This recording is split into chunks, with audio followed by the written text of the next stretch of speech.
Hey everyone, welcome to FanFic Canon. Thanks for hitting play.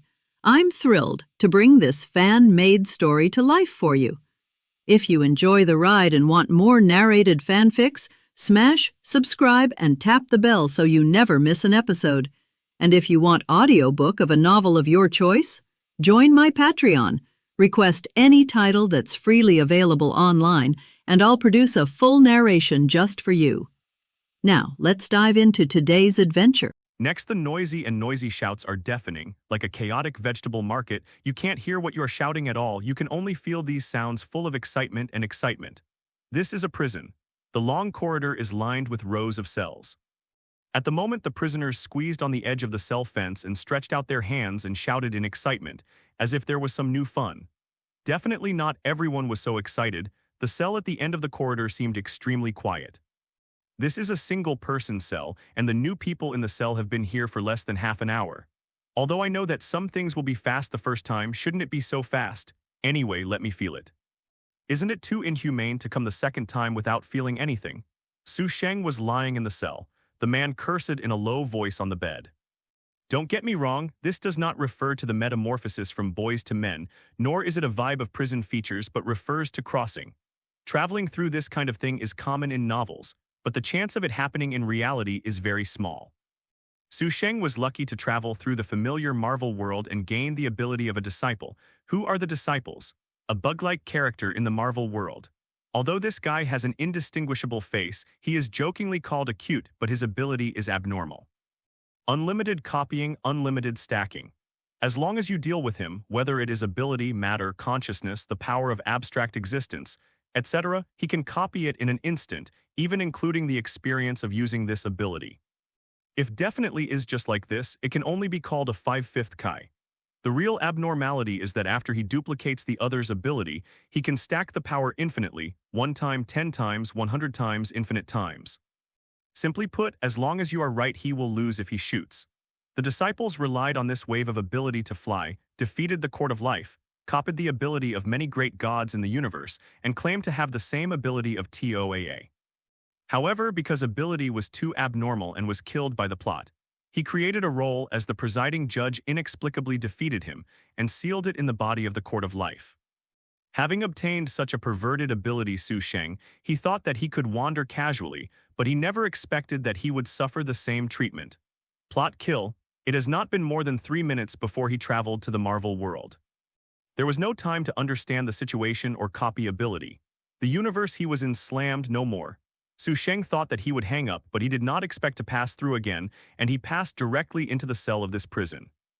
This is also the reason why he complained that he was too fast the first time. I'm afraid that there will be no one to cross again in less than 3 minutes, so Sheng didn't do anything for almost half an hour and waited to see if there would be a big bang again. But now it seems that it should not be anymore. 1 time to regenerate and 2nd to familiarity, the first time soon and then it started to last. This TM is the growth history of a man. Sheng turned over and sat up to learn about the world. Both times were physical crossings, which meant that the ability of the disciples was still there, nothing more than changing the world, so Sheng didn't worry even if he was in the cell. The sound outside seems to be quiet. Sheng noticed that the corridor where gongs, drums, and firecrackers sounded before seemed to be quiet.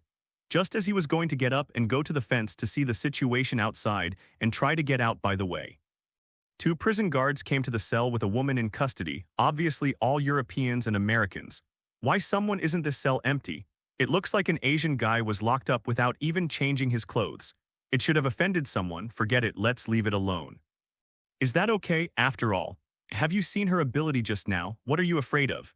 The 2 prison guards opened the cell door and pushed the woman in custody directly, locked the door, turned around and left. It's fine to have 2 prisoners in a single cell, but 1 male and 1 female. Bah, 1 male and 1 female is too much, right? Is it a novice welfare? Sheng mumbled and looked at the woman who was locked in, his eyes lit up slightly.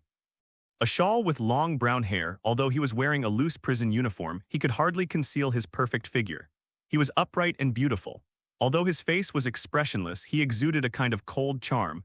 The most important thing is that Sheng recognized her identity. It's really a novice welfare. Everyone starts with a dog. I start with a cat. It's still a wild and untamable female cat.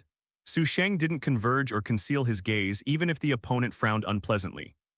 If she really is the person she thinks, Selina Kyle, also known as Catwoman, then it is obvious that this is the DC world. Where Marvel first and then DC, this is the routine of a lot of beautiful comics. Whether it's Marvel or DC, where is the wave? Sheng Lang smiled. No, just as he was about to speak, he suddenly saw a straight and slender leg kicking towards him. The speed was so fast that he would make intimate contact with his face in the blink of an eye. It is a pity that Sheng does not have a foot fetish, and a flash of thought flashes through his mind. Unlimited copy, ability is activated, and any enemy ability against him can be copied in an instant. Sheng clearly felt that the flexibility and balance of the body became stronger, and the reflex nerves became faster.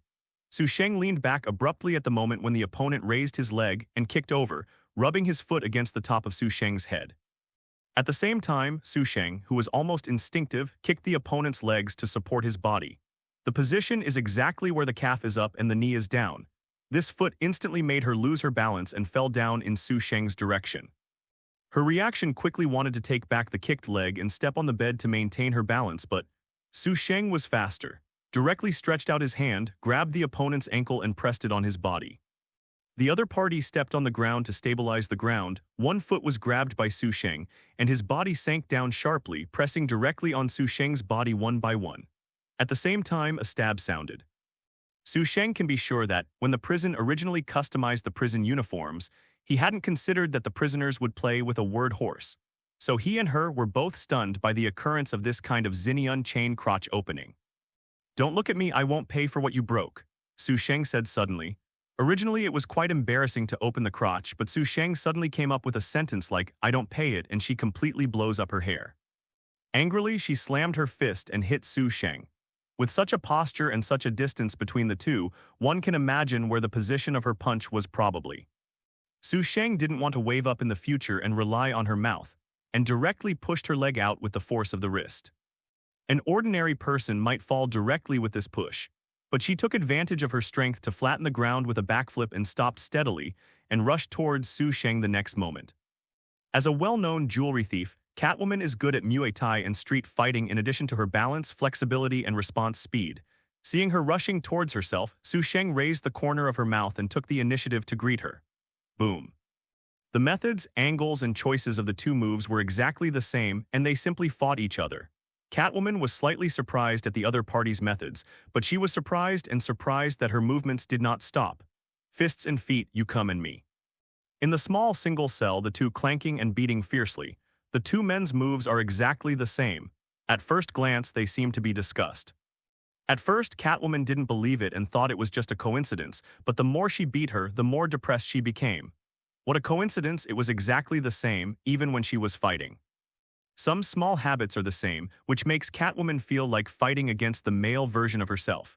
*****, don't use the same moves as me if you have the ability. Catwoman scolded roar.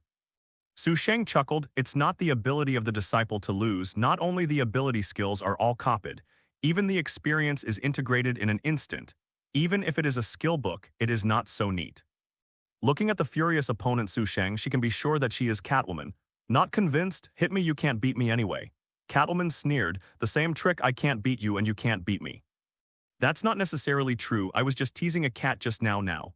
Sheng said in a frustrated tone, in a very annoying tone.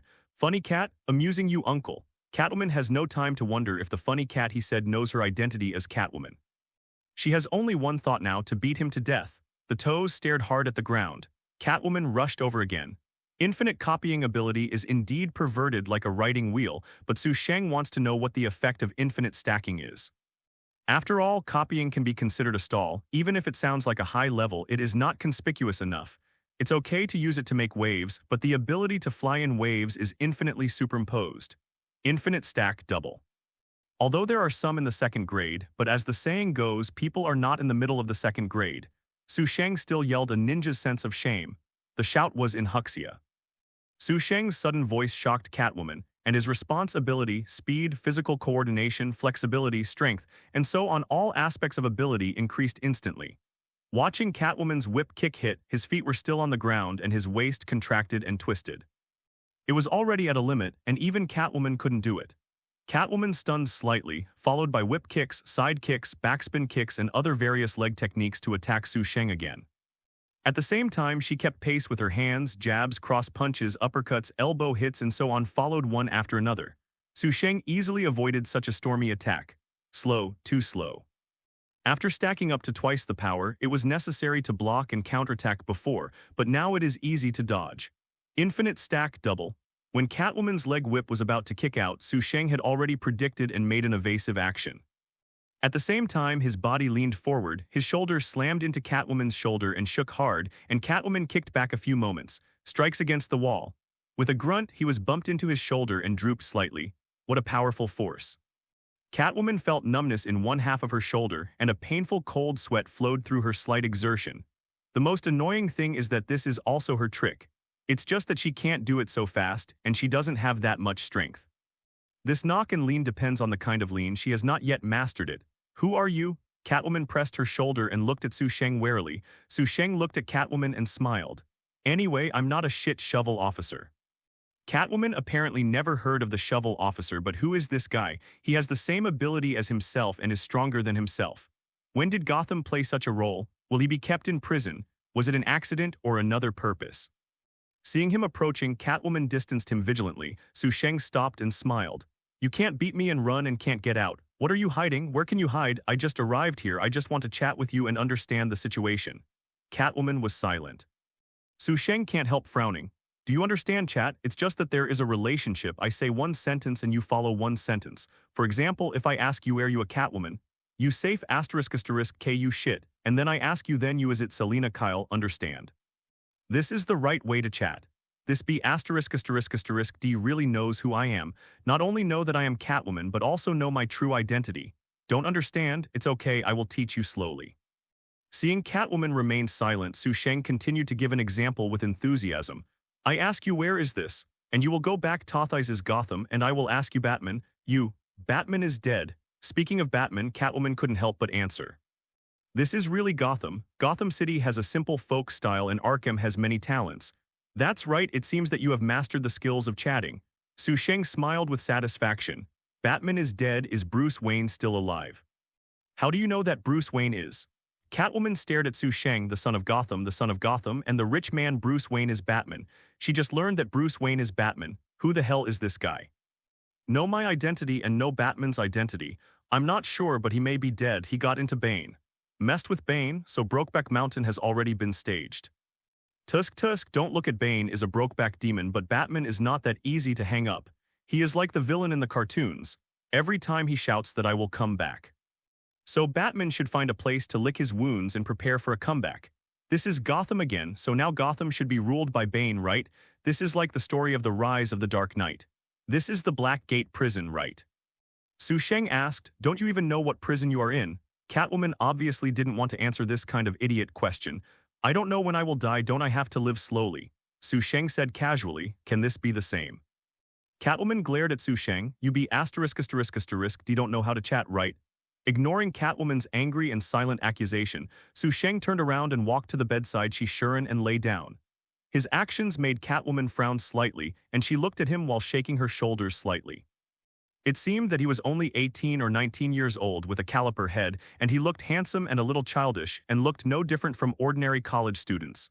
What's your name? Catwoman couldn't help asking. Sheng.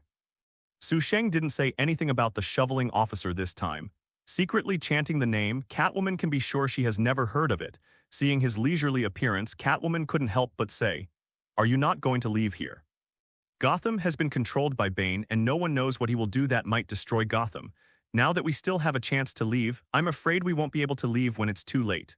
You and I cooperate, how about leaving here? Sheng turned over and looked at Catwoman, putting one foot on the edge of the bed and shaking it gently. Catwoman looked at Sheng but inadvertently stared at his shaking feet. Cooperation? Yeah. Sheng seemed to answer and then unconsciously hummed, his feet shaking more. Catwoman's eyes became slightly sharper and her brows wrinkled. Is there something wrong with this B asterisk D? Lie down, shake some feet. Catwoman was displeased just as she was about to speak when she heard Sheng laugh. Why are you laughing? It's nothing. Sheng shook his head slightly. Although it didn't make a funny cat, it seemed that the effect was almost the same. Forget about cooperation, I have my own way to leave, but if you want to leave, I can help. How to help?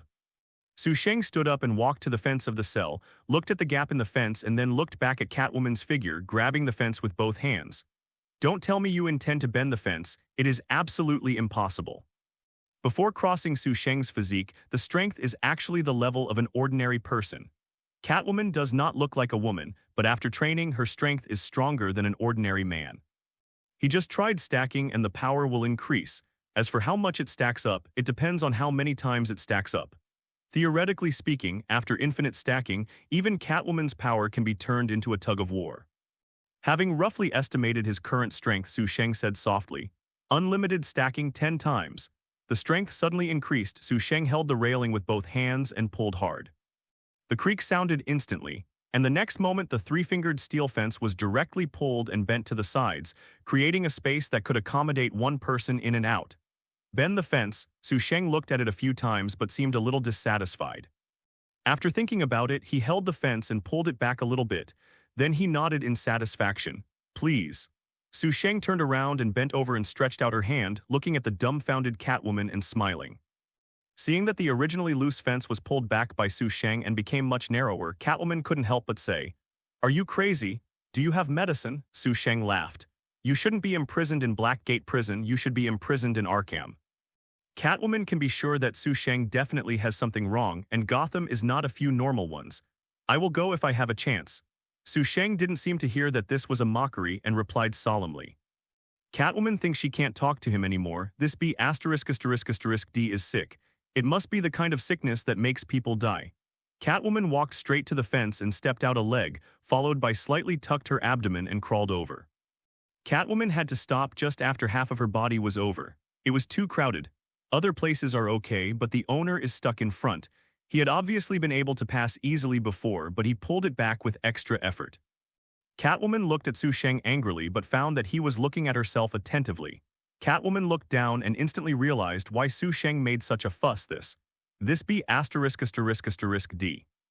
No wonder he looked at his figure before, it's no wonder he pulled it back when he pulled it away. This be *****D did it on purpose. Catwoman, who saw through Sheng's intentions, suddenly forced her body directly through the fence in anger. With a grunt, Catwoman resisted the idea of soothing the pain and gave Sheng a vicious look. Slap, slap, slap. Sheng applauded with a chuckle. "You have proved that it is genuine. Who said my old lady is fake? Who wants to prove it?"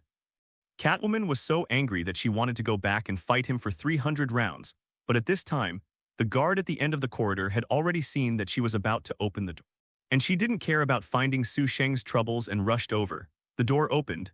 Several prison guards fought with Catwoman with their batons. If it was normal, just a few prison guards, Catwoman would not pay attention at all. But now half of her shoulder is still numb and painful, which greatly compromises her ability. It's true for a while, can't rush out. Boom, there was a loud noise suddenly, as if there was an explosion somewhere. Roar yelled from the outside immediately. Before the guards could figure out what was going on, they saw a group of people rushing in and knocked down the distant colleagues. These people had guns in their hands. With a look of excitement and arrogance, he arrogantly found the key to open the cell, released the prisoner inside, and handed the gun to them. "You are liberated, you are free.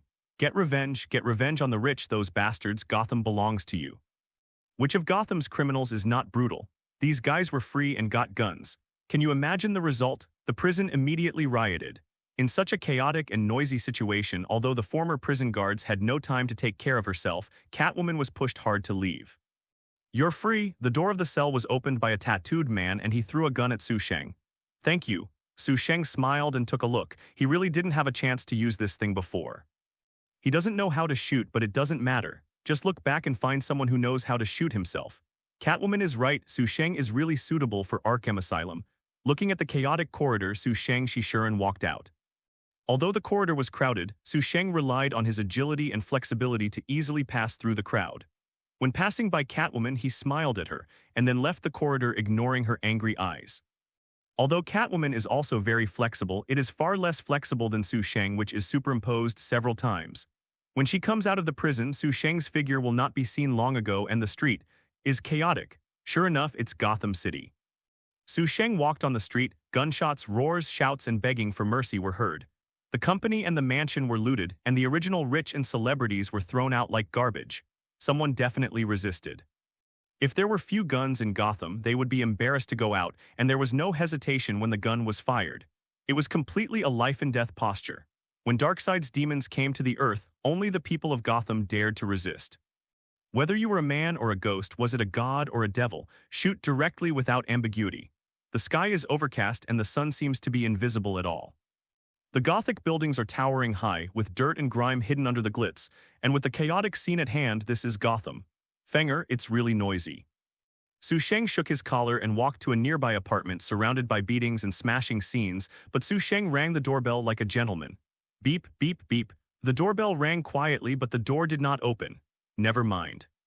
Sheng lifted his foot and kicked it directly. Boom, the door was kicked open directly. Sheng picked up the gun and shouted, "The people inside listen, robbery." As soon as the sound fell, a bang was heard, a bullet flew out of it. Boom. Sheng fell back abruptly at the moment of the gunshot. His feet were still on the ground.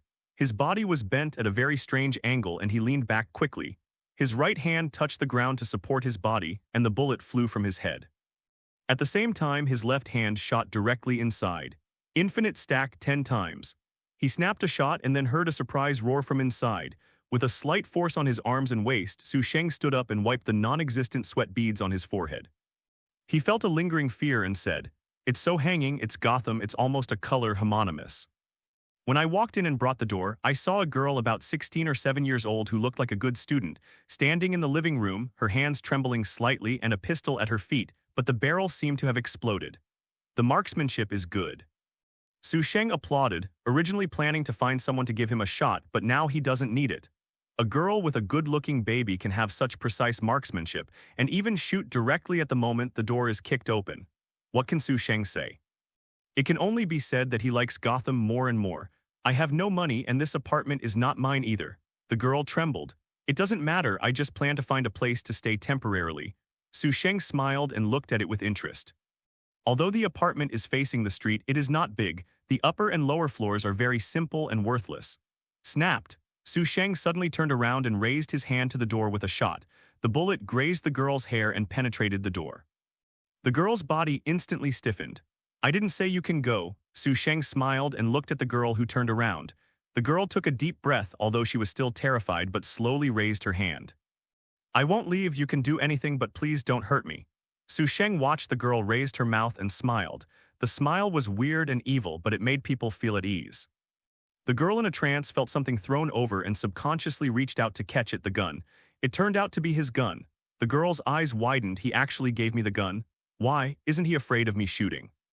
The girl instinctively held the gun at Sheng but did not shoot, looking at him in surprise with big eyes. "I'm going to take a shower to get bad luck. You are optimistic about the door and don't let people come in." Sheng said casually and approached the bathroom, the attitude and tone as if he were very familiar with the girl. The girl looked in the direction of the bathroom and was stunned when she heard the patter of water coming from inside.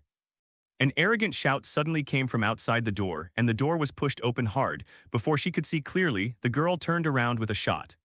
Boom! The bullet hit the opponent's forehead and fell directly to the ground with a muffled snort. The girl froze for a moment, walked over and moved the body outside the door and closed the door again, standing in the living room holding a gun and staring at the door. In the bathroom, Sheng smiled softly when he heard the gunshots and continued to take a shower leisurely. After washing, Sheng took a towel and dried his body, then picked up his own clothes from the washing machine and put them on, dressed neatly before opening the door. In the living room, the girl stood meticulously holding her gun. Sheng walked over and patted her shoulder approvingly and stretched out her hand. The girl hesitated for a moment and handed the gun back. Sheng put the gun on his waist and walked to the sofa in the living room and pushed it out, and adjusted the direction so that the sofa was facing the door. Sitting down and beckoning to the girl sat down with her legs closed and her hands on her legs in a very nice and well-behaved posture. "What's your name?" Sheng asked casually. "Harley Quinzel." The girl replied neatly, and she couldn't see how much she had just killed someone. Sheng squinted her eyes, and Harley Quinzel was nervous and dared not move. Although this person looks young and harmless like a little brother next door, the things he has done since his appearance seem to be somewhat illogical and illogical. Who will give the gun to the suffering master after looting? Let the suffering master guard the door but go to take a bath. Even if he is so confident that he is not worried about having a gun, it would be too risky, right? feeling a little mentally upset. Harley Quinzel thought about taking the opportunity to leave but developed a strong curiosity again. She wanted to figure out what this person was thinking and figure out his thinking logic. Her father was a liar and abandoned her mother and herself. And her mother is a demanding control freak who controls her every word and deed. She hopes that she will be successful soon so that she can show off to the people around her. Such a family environment made Harley Quinzel want to escape, and wanted to figure out why her father would abandon her mother and herself and figure out his ideas. So she started to study psychology, so she was curious about Sheng, who was obviously different from ordinary people. Seeing Sheng squinting his eyes to look at himself, Harley Quinzel said again, "Don't hurt me, I will cooperate with you whatever you want. How about I call you Harley Quinn?" Sheng narrowed his eyes. Harley Quinn? Harley Quinzel thought he wanted to do to himself. After all, Gotham was so chaotic that almost no woman dared to go out alone at night, especially now that it has lost order even if it is not safe during the day. But unexpectedly and unreasonably, he changed his name. Why? Harley Quinzel asked curiously. Why Quinn? Does it mean anything special to you? Harley Quinzel thinks Quinn should have a special meaning to Sheng, but Sheng's answer is just because it sounds smooth. She didn't believe this answer. It was just that Sheng asked about the current situation of Gotham. She could only suppress her curiosity in her heart, accepting the new name and talking about the situation of Gotham. Messed up. Gotham has completely lost order. Bane first occupied the Wayne Enterprise and took control of the building.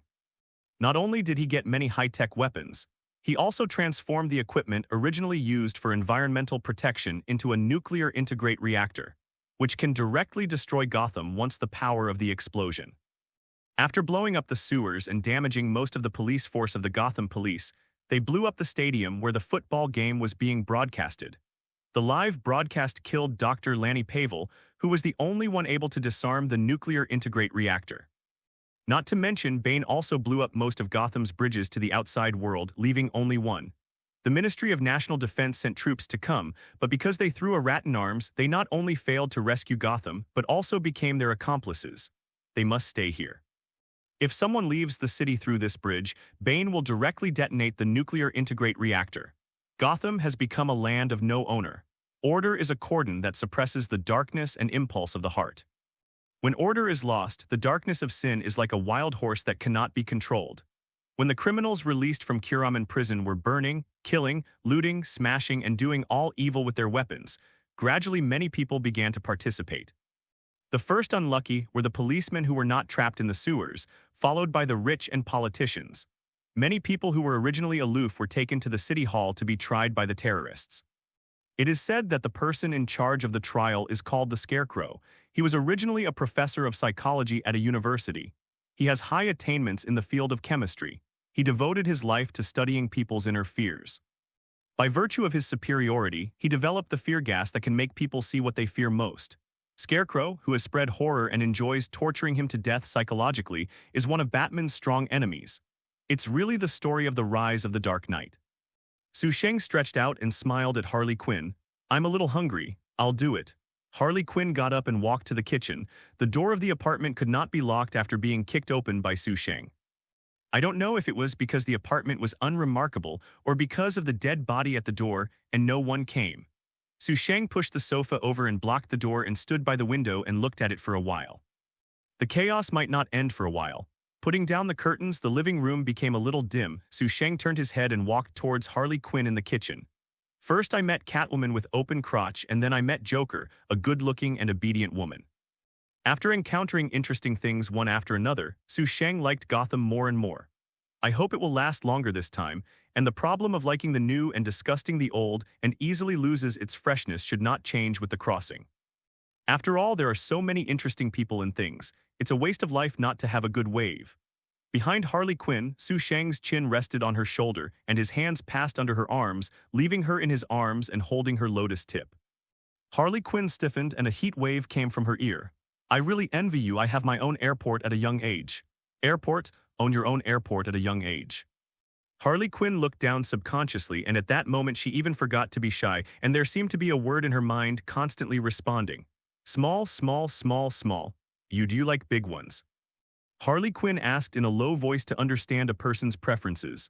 I like different ones. Disc shape, cone shape, drop shape are all fine. Papaya, peach, etc. are also fine. Sheng said casually, "What's your favorite?" Harley Quinn asked. "No."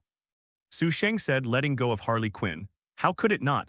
Harley Quinn turned his head and looked over. Sheng smiled. "If you really want to say something, then the favorite one should be the next one. Love the new and dislike the old." Harley Quinn thought to himself, "Don't be busy analyzing me, at least I haven't lost interest in you yet, so hurry up." Sheng smiled. Harley Quinn was a little flustered when his careful thoughts were seen through and subconsciously said, "Hold on to what? Cook." Sheng smiled and turned and walked away. The children of the poor are in charge early, so Harley Quinn's cooking skills are not bad when he lives alone. While eating and chatting, Harley Quinn felt inexplicably warm and relaxed. It is hard to imagine that the two had shot each other before. Gotham was not silent when night fell, but more noisy than before. Although there is no feasting nightlife, the gunfire and screams from time to time make people unable to sleep even more. The master bedroom on the second floor of the apartment. Harley Quinn leaned back in Sheng's arms and didn't sleep either. Sheng's steady sound absorption could be faintly heard. Roar was clearly asleep, and his gun was placed on the bedside table within her reach. After nightfall, Sheng asked her to take a bath and then took her to the room to rest. He thought he would possess himself. After all, he didn't look like a polite person, but in the end he just hugged himself to sleep. Even if she has never been in love, she knows the routine of what she should do after taking a shower and entering the room. As a result, is she thinking of herself as an adult pillow? Even if he owns the airport, his other conditions are not bad. He didn't touch himself when he could get what they wanted and even put the gun in front of him. An unpredictable lunatic. Harley Quinn secretly closed his eyes. Boom, boom, boom. Not knowing how long he slept, Harley Quinn was suddenly awakened by the gunfire. "I opened my eyes and found that it was already bright outside and there was no one around me." Stunned, Harley Quinn got up subconsciously, opened the door and went downstairs. Downstairs. The door was wide open. Sheng sat leaning on the sofa, holding a gun at the outside. Several people lying on the street were obviously killed by Sheng. "Morning, how did you sleep?" Sheng smiled and called Roar towards Harley Quinn. "Morning, I slept well, how about you?" Harley Quinn asked. "Not bad." Sheng smiled and pointed to the kitchen. "I made breakfast to taste it. Did you make breakfast?" Harley Quinn feels a bit weird. It's not that he doubts his cooking skills, but that he shouldn't do it no matter what. Harley Quinn went to the kitchen and had breakfast. The taste was quite good. While eating, he watched Sheng holding a gun and shooting people on the street who intended to come here. Very accurate, one-shot one, gun headshot. "Thank you, the breakfast was great." Harley Quinn came to Sheng after eating breakfast and whispered softly. Sheng gave the gun to Harley Quinn with a hum. "You come, me, why, my marksmanship is not as accurate as yours." Harley Quinn stupefied, not interested anymore. Sheng curled his lips. He was very interested at first, but after a few shots he felt bored. Even if the accuracy of the marksmanship is not superimposed, it is as boring as stance shooting. "I'll go out for a spin." Pat Harley Quinn on the shoulder. Sheng jumped out of the sofa.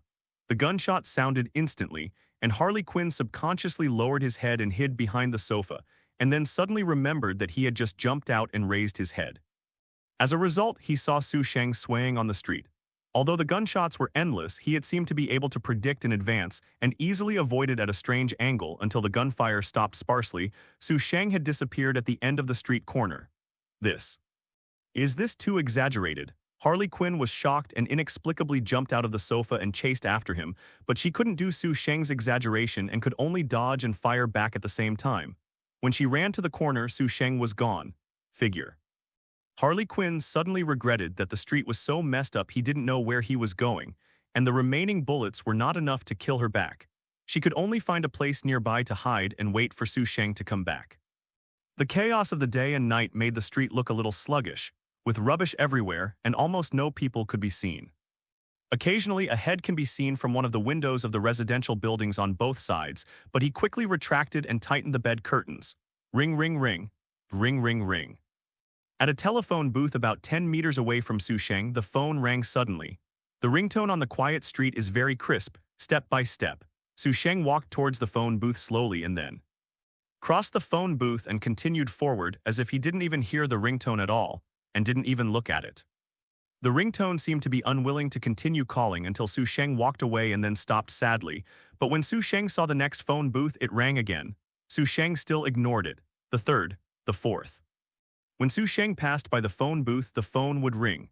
Until Su Sheng left the road and turned into the alley next to him, he saw a dark silhouette alley jumping from the roofs on both sides like a bat. Click. The bat falls to the ground, the rope gun was retracted, and the eyes under the bat mask looked a little annoyed. Is this guy deaf? After making so many phone calls, she ran all the way from the roof of a few blocks, took a deep breath, and just about to speak, she saw Su Sheng pointing to herself and chuckling. Would you like to take a break first? I think you are breathing a bit badly. It was too embarrassing to say what she wanted to say back in a single sentence. The eyes were facing each other and the atmosphere was very embarrassing. At least she thinks so, especially the dark eyes of the other party playfully looking up and down to make her feel underestimated. No, I can't be underestimated, but Oracle. Su Sheng, she sure said. This made Oracle, who was about to cheer himself up, instantly felt like he couldn't get better. The most annoying thing was that what this guy said next almost didn't make Oracle blow up. Are you not paralyzed yet? Paralysis? Are you cursing me? Oracle is angry. Is this guy so irritating every time he speaks? No, thinking of him deliberately not answering the phone, this B*******D is just as annoying even if he doesn't speak. Catwoman, Joker girl, Oracle, Gotham can always surprise people. Su Sheng smiled secretly and suddenly rushed towards Oracle with a stride. Oracle didn't expect this B******D to actually do it. He subconsciously stepped back and wanted to avoid it, but suddenly felt cold on his face.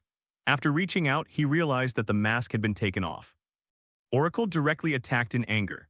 Su Sheng chuckled lightly, holding the mask and body like a dexterous wild cat, easily dodge, jump, move, turn, let Oracle's attacks failed. Although Oracle knew that he was agile, otherwise he would not come to him, but this feeling was really depressing. Revealing the fighting skills learned one by one fiercely, and mercilessly. What's the point of not being able to beat people no matter how hard they are? Oracle's fighting ability is a bit richer than Catwoman, but the actual combat experience is obviously not as good as Catwoman, and it is much worse in physical strength, speed, and dexterity. Su Sheng's fighting style changed abruptly, and he no longer dodged and fought against Oracle in a big way. Su Sheng's change made Oracle a little hard to resist. She could see that the other party was using the same tricks, but regardless of strength, speed, skills, and experience, they were far superior to her. Unstoppable left and right, physical strength decreased, Oracle gradually changed from attack to defense. Su Sheng's offensive became more and more fierce, like a squally rainstorm, which made her feel that even when she was practicing against Batman, it was nothing more than that. Not good. Su Sheng's fist speed suddenly increased, and Oracle, who had just adapted to the rhythm, was caught off guard. The next moment he felt a sharp pain in his lower abdomen as if he had been hit by a car, and he knelt on the ground with a sigh. I bumped into Catwoman and shot the Joker woman. If you don't hit you seem to be a little sorry for the two of them. Su Sheng smiled and squatted down and grabbed Oracle's hair to raise her head with pear flowers in her eyes, pitiful. This punch obviously made her painful enough. Batman's mysterious routine is not suitable for you. Calling from the phone booth, do you think this is a Resident Evil? Wait until you get in a wheelchair, do it again. Or I'll paralyze you and you do it again, that's it. Su Sheng squinted at Oracle with a smile. The originally shy and angry Oracle shivered subconsciously. Although he was laughing as if he was joking, the fear in his heart was unknowingly breathing out, and she felt that the other party would really do it. Don't be afraid, I just paralyzed you, at least I won't take your fruit photos. Su Sheng smiled brilliantly. Oracle gritted his teeth to restrain the shaking of his body. No, let's forget it. Su Sheng curled his lips and let go of Oracle, got up and leaned back against the wall and turned her bat mask with his fingers. The police chief's daughter, the apprentice Batman taught, Barbara Gordon, are you looking for me? You, what's your name? Oracle Barbara Gordon asked through gritted teeth. Su Sheng. Su Sheng, I remember you. Barbara Gordon secretly remembered the name, struggling to get up. Gotham fell, Batman is missing, and Barbara Gordon, the Oracle who has not yet been a teacher, wants to do something. What? She invaded the satellite and wanted to find the location of Batman or the nuclear reactor, but found nothing. But she found Su Sheng. Marksmanship in every shot. Avoid bullets shockingly. Although his wanton shooting made Barbara feel a little wrong, she needs help. No information about Su Sheng was found in the police file. Barbara checked the list of criminals recorded by Batman, and he was not on the list, so she decided to contact her first to make a judgment. The plan was good, but it went off track at the beginning, first ignoring the phone booth call to make Barbara have to show up, then revealed her identity and suddenly beat herself. All kinds of behaviors made Barbara doubt her decision. Is it right to ask him as a helper? Is he really willing to help? Glancing at the mask spinning at Su Sheng's fingertips, Barbara suddenly took out a smoke bomb from his belt and slammed it on the ground. The next moment, the smoke filled. Barbara raised her arm to aim at the roof. The rope gun was fixed, and it flew directly with a swish. The stinky problem of the Bat family, just go and throw some smoke bombs, wasting resources. Su Sheng curled his lips and walked out of the alley. As the sun sets, the sky is getting darker. Harley Quinn knelt on the sofa holding a gun and stared at the street outside. A few hours ago, she discovered that the mob near her apartment had left her and returned quietly. I thought he would come back soon, but he hasn't seen him until now, which made Harley Quinn a little worried, both worried about whether he was in danger outside and worried that he would leave and not come back. Apart from worrying, there is an inexplicable sense of loss. Suddenly, the sound of a car came from a distance, and not long after that, an off-road vehicle creaked and stopped at the door. "You're back." Harley Quinn jumped out of the sofa. "Come to move things." Su Sheng got out of the car and beckoned Roar to open the rear door. A lot of things are piled up densely. There is everything to eat and drink, to wear and play. Harley Quinn didn't pay much attention to these things, followed Su Sheng to move them into the house and then closed the door. "Where have you been? Are you in no danger?" Harley Quinn couldn't help asking. Su Sheng chuckled and took out the bat mask from the bag beside him and threw it to Harley Quinn. "Wander around and find a place to practice driving. This is the first time I drove and it feels good. Give it to me. Is this a bat mask?" Harley Quinn was surprised and didn't think much. "You didn't know how to drive before? No chance before," Su Sheng said casually. "What did you do?" Harley Quinn asked. "I'm hungry, let's get something to eat." Su Sheng smiled. The question Harley Quinn just didn't mean to inquire about Su Sheng's origins, but when he heard his answer, he knew that there should be nothing to ask. Harley Quinn went to cook. Su Sheng sorted out the things he brought back. After dinner, night fell. Su Sheng and Harley Quinn washed up and went to the bedroom to rest. Just like last night, Su Sheng hugged Harley Quinn and fell asleep peacefully. This time, Harley Quinn didn't think about it anymore and fell asleep quickly in Su Sheng's arms. In the next period of time, Su Sheng would occasionally go out to practice the car and get some daily necessities back. When he was fine, he would chat and kill a few thugs who wanted to approach or break in.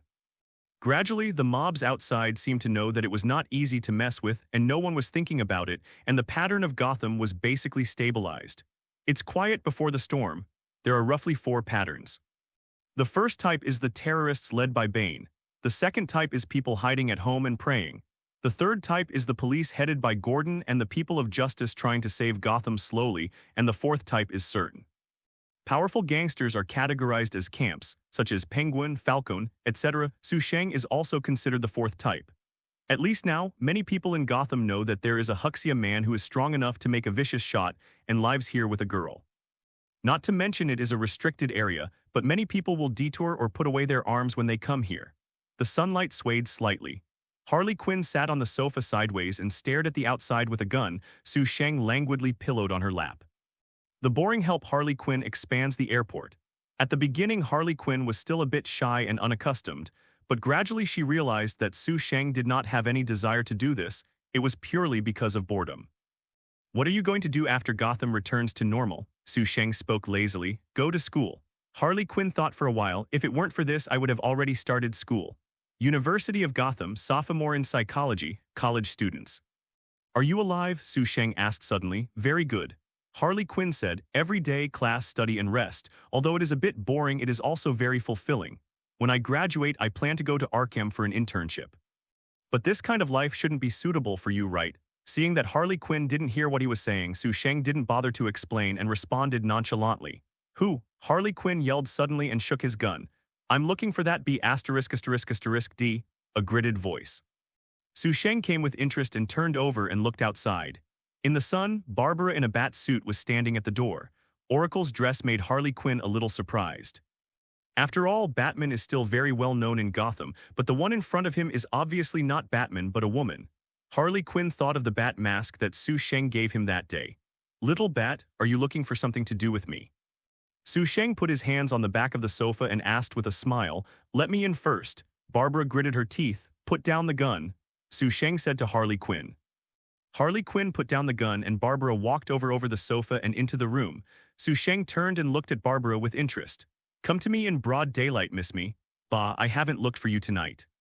Sure enough, this B******D was so irritating when he opened his mouth. "I have to sleep with little Harley at night. It's useless if you come to me." Sheng smiled and patted Harley Quinn's leg. Although Harley Quinn didn't speak, his eyes seemed to be a little brighter. I am not angry, I am not angry, I am not angry.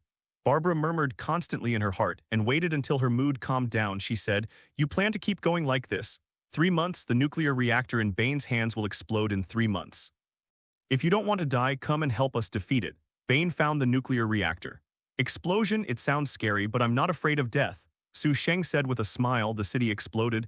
Has he experienced the Big Bang and is not still alive? You're not afraid of death, isn't she afraid of it?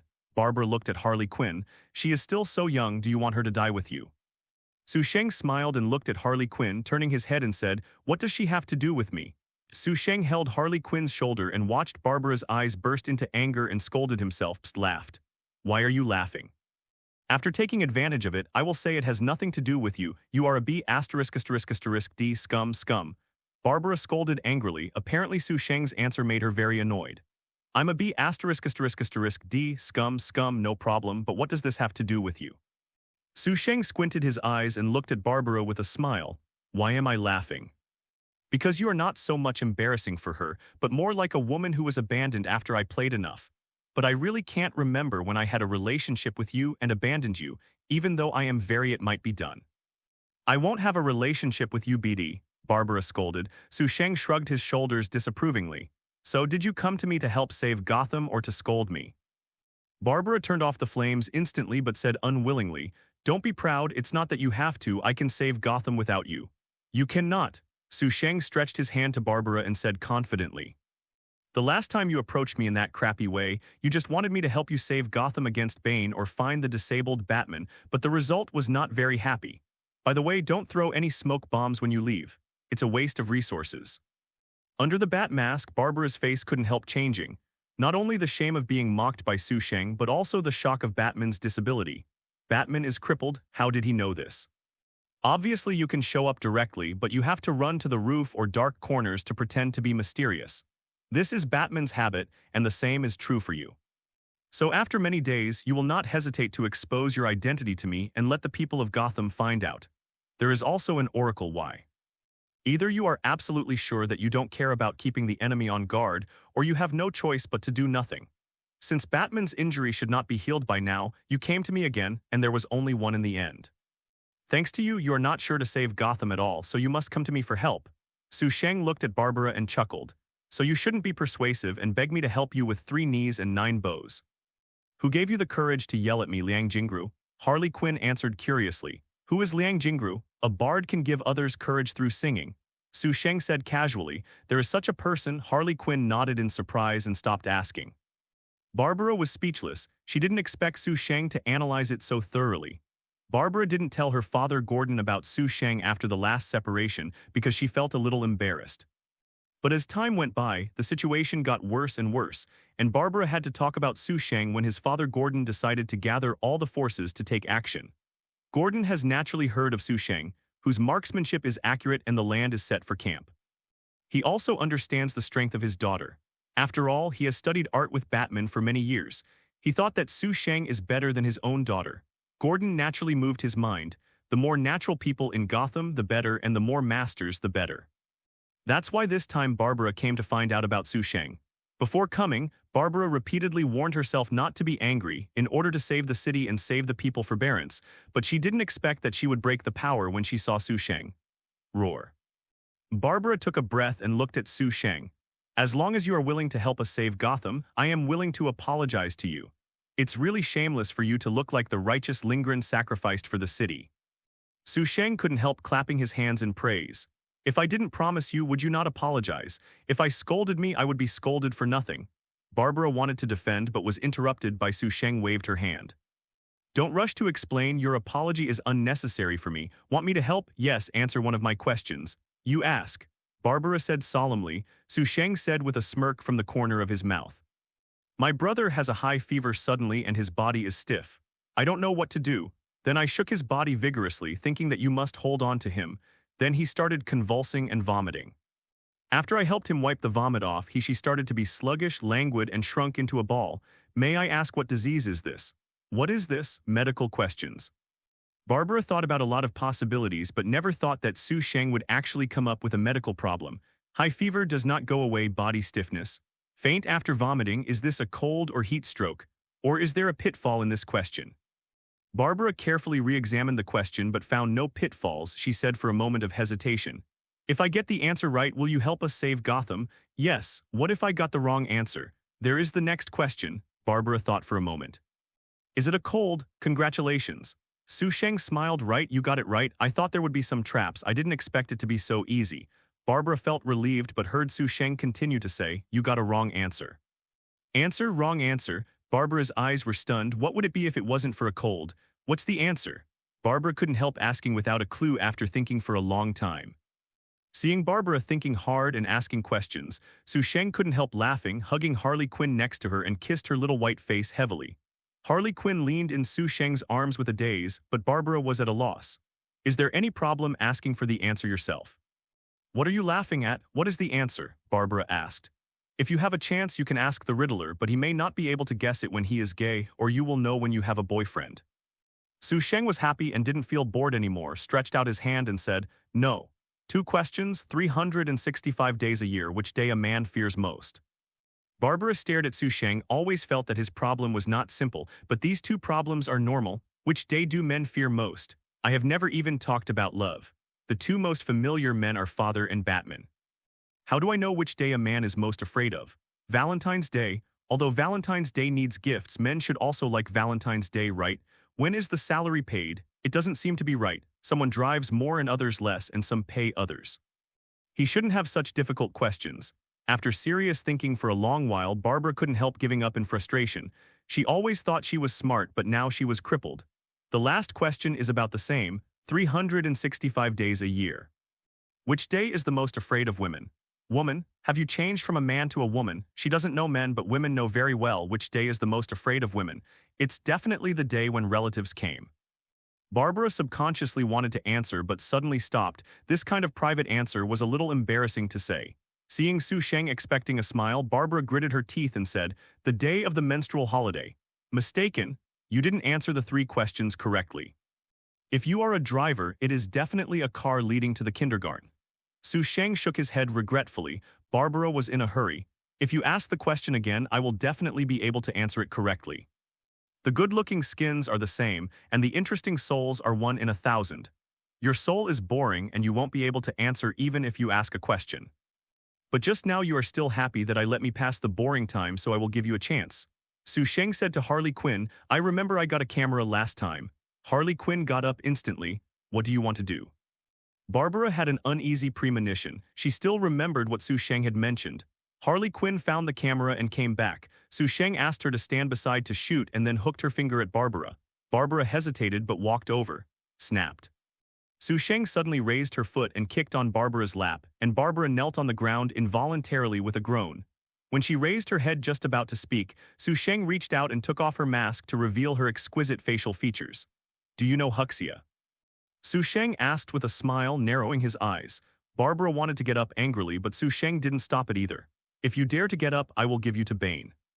The movement of getting up came to an abrupt end, and Barbara's eyes seemed to burst into flames. Do you know Huxia? Sheng ignored her eyes and repeated, yes, a little bit. Barbara gritted her teeth. That's good, I'll sing a sentence, learn a sentence, and I will kill Bane for you. Sheng smiled brilliantly and cleared his throat. Finally, you found a way to tell the winner. Barbara frowned, and the B*****D sang very well. Sheng sings a sentence, Barbara learns a sentence. Although she doesn't know much Huxia, she doesn't seem to have anything special. Is it just for him to sing? It's just conquered by you. Cut off all retreat. My mood is firm. My decision is confused. I was conquered by you in this way. Drink the poison you hid. When Sheng sang this sentence, Barbara understood it, so was it conquered by you? This B******D is on purpose. Sing. Sheng smiled like a flower. Barbara gritted her teeth and sang, teaching one by one, and after a few times Barbara could sing alone. It's a good shot. After all, this is the police chief's daughter, Batman student Oracle Barbara Gordon's debut.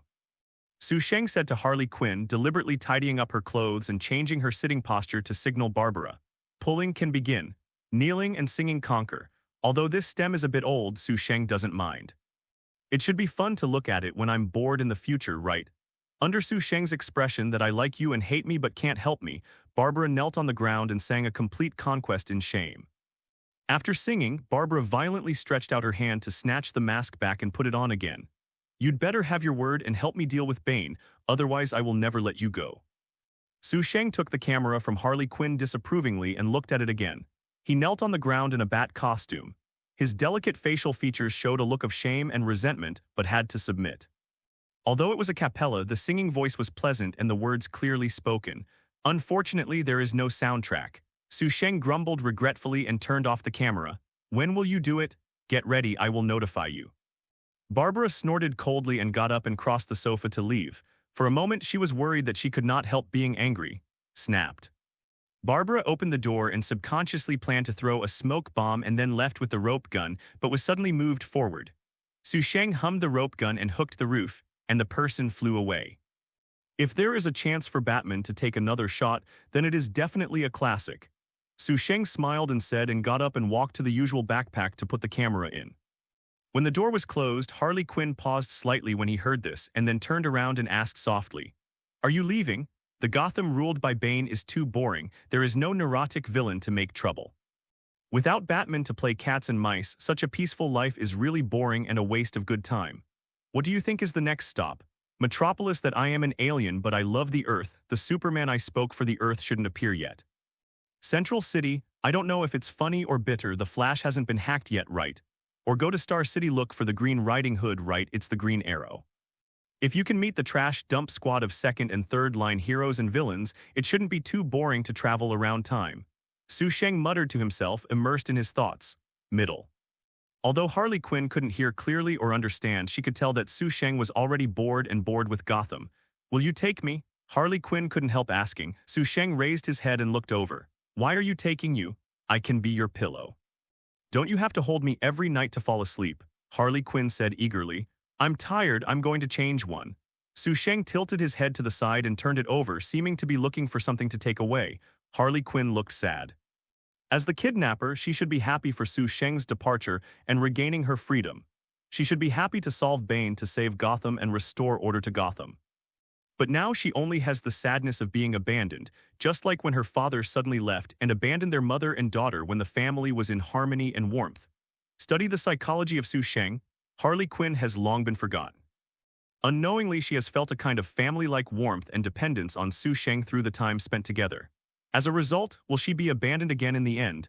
Is it because you are bored with Gotham, or are you tired of yourself? Will you come back? Harley Quinn asked expectantly. "Perhaps when Gotham becomes exciting and interesting, maybe I will come back to play." Sheng pulled up the backpack and said to Harley Quinn, "I'll go out. When are you coming back?" "Not necessarily." Sheng put his bag on his back and pushed the door out. Although he hasn't decided where to go next stop yet, it does not prevent him from getting a new vehicle, such as a Batmobile.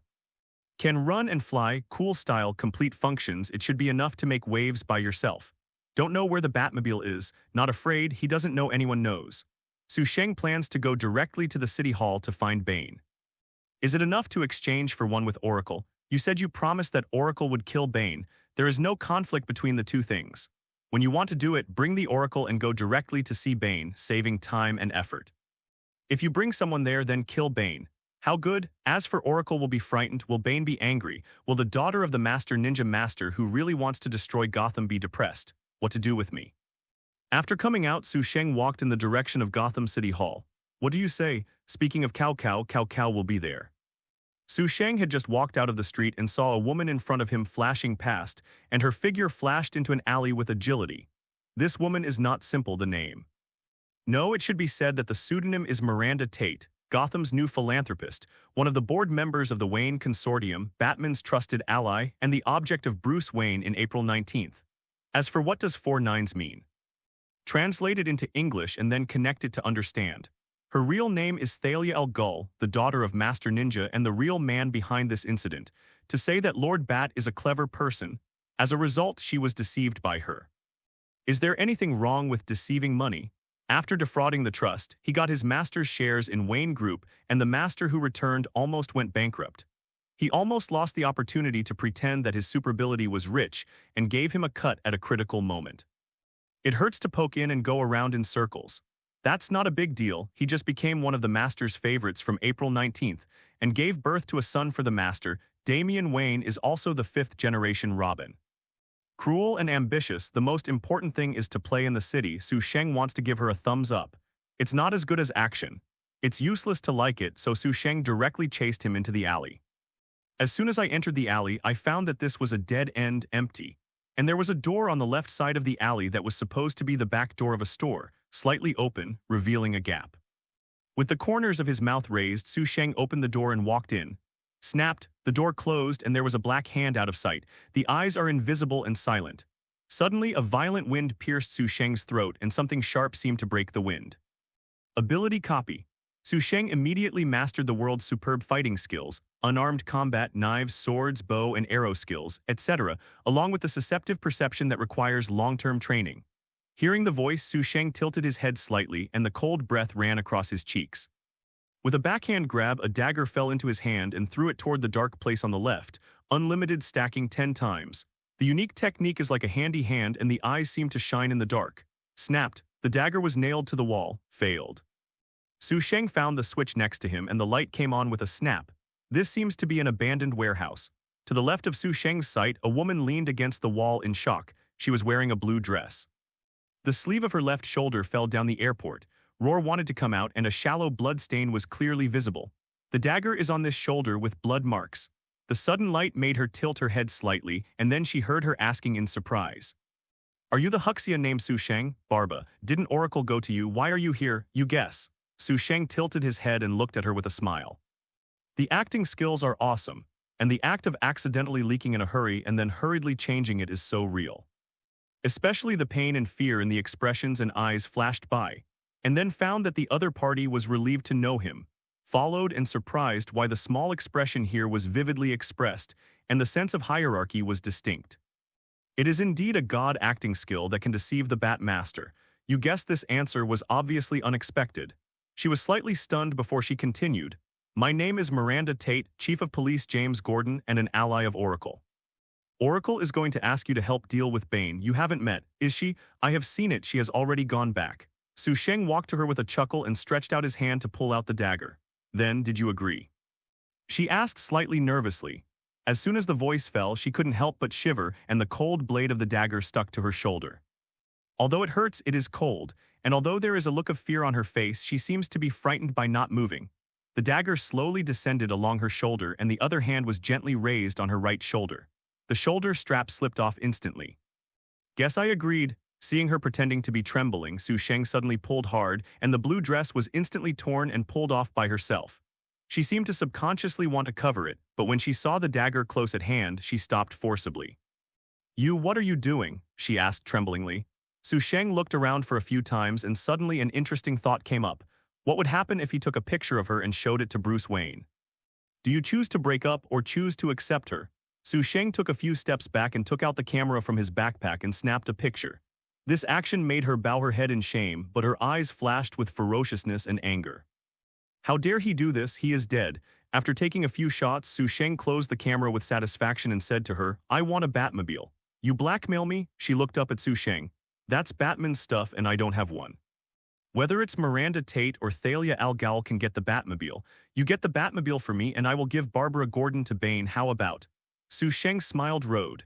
She gave a groan, he actually knew his true identity. This is impossible, no one in Gotham should know my identity, hey hey hey. Sheng snapped his fingers in front of her. Don't think about it for so long, right? She also knew about Sheng.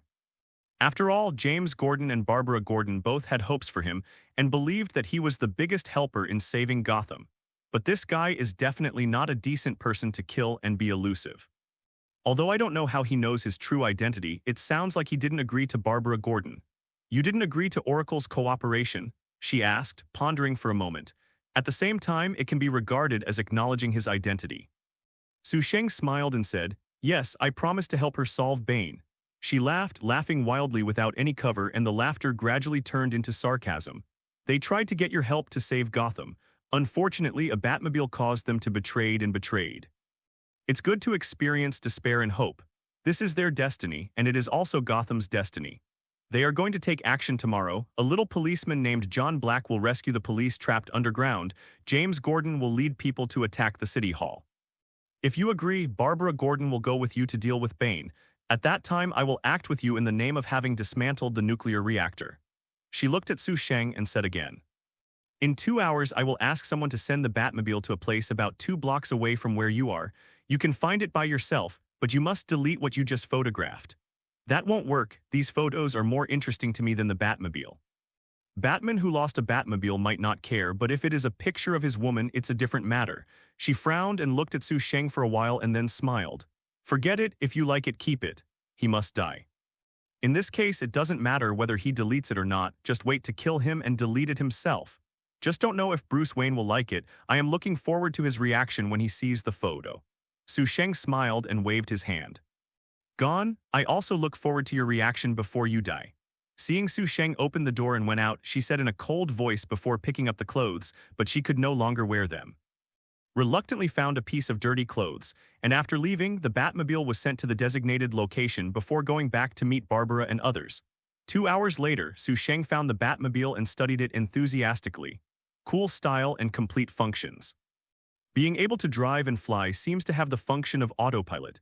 Sheng kept studying until night fell before hiding the Batmobile and returning to Harley Quinn's apartment. The sun is shining, and there is no cloud in the sky. The breeze came slowly from the window, and Gotham had a rare occasion to catch up with a good weather. The sunny weather seemed to make the mood a lot more happy. Harley Quinn was not there. Sheng didn't care, squinted his eyes and lay down for a while before he got up. Dress and wash. Sheng came downstairs and frowned slightly. At this time, Harley Quinn would make breakfast and wait for him to come down, but now there is no breakfast, and Harley Quinn is not there either. Never mind. Sheng didn't care much and made something to eat. Just after eating, he saw that the door was pushed open. It was not Harley Quinn who came in, but Barbara Gordon in a bat suit and Talia al Ghul in long trousers. Naturally, they came to prepare for action. Barbara Gordon first introduced each other. Talia al Ghul's appearance of the first meeting, "Please take care of them," and even thanked Sheng gratefully for his willingness to help together. Save Gotham. Obviously, she didn't confess the reason for her embarrassment after going back yesterday, nor said she had seen Sheng. "My father will take others to attack the city hall in an hour. Then you, Miranda, and you will go directly to Bane. Are you okay?" Barbara Gordon asked Sheng. Sheng nodded indifferently. Barbara Gordon checked the equipment again nervously and reminded Talia al Ghul to follow her closely. Harley Quinn didn't know where he went. Originally, Sheng planned to say goodbye to her before leaving. After all, during this period of time, she has made a lot of contributions to the pillow business and her own sleep quality, but she hasn't caught up, so forget it. Life is just a journey. I pass by you and you pass by me. It's almost time, let's go. Barbara Gordon looked at the time and said. Sheng picked up his backpack and went out. The three of them got into the car they usually drove to the city hall. As the base camp of Bane, a group of mobs armed with weapons gathered at the door of at the moment City Hall. 2 tanks developed by the Wayne group were in front, and a group of people stood in the direction pointed by the muzzle. The surviving police headed by James Gordon and the righteous men of Gotham looked solemn and decisive. This is their first assembly and the last assembly. Although there were more mobs holding weapons on the opposite side, although there was a steel tank on the opposite side that could destroy their flesh and blood, they did not flinch. Fight for survival, fight for freedom, fight for justice. James Gordon, who was standing at the front, looked at the watch on his wrist. It was almost time, why didn't they come? Boom. The loud throttle pierced the silence at the moment, and a car screamed out from behind, creaking, and the tires made long traces and stopped in the middle of the 2 people. You are crazy. Barbara Gordon could not help snarling when she saw Sheng drove the car directly here. The original plan was to wait for her father and the others to launch an impact and rush in to find Bane in the chaos, but now she suddenly became the target of public criticism. Before I saw Bane, he was beaten into a sieve. Do you want to see Bane directly? Sheng turned his head and asked. Nonsense, definitely thought. Sheng glanced at Talia al Ghul and said to Barbara Gordon, I have a way to take you to see Bane easily. What can I do? Barbara Gordon asked in astonishment. Do you have handcuffs? Give it to me first.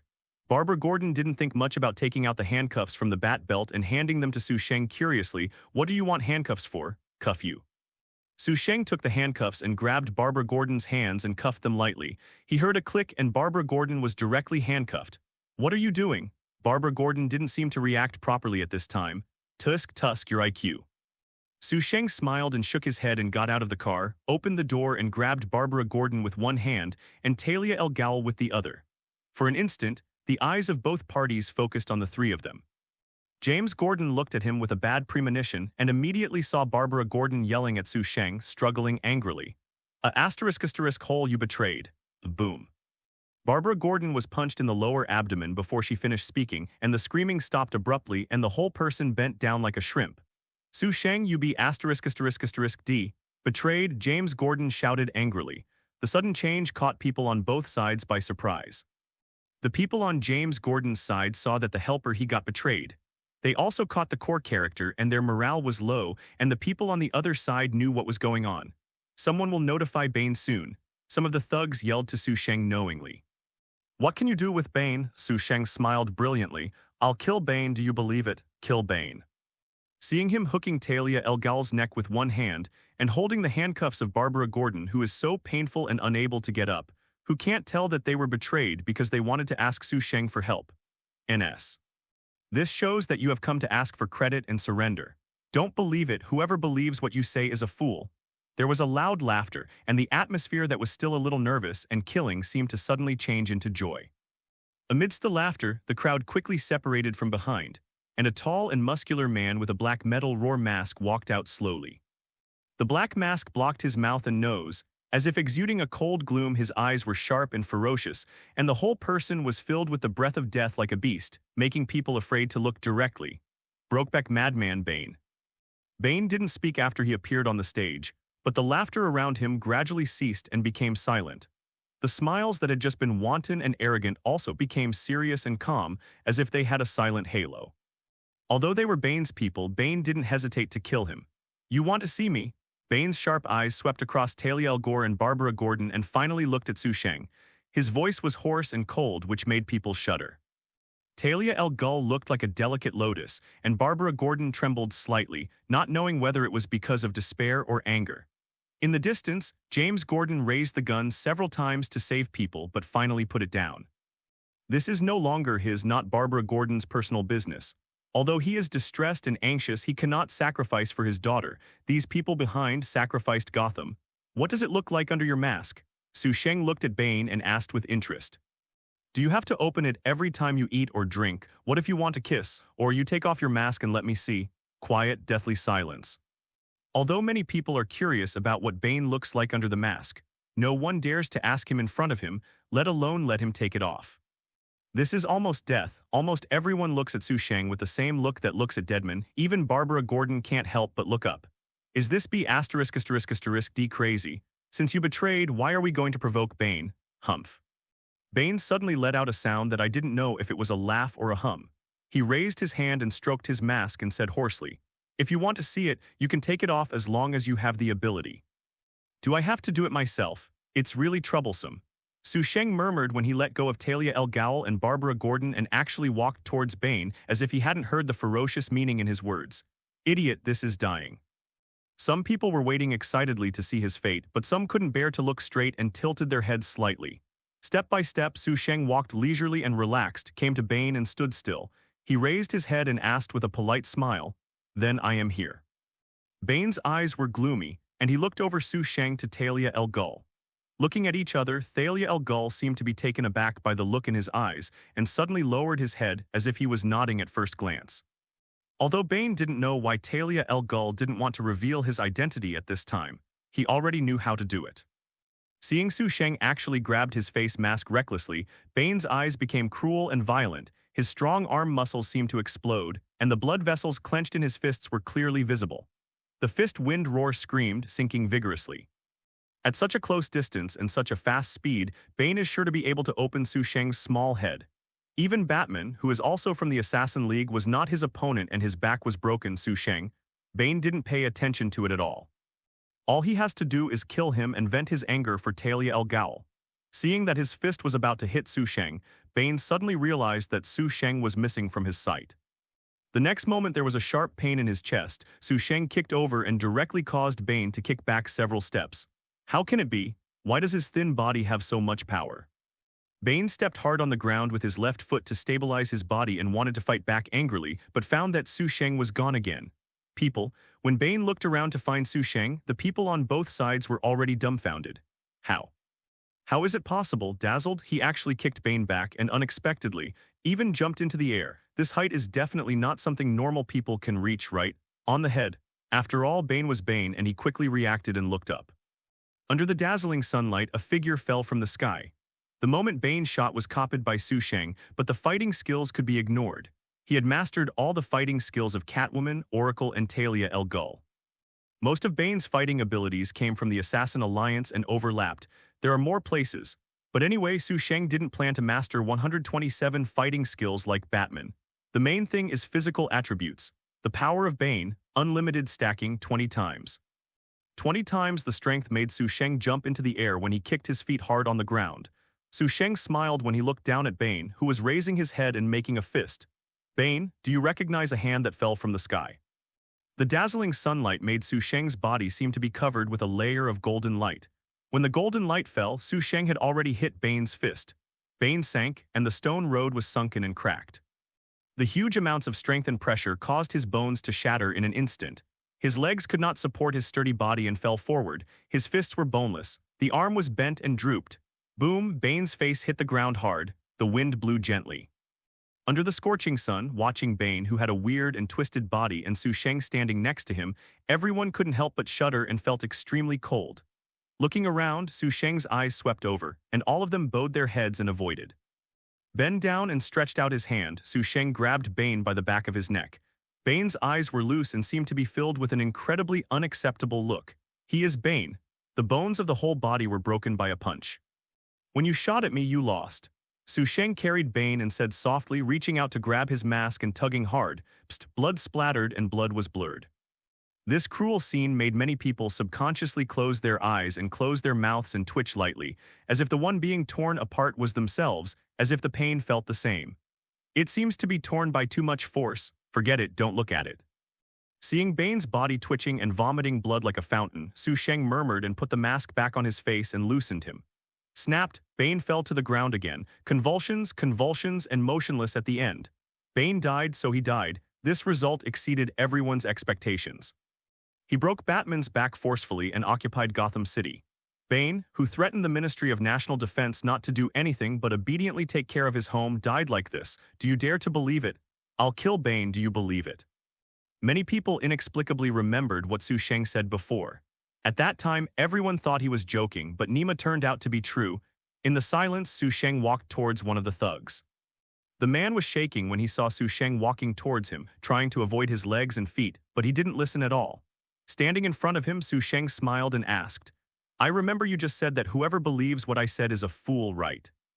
Right, I'm sorry, the man said with a trembling voice in horror. Sheng patted him gently on the shoulder. Don't be afraid, I just want to ask you, do you believe what I said now? I believe it, I believe everything you say, I'm sorry, I'm a fool. The mob nodded like a chicken pecking at rice.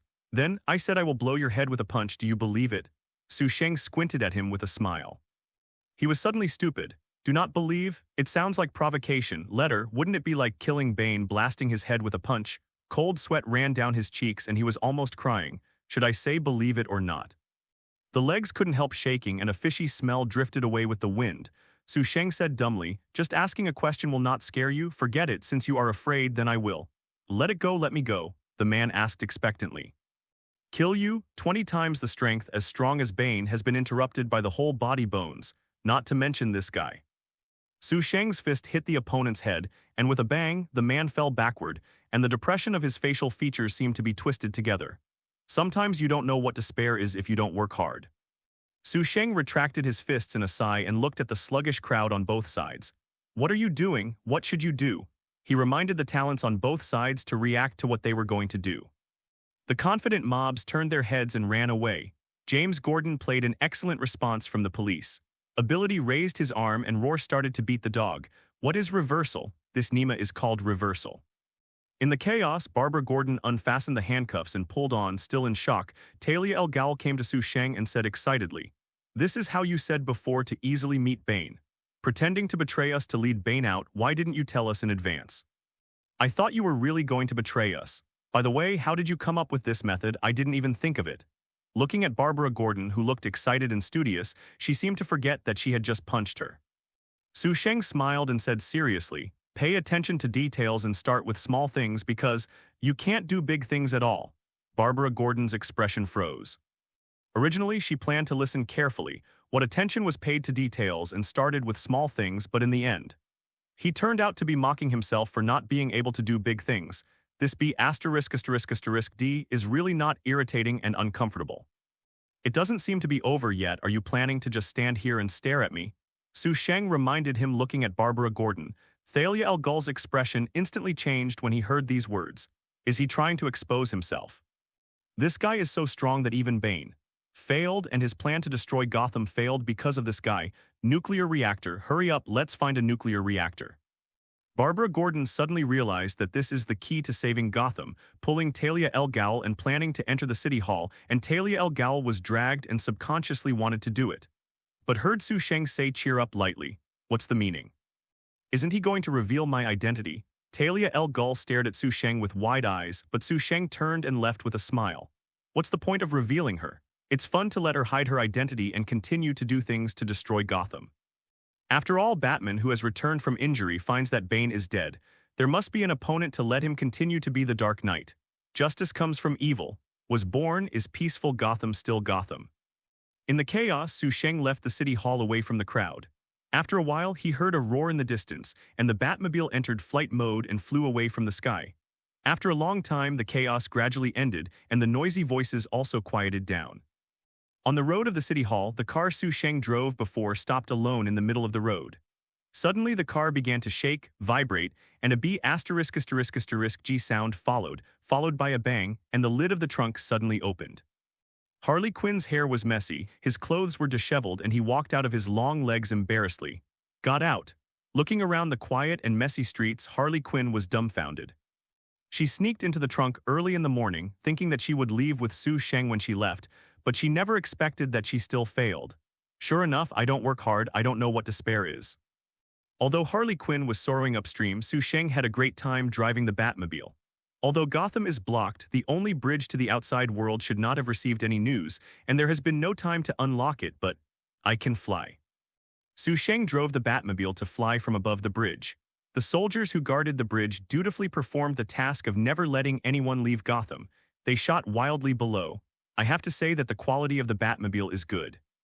The clanging sounds one after another. He drove the Batmobile into an S shape for a while, then flew into a B shape to fight back, but I don't know if the idiots below can understand it. Cross the bridge and leave Gotham. Sheng then let the Batmobile land, from the flight mode to the drag racing mode. The roaring start is deafening, as if telling the car in front that I will hit you even if it is far away. So scared that the cars on the road have no time to appreciate the coolness of the Batmobile and let go aimlessly. I don't know how long it has been driving. Sheng stopped then. Sure enough, it's a good fare and gas, a good woman Fahan. Batmobile, it's out of gas. Sheng looked at the map navigation on the car and found that it was not far from Starling. Starling City, so hasn't it been renamed Star City? If that's the case, then go and see Green Riding Hood. It's not right. Green Arrow, forget it, it's better for Green Riding Hood. Sheng came down and looked around. The bushes were densely covered with deserted people. Let's go. Sheng recognized the direction and left directly. As for the Batmobile, a car without gas is a pile of scrap iron. As a means of transportation, it has fulfilled its mission, so whoever likes it takes it, as long as Batman is not afraid to come to him. Like a walk, Sheng walked forward slowly. One car, another car. Along the way, although there were occasional cars passing by, none of them slowed down and stopped until the kind-hearted people appeared. A brown car drove past Sheng and stopped in front, then slowly reversed and stopped beside him. When the car window was rolled down, the blonde in a shawl was greeted by a girl with black-rimmed glasses. Looking at the dress and temperament, she should be a female student. Well, do you need a ride? She asked slightly awkwardly. Definitely. Sheng smiled brightly and was surprised before he even entered Starling City. After getting in the car, Sheng said thank you to her. You're welcome. She pushed the frame and replied in a daze, hurriedly restarting the car to continue on the road. Look straight ahead, hold the steering wheel with both hands. Sheng looked at her and smiled. Are you nervous? No, I'm just not very good at contacting people, she replied. Then you still let me take a ride. I don't think you are a bad person, and I have never carried anyone, so I want to try. Don't worry, although I just got the driver's license for a short time, there will be no problems. Are you traveling alone with your bag? A trip to Starling is a bad choice. I'm sorry, I mean there's nothing fun here. Even if you want to find a job, it's not the best choice, but my requirements are not high and Quinn's treatment is not bad. Bala bala bala, her speech speed gradually increased, just like a Renju gun talking to herself as if she was completely immersed in her own thoughts. While speaking, the voice was getting smaller and smaller. She turned to look at Sheng and showed an awkward smile. She knew her fault, her thinking was too jumpy, and when she talked with people she would become talking to herself. Yes, I'm sorry that. My name is Felicity Smock, how about you? Sheng. Sheng. Are you Huxia or Korean? Definitely not Japanese because Japanese names are relatively long. Felicity's thinking jumped again. Have you mentioned Oliver Quinn? Sheng suddenly said. Felicity was stunned and said, I have definitely heard of it, well-known playboy. I heard that he was in a shipwreck on the Gold Quinn with his father half a year ago. As a result, she was going to gossip and found out with great interest. Sheng was not listening at all. The shipwreck happened half a year ago, so Oliver Quinn should be on purgatory now. Even if he went to Starling, he couldn't see the Green Arrow man who was green to his bones but liked shooting everywhere. Although many superheroes are green for me, I green for you. Everyone greens each other. After all, if you want to live a good life, you have to be a little green. But there are really few as green as the Green Arrow. Sheng couldn't help being a little disappointed when he didn't see the Green Arrow man in a short time. As the saying goes, there is only a wrong name and no wrong nickname. Whether it is the code name or the outfit, Oliver Quinn is too green. Before he became the Green Arrow man, he was a real scumbag. Even after he became the Green Arrow man, the women changed a lot.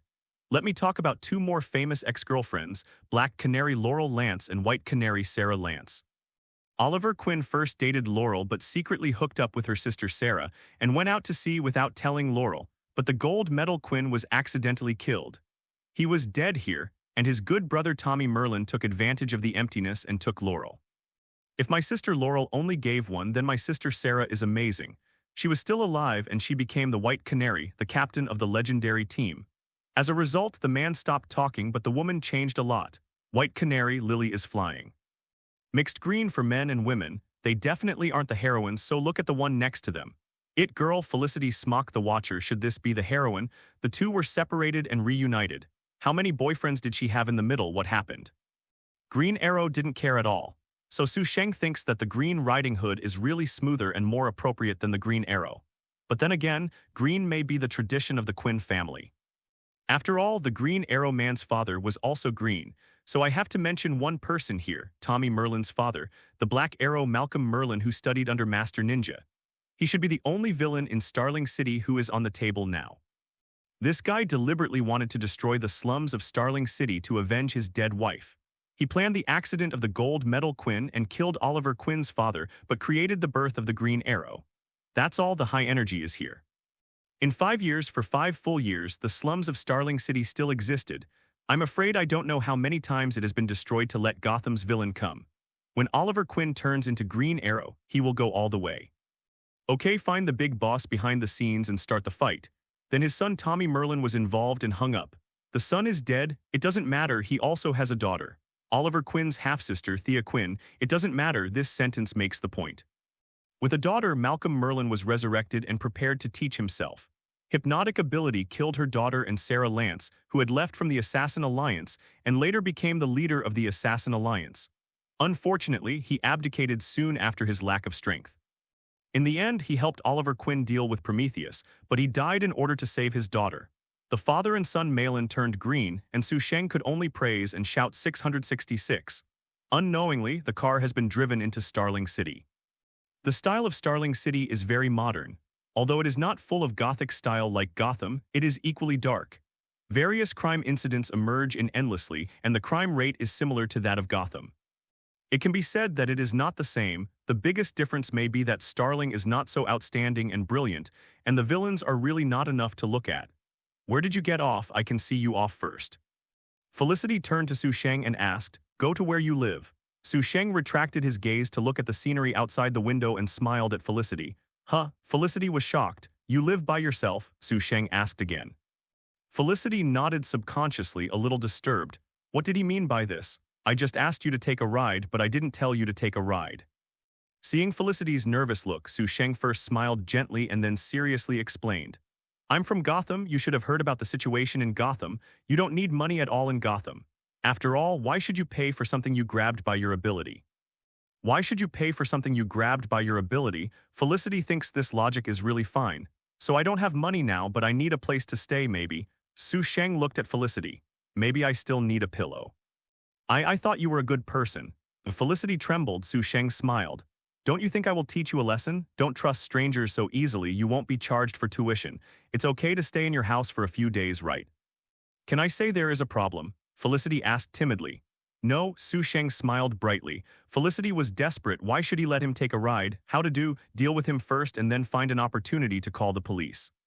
The regretful Felicity drove the car silently. The car drove a few blocks and then stopped on the side of the road. I live here, Felicity said reluctantly, turning off the car. Get off the car.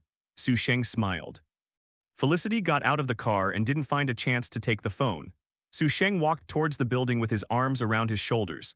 At this moment, Felicity hated how she chose a few beautiful clothes instead of one. Security apartment. Reluctantly, and Sheng went up the stairs. The 5th floor. Felicity was exhausted and panting after climbing the 5-story stairs. It was all right now and she didn't even have the energy to run. Reluctantly took out the key and opened the door. After entering, Sheng stopped after taking a look and said to her very seriously, after you came into this world, you were the first to make me feel that I hadn't settled. Earthly, you better clean up first. The corpses are everywhere. All kinds of sports shoes, high heels are the first to bear the brunt, followed by all kinds of suitcases, occupying most of the space in the living room. The sofa is piled with messy clothes, not a complete set of underwear, and the silk stockings you wear are placed randomly, all around. Although Sheng feels that he can adapt to various environments, it is a new experience after all, but at any rate there must be a place to go. Felicity blushed instantly. He was still out of breath, but now he rushed in quickly, leaping flexibly over the obstacles on the ground and quickly cleared up. Well, the way to clean up is simple and rude, no matter what you put together. Sheng couldn't stand it and helped. Don't put in the stockings you wear. Are there any garbage bags? Get a few more. Do you want this? Don't just throw it away. If the living room is messed up like this, I'm afraid the bedroom won't be much better. Go and clean up the bedroom. Sheng resolutely took over the power of command. The confused Felicity didn't think much about it, but embarrassedly wanted to clean up the house as soon as possible. The two had a clear division of labor, one living room and one bedroom, and it took more than an hour to sort out 3 large bags of garbage and finally cleaned up. On the sofa, the two of Uton looked at the clean and refreshing living room and couldn't help but smile with satisfaction. Felicity couldn't help but said, suddenly it feels like the living room is a lot bigger. That's because there is less trash. Sheng mocked. Felicity excuses embarrassingly, I just moved in and haven't had time to organize it. I'm hungry. Sheng turned to look at Felicity. Golulu tilde Felicity's belly also screamed, or order takeaway. I know there is a Huxia restaurant that is very good. Whatever. Sheng responded indifferently and picked up the remote control and turned on the TV. Felicity, who had finished ordering the takeaway, looked at her phone and then at Sheng, who was watching TV, suddenly froze. If I remember correctly, Sheng hijacked herself and wanted to find a place to stay, and she planned to find a chance to call the police. How could it become that he helped himself to clean up and called for takeaway? How did this extreme and nonviolent transition happen? How long can it be delivered? Sheng suddenly turned his head and asked. Felicity was stunned and replied, half an hour. Then you go take a bath first and I'll be washing it when you are done. It's almost time for the takeout to arrive. Oh. Felicity replied blankly, and after hesitating for a moment, she put the phone down and turned around to go to the bathroom. She thought about it very seriously since he hitchhiked the car until now. It seems that he hasn't done anything to hurt herself. If he is really a bad person, she can't help herself clean up the room so hard, right? Don't call the police for now. What if you get a misunderstanding? The patter of water rang from the bathroom, but Sheng watched the TV earnestly to learn about the situation in Starling City. Simple 2 words, boring. It was not all trivial things or crimes that did not arouse his interest in the slightest. There were a few short news reports about Gotham's situation. Bane was killed, Gotham was liberated, and he seemed to be in a flash of scenes. Also saw Oracle Barbara Gordon. After a while, Felicity came out. Maybe she was used to being careless. Felicity came to the living room wrapped in a bath towel. Seeing Sheng, who got up in the living room, she realized that there was still a strange man in the house. Blushing, she hurriedly planned to go to the bedroom and put on clothes. As soon as she turned around, she performed the skill of mixing the left foot with the right foot. It fell to the ground with a sound. Feeling painful and ashamed, Felicity hurriedly sorted out the bath towels to block the scenery, but saw that Sheng walked past her into the bathroom without stopping. Snapped. The door to the bathroom closed and Felicity's face flushed even more. 10 minutes later, Sheng came out of the shower, shirtless and wearing boxer shorts. While wiping his hair with a towel, he walked to the changed clothes and sat down beside Felicity. Felicity sat up straight in an instant, her body stiffened and her eyes were not squinted, and she suddenly shuddered. Doorbell rang. Felicity got up and ran to open the door and arrived outside. After paying and returning to the living room with the takeaway, Felicity seemed to be restrained like a guest, but Sheng seemed relaxed at home. As the sun sets, the night gradually shrouds. Time ticked by and it was time to rest. Felicity sat on the bedside of the bedroom while holding the phone. Suddenly, the bedroom door was pushed open. Sheng walked in. What are you doing?" Felicity asked. "Sleep," Sheng Lisuo definitely said. "Yes, there is only one bed." "What then?" "Can I sleep on the floor?" Sheng asked with a smile. Felicity breathed a sigh of relief and didn't seem to hear the ridicule in his tone. Instead, she said concerned, "Couch, isn't the floor hard to sleep on?" "I tried to restrain myself," Sheng said solemnly. Felicity looked at Sheng blankly, trying his best to restrain. What to restrain? Real freedom is not to do what you want, but not to do what you don't want. Coming into this world, Sheng believes that he is free. He had no idea of sleeping on the ground. So while Felicity was still thinking about the relationship between sleeping on the floor and restraint as much as possible, Sheng had lifted the quilt and lay down and hugged Felicity very naturally. Her body was very stiff and her body was also very soft. Felicity, who was hugged by Sheng, remained motionless as if she had been acupointed. The hand pointed out that he was holding the phone vigorously, but it didn't seem to move anymore and his mind went blank. "The new pillow doesn't seem to be big," Sheng murmured after experiencing it and slowly closed his eyes. I don't know how long it took Felicity to look at Sheng quietly. Seeing that he seemed to be asleep, she wanted to slowly move her hand on her body, but just after he moved it away, he put his hand back on its own. This caused Felicity's anger to move away again, but she came back again. The war of ownership of the Highlands continued several times. Felicity finally gave up. "Isn't it okay if yours belongs to you?" Felicity looked at Sheng helplessly and yelled a few words in her heart. Unconsciously, her eyelids began to fight and she fell asleep in confusion. She seemed to have a dream. "In my dream, I just graduated and got a job position in the Quinn group. I rented a small but cozy apartment with my boyfriend. The two of them worked hard to clean up. They ordered takeaway before cooking. The boyfriend was sweet in the evening, holding myself want to make affection. Shy and nervous, she felt that she had found someone to entrust her for life. She gradually gave up resistance and gradually took the initiative, but her boyfriend avoided as if joking with herself, which made her a little annoyed to take the initiative again. Then it started to become a little fuzzy, and then I woke up from the dream. She found that Sheng was gone, and her pajamas were also missing. Thinking back to the dreams that she vaguely remembered, Felicity didn't mention how embarrassed she was, because she found that the boyfriend in the dream looked exactly the same as Sheng. "Damn it, I'm not how B****ch would have such a dream." Felicity scolded in annoyance, and when he saw the time on the alarm clock inadvertently, he suddenly remembered that he was going to work at the Quinn group today. "Oops, I'm going to be late." Felicity yelled in a panic and hurriedly rummaged through the clothes, jumping out of the bedroom while wearing the clothes to go to the bathroom to wash. 5 minutes later, she packed up and came out to bring her bag and shoes to go out. Then she found that Sheng was sitting on the sofa and clearly saw the series of actions she had just done. The ghostly Felicity's head twitched and said that I got off work at 5 and then opened the door and went out. Boom. The door closed heavily. Sheng shook his head with a smile. Felicity was much more interesting than Harley Quinn. Lie down on the sofa, the sun swayed on him. Sheng narrowed his eyes and began to ponder. The Green Arrow hasn't been born yet, and there is no news of the explosion of the Center City's cutting-edge laboratory. He can only play against the legendary team. The mission of the legendary team is to travel through time to solve various time deviations and protect the timeline. If you change their history yourself, they will definitely appear. At that time, he will be able to follow the legendary team to travel through time everywhere. As for the legendary team, will the legendary team accept him on the ship?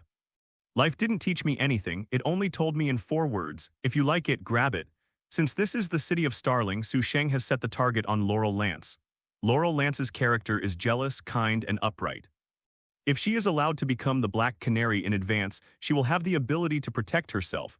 Then her sister Lan Lance would not betray the Assassin Alliance to protect her and her father. and naturally would not be killed by Thea controlled by Malcolm Merlin and then resurrected by using the pool of Lazarus, let alone join the legendary squad. Right. The legendary team of the future found that the captain was gone and couldn't cross over to figure out what was going on. What's more, he is also a little interested in Laurel, not to make the grassland on the Green Hat grow more vigorous, but purely think that if the Green Arrow comes back and intends to show his talents to save the city, it will be a bitter hatred. What happens when you say the phrase, "I must pretend to be another person, I must become another existence," and discover that the evil and villains in the city have been resolved? Will he continue to be the Green Arrow Man or be a son with peace of mind? In all likelihood, you will continue to be the Green Arrow Man, right?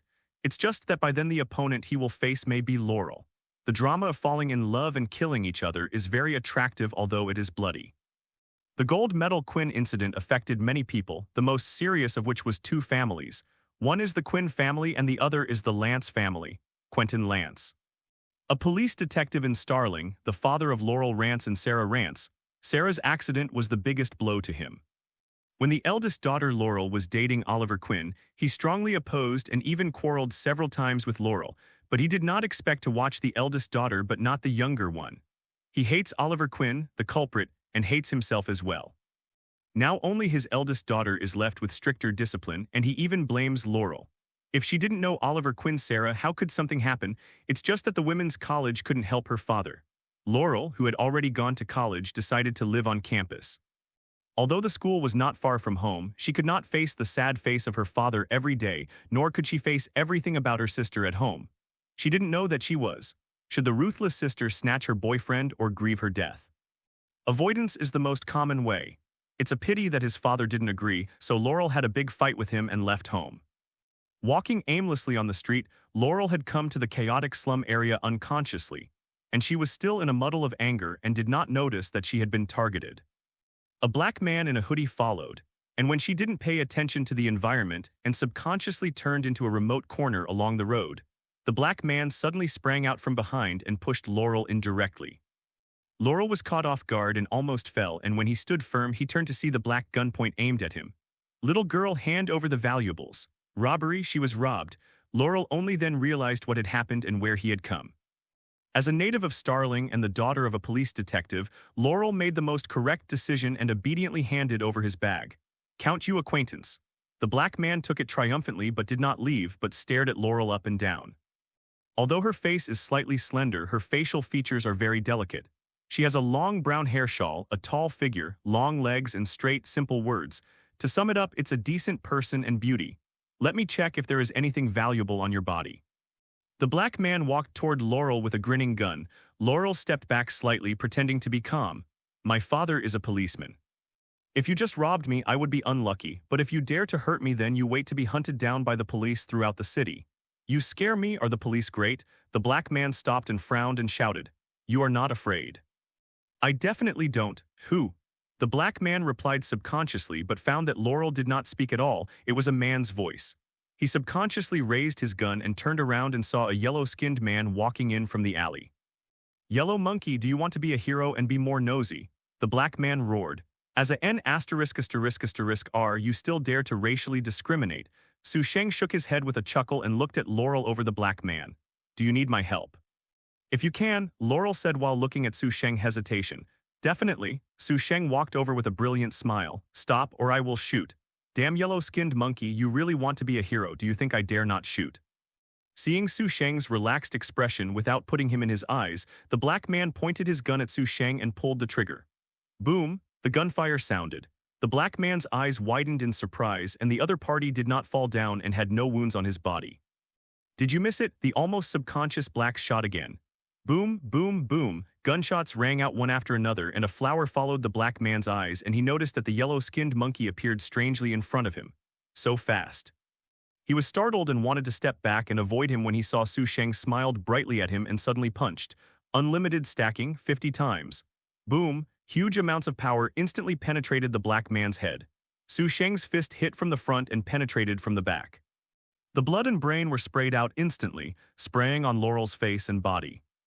The smell of blood was pungent. Laurel dumbly saw Su Sheng's fist pulled out of the black man's head, and when the black man fell to the ground, he took the bag in his hand and held it to him and smiled slightly. Your bag. Seeing the hand holding the bag mixed with blood and brain, Laurel's eyes widened, her legs were soft, and her body stunned and fainted. Boom! Su Sheng watched Laurel fainted and fell to the ground with a slight smile.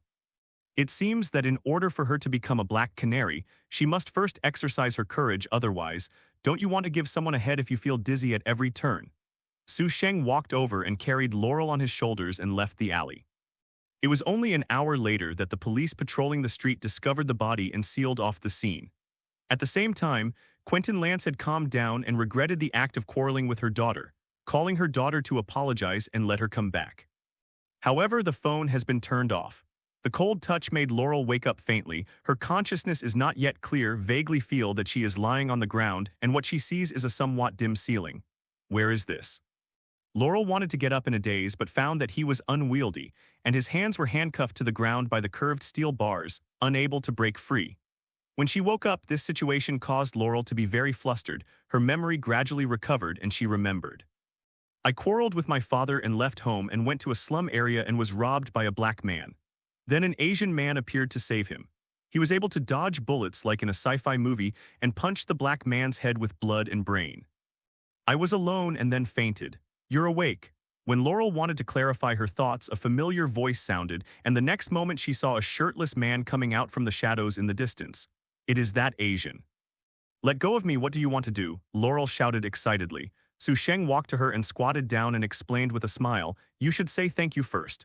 Thank you? You kidnapped me and let me say thank you, Laurel shouted angrily. You let me go, my father is a policeman. Quentin Lance, I know. Su Sheng stroked Laurel's body disapprovingly and slowly said amidst her struggle and shouting, first of all, I saved you, so it's not an exaggeration to say thank you. Secondly, your clothes are over there and I cleaned it for you.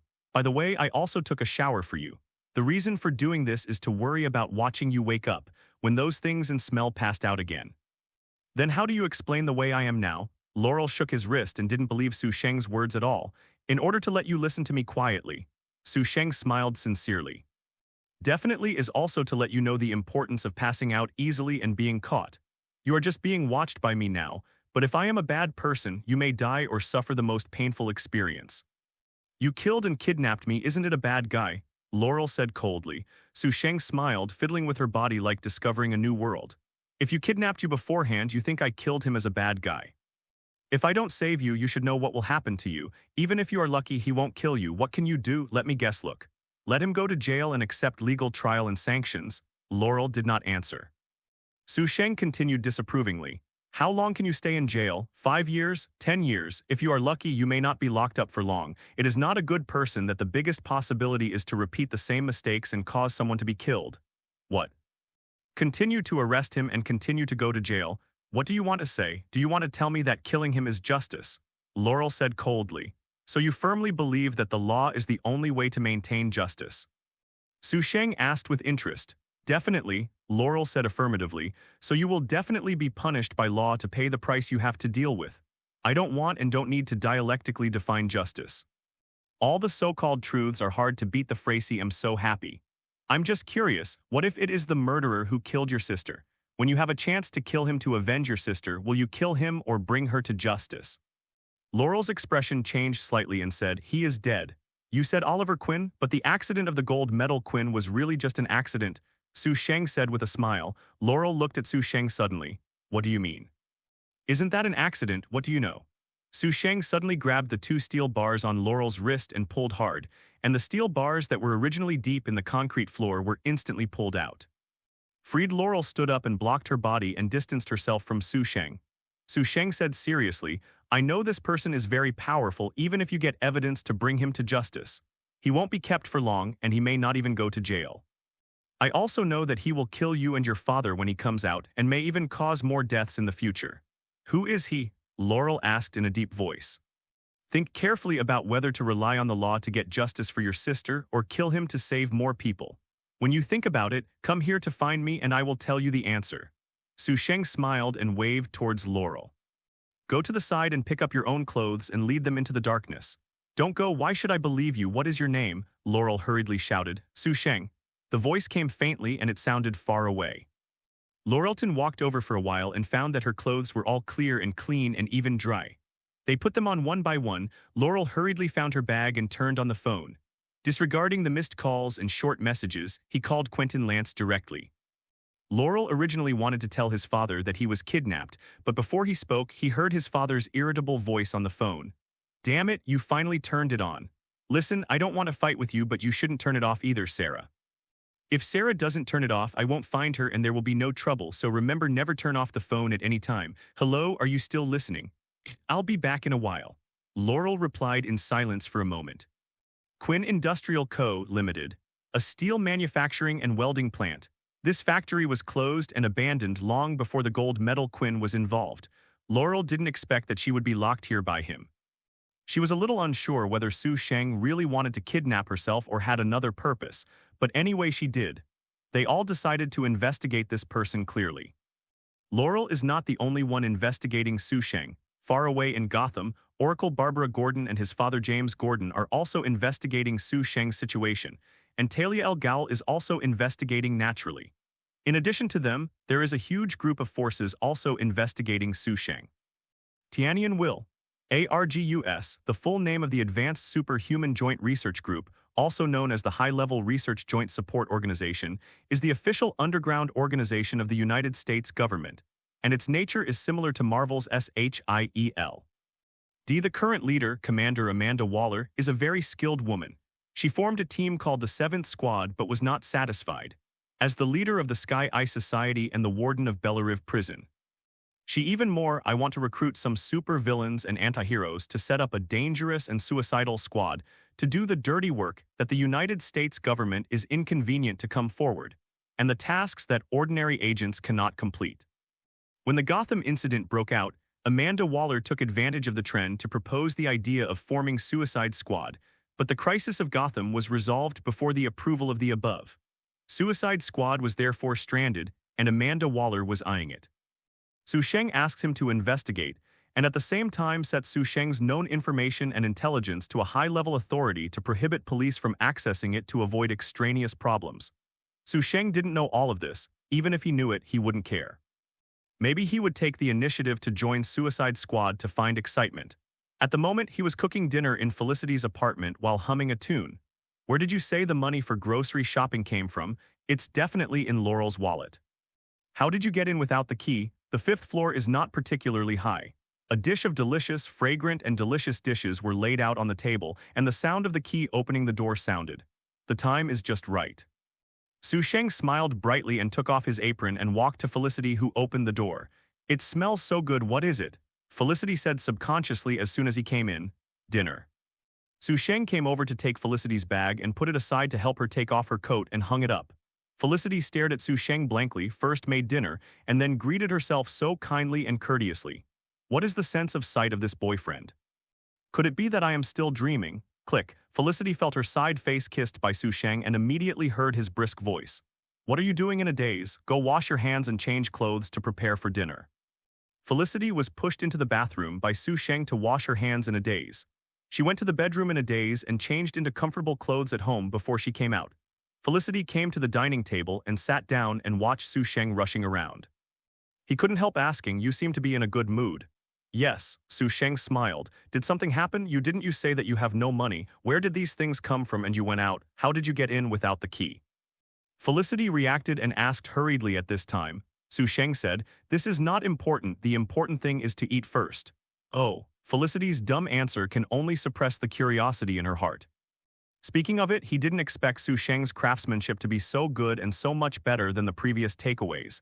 Originally, Felicity was still a little confused but gradually became a foodie. "It's delicious, I'm going to get fat again." The contented Felicity couldn't help but patted her belly and exclaimed, "Beautiful and ugly, fat and thin are in the sky. People who eat 2 bites are full, and when you are full you still say, 'I can come again,'" Sheng said with a chuckle. Felicity blushed. "I blame you for making it so delicious. The work of washing the dishes is left to you." Sheng said. She doesn't have the ability to let Felicity cook, but she can still wash the dishes. Sheng leaned on the sofa and watched the TV. After a while, Felicity finished washing the dishes and came over and sat down beside him. "Now I can tell what the hell is going on with you." Sheng smiled and lay down on Felicity's lap. Felicity followed with a slight stiffness and saw his hand poking in underneath the t-shirt. She was frightened and hurriedly grabbed him. Hand, you, what are you doing? Hey, take your hand away. With black eyes and a gentle voice, Felicity let go of her hand in a daze, followed by her blushing, her body trembling slightly, her hands clenched, fists seemingly nowhere to be placed. Uncontrollably sent out some kind of feline version of hum. Felicity is more interesting than Harley Quinn. Seeing her reaction, Sheng suddenly smiled and said, Snow White was rescued by the 7 little dwarf and lived in the forest for a while until the prince rode a white horse to pick her up, and then she married the prince. But the prince abandoned her after the wedding night because the prince discovered that there were dark spots on Snow White's body. Are you Snow White? Felicity looked at Sheng blankly with a dazed expression before reacting to it for a while. Definitely not. Then let me take a look. Sheng suddenly turned over and sat up after speaking. Before Felicity could react, he hugged her directly and went directly into the bedroom amidst her cries of surprise. Language is an art. It is clear that every word is the same, but it can produce different effects according to different tone and sentence segmentation. From don't, stop to don't, stop to don't. Stop, 3 sentences are enough to express Felicity's mental and physical state clearly. With squally rains and waves, Felicity, who went out to sea for the first time, was still immersed in the feeling of aftermath. Looking at Sheng blankly, Felicity felt that her life was completely out of control after meeting him. What are we now? She asked Sheng blankly. Sheng chuckled. It can be a friend or a couple. Do you have such a friend? Felicity said quietly. Friendship's little bed, just go up as long as you say it. That's why you were so diligent before. Or was it because the things last night made you think I was a B***ch and it was easy to get hands? Premeditated. Sheng shook his head dumbly and stroked her cheek. His eyes were gentle and his tone of voice was serious. Not last night, but just now. So you really think so? Felicity stood up angrily and stared at Sheng. Don't be angry, you're my first girlfriend in this world. Sheng hugged her and kissed her softly. If it weren't for your reaction just now, you wouldn't have this chance. Really? Felicity looked at Sheng suspiciously and the originally angry mood disappeared. She slowly lay on Sheng's body. Tell me about you, I don't know anything about you. Did you really intend to intimidate you in the first place, or kidnap me? Felicity found it difficult to accurately describe the situation. Yes, Sheng smiled brightly. I did this in Gotham before, it's simple, fast, convenient, and easy. Speaking of kidnapping, I also kidnapped a woman during the day, well, a policeman's daughter. This joke is not funny, Felicity smiled. I'm not kidding. What? Felicity was stunned and stood up again. Are you serious? Did you kidnap the police's daughter during the day? Yes, at least she thinks so. It seems that she shouldn't call the police. Sheng thought for a while. You are crazy. Felicity yelled and hurriedly got up and ran to the living room. It didn't take long for Felicity to return to turn on the computer with his computer bag. I turned it on and found my glasses to put on. Felicity's fingers quickly tapped on the keyboard like a butterfly dancing, and in a dozen seconds he invaded the internal system of the Starling police. I found that there was nothing about Sheng. His record was relieved and turned to look at him seriously and asked, Are you really kidding? Laurel Lance, her father is Quentin Lance, check it out. Sheng said. Felicity quickly called up the information of the two of them, frowning and looking at Sheng silently. Why kidnapped her? After a while, Felicity seemed a little unbearable. Sheng couldn't help asking with the look that nothing happened. I am a little interested in her. You kidnap her if you are interested in her. Yes, your boyfriend is so headstrong. Sheng got up and hugged Felicity from behind. Felicity frowned and tapped on the keyboard again, frowning. She found that not only there was no kidnapping record related to him, the police system did not even have his information. She thought that Sheng was from Gotham and invaded the Gotham police system, but she found Sheng's file information. It turned out to be a high-level secret, even if the director is not qualified to check it. Although she can crack it in, she can't do it with this notebook. Who are you? Felicity turned her head to look at Sheng. Sheng noticed that his file was set as high-level confidential but didn't care, and smiled brightly. You man, do you forget so quickly, or do you like the new and dislike the old faster than me? Love the new and hate the old. As soon as Felicity wanted to ask what's going on with the new and tired of the old, she heard Sheng continue to say, Check Quinn Industrial Co. Limited, a steel manufacturing and welding plant. Felicity easily invaded the nearby surveillance system and soon the picture appeared. What are you doing? Felicity asked after reacting. Sheng said, I kidnapped her here and I told her that if you want to see me, go here and find me. You still want to see her? You said you are interested in her, you like her? Felicity asked uncomfortably. If you like me, I will be strong. How could it be possible to wait for her to come to me? Sheng smiled. Strong, strong. Do you always confess in this way? If you confess, what's the use? You will definitely be rejected. If you can't catch up, you can take it. You can take medicine if you can't get it, and you will get a photo after you turn your face. It's a big deal to squat in jail before you continue, Sheng said seriously and very seriously. Felicity stared at him blankly. What kind of antisocial logic is this? Felicity felt that her brain was not enough. One more boyfriend who was confused and gave up his body that he had preserved for more than 20 years, only to find that he was a kidnapper with antisocial behavior. However, his files are set as high-level confidential. This is not a treatment that a kidnapper can get. Felicity feels that Sheng is more and more mysterious, and more feels overwhelmed and wondering how to deal with it. NS. The only thing she is sure of is that being with Sheng is definitely more exciting than invading the Ministry of National Defense when she was 17. Looking at Sheng lying down, Felicity thought for a while and then closed the computer and lay down. Since she doesn't know what to do, leave the problem to time to solve it. Felicity, who was so exhausted by Sheng for the first time in more than 20 years, soon fell into a deep sleep. As the saying goes, do not worry about things that cannot be solved today because tomorrow may still not be solved. Felicity, who came from awakening, didn't realize any solution, and time might be too lazy to deal with this mess. So dressing, washing, and eating, Felicity decided to go to work first, but before leaving she gave Sheng a key. Although she didn't know how Sheng came back yesterday, it must be not a normal way. With the key, Sheng didn't go out and lay lazily on the sofa basking in the sun, and his thoughts gradually dissipated. If Felicity is Green Arrow's girlfriend, then I can give him a forgiveness hat. If I have enough fun, I can say something about your girlfriend when I see him. But now Felicity became his girlfriend before he met Green Arrow, so the situation was naturally different. Sheng didn't plan to get rid of his liking for the new and disgusting the old, although he doesn't mind breaking up, let alone hating because of love, and even killing each other in love. It was someone who complained about him like the Green Arrow man himself. Life is just a journey. I pass by you, you pass by me. But others want to pass by too. Brain beat fart. Sheng thought about it and thought that the best way was to find something for her, the kind of thing that can be fulfilled every day and can be struggling for a lifetime. Like being a hero. Felicity's character originally had a sense of justice. Although her physical fitness was not good, her hacking skills were very powerful, and she was more than enough to be a logistic hero. On the first day of confirming the relationship, we must prepare for the breakup. I am afraid that there will be no one. The impulse is the devil. Sheng sighed faintly. Lichty will become the watcher too. If Felicity becomes an ex-girlfriend and becomes a symbol of a city, it seems not bad. If you go wherever you go, you will have more ex-girlfriends, more cities, and you will have ex-girlfriend clubs wherever you go. Wouldn't it be too ridiculous? But it's a little exciting to think about it.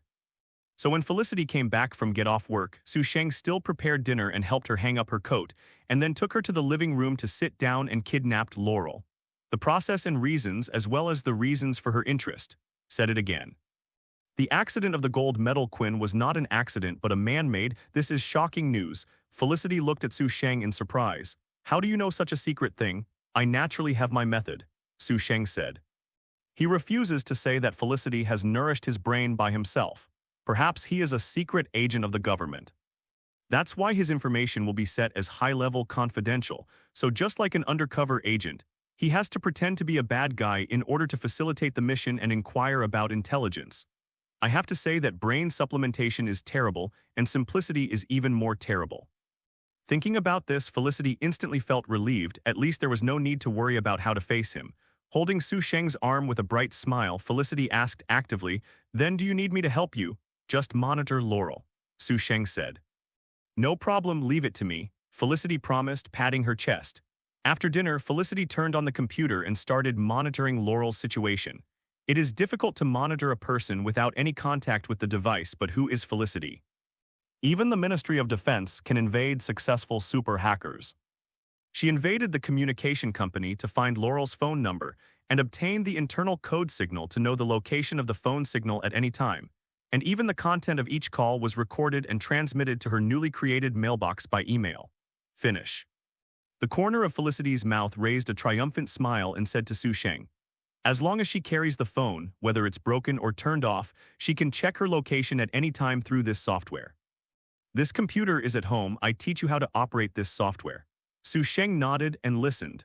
After a while, he asked curiously, as long as there is a communication company's internal code signal, you can monitor the location of the other party at any time. Is this software you wrote yourself? Yes, Felicity responded with a smile. It seems illegal, right? What are you going to do with it? At the time, my roommate's boyfriend cheated her on her back for a long time. During that time, I happened to be bored, so I wrote this software, but I never used it once. Felicity explained in a whisper. He changed the subject awkwardly. By the way, you don't seem to have a cell phone. How about I give you one? This is really an explanation, isn't it a hint? Sheng gave a thumbs up for Felicity's wit. The creaking and shaking gradually stopped amidst a burst of exciting ups and downs. Felicity lay in Sheng's arms with blurred eyes for a while before focusing gradually, becoming more energetic.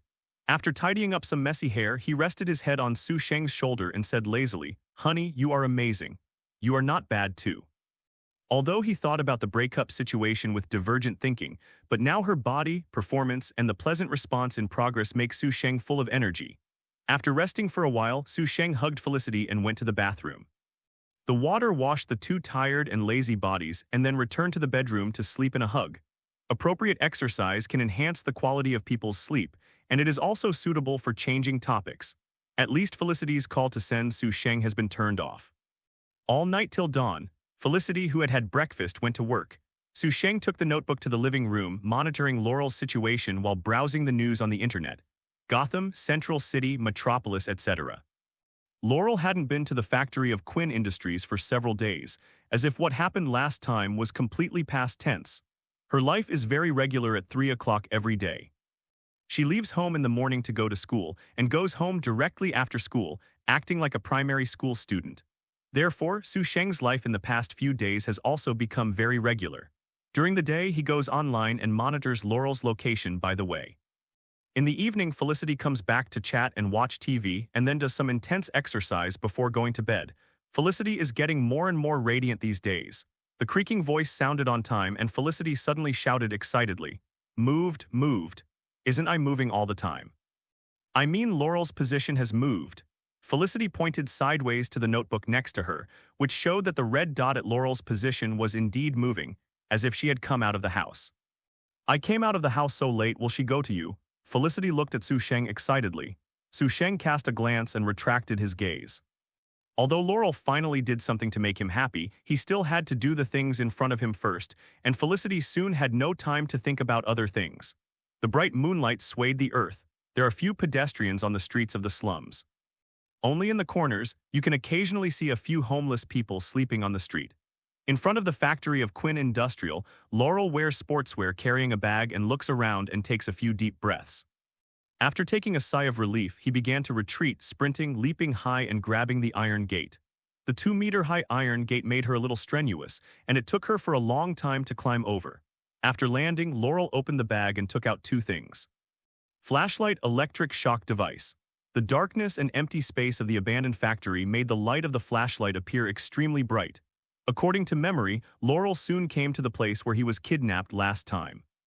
The curved steel bar was still on the ground and her voice echoed in the quiet space. "Is there anyone? I'm here. Sheng, are you there?" Laurel asked softly and tentatively but didn't get any response. "Isn't he absent?" A rush of roar's heat suddenly blew around his neck. Laurel shuddered subconsciously, turned on the electric shock and slammed behind him. Zai zai zai. The electric blaster emits faint electric light and sound. Laurel only felt that his wrist was tightened and he was grasped. The flashlight subconsciously shone it, and suddenly found that Sheng was standing in front of him holding his wrist, holding the electric blaster. Sheng smiled and looked at the electric shock device in her hand, grasping the fingers of her wrist slightly hard. Laurel snorted the electric shock device and instantly dropped his hand to the ground. Click. The landing sound was clear. Laurel shook slightly instinctively, and then found that Sheng's hand holding his wrist was strangely lit up with a blue light, as if, like the light of an electric shock device.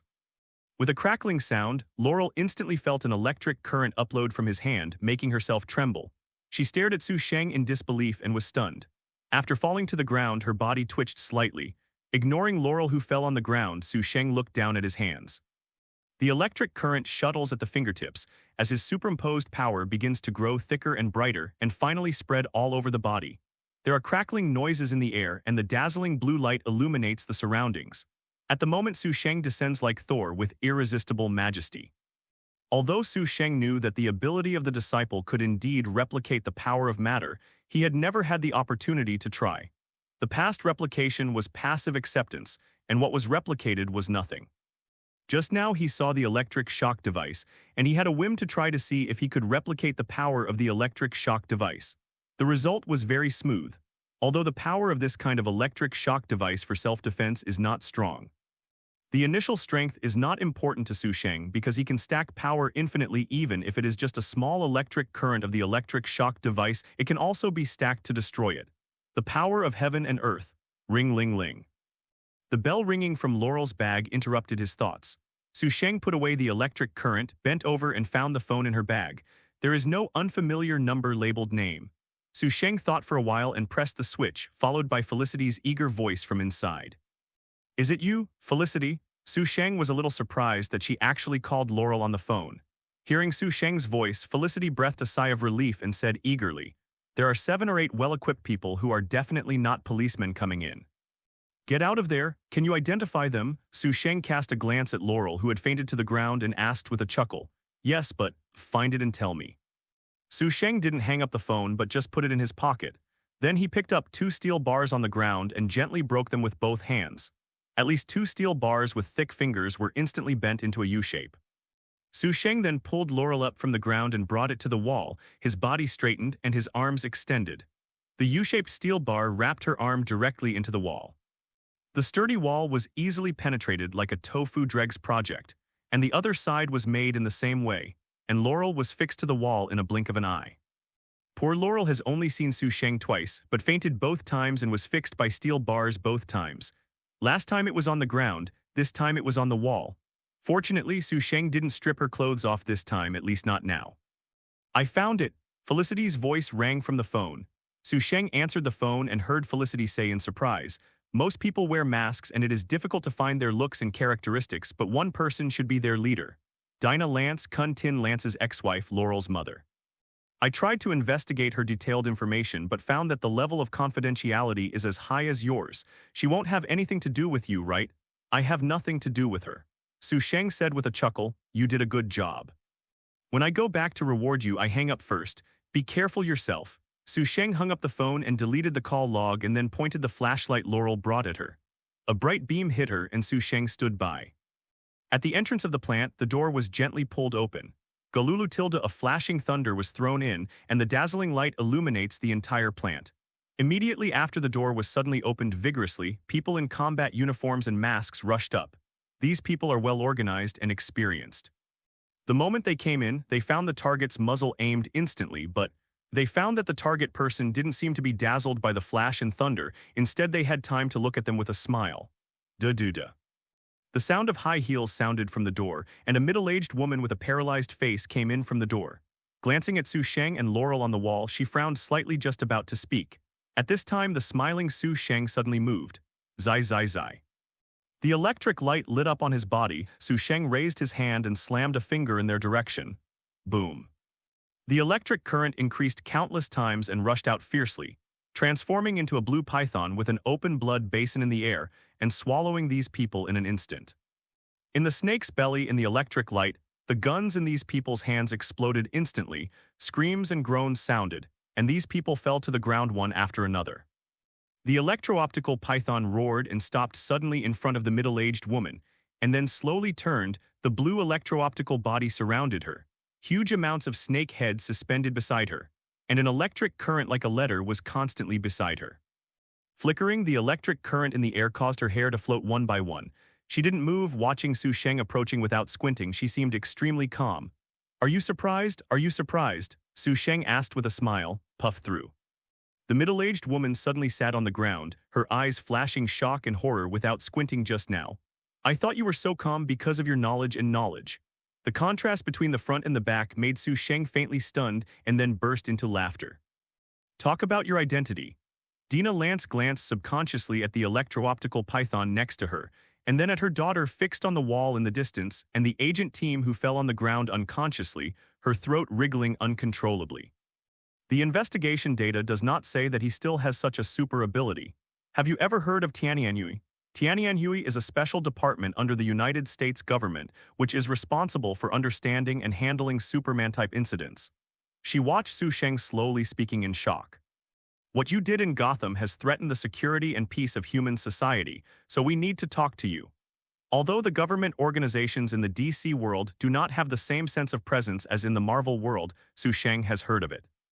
It's just that Laurel's mother Dinah Lance is actually a member of the Sky Eye, so it is the Sky Eye who made her files confidential. This is how you talk about it. Su Sheng glanced at the agents lying on the ground behind him, shaking his head and chuckles.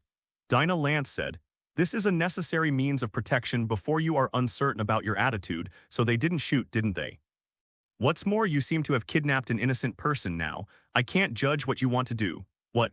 If you let her go, I am willing to solemnly apologize to you and have a good talk." It's another one who uses an apology as a bargaining chip. Su Sheng shook his head slightly. Why don't you understand? When you don't have chips, you should apologize early and fight for opportunities, but when you have chips, you don't need to apologize at all. With that said, Su Sheng turned and walked towards Laurel, who had not yet woken up. What a beautiful face. Looking at Laurel, who was hanging his head slightly, Su Sheng stretched out his fingers with a chuckle and the flash of fingertips stroked her cheeks. Zai zai zai. Laurel's face trembled slightly. What are you going to do? Dinah Lance shouted with excitement in an instant. Do you think I didn't know that she was your daughter? Su Sheng squinted at Dinah Lance. Originally, she was not dangerous, I just wanted to give her a choice. Definitely this is also to satisfy my own interests, but not necessarily anymore. Sorry, Dinah Lance was stunned, followed by a straightforward apology. Not enough. Su Sheng shook his head slightly. Dinah Lance stood up slowly and walked towards Su Sheng silently. Su Sheng looked at her with interest. Step by step. Dinah Lance stopped a few steps away from Su Sheng and suddenly knelt down with a thud. I'm sorry that I chose the wrong way to meet you. If you get angry because of my behavior, I hope you can let my daughter go to me. Only her daughter is left. Just be decisive and sincere. Su Sheng looked at Dinah Lance, who was kneeling on the ground, and said with a smile, look at your age and love your daughter, and I should forgive you according to the truth, but I don't want to.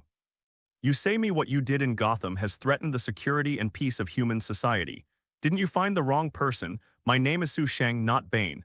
Although it has nothing to do with justice, I killed Bane and saved Gotham. You said I threatened the security and peace of human society. Dinah Lance said solemnly.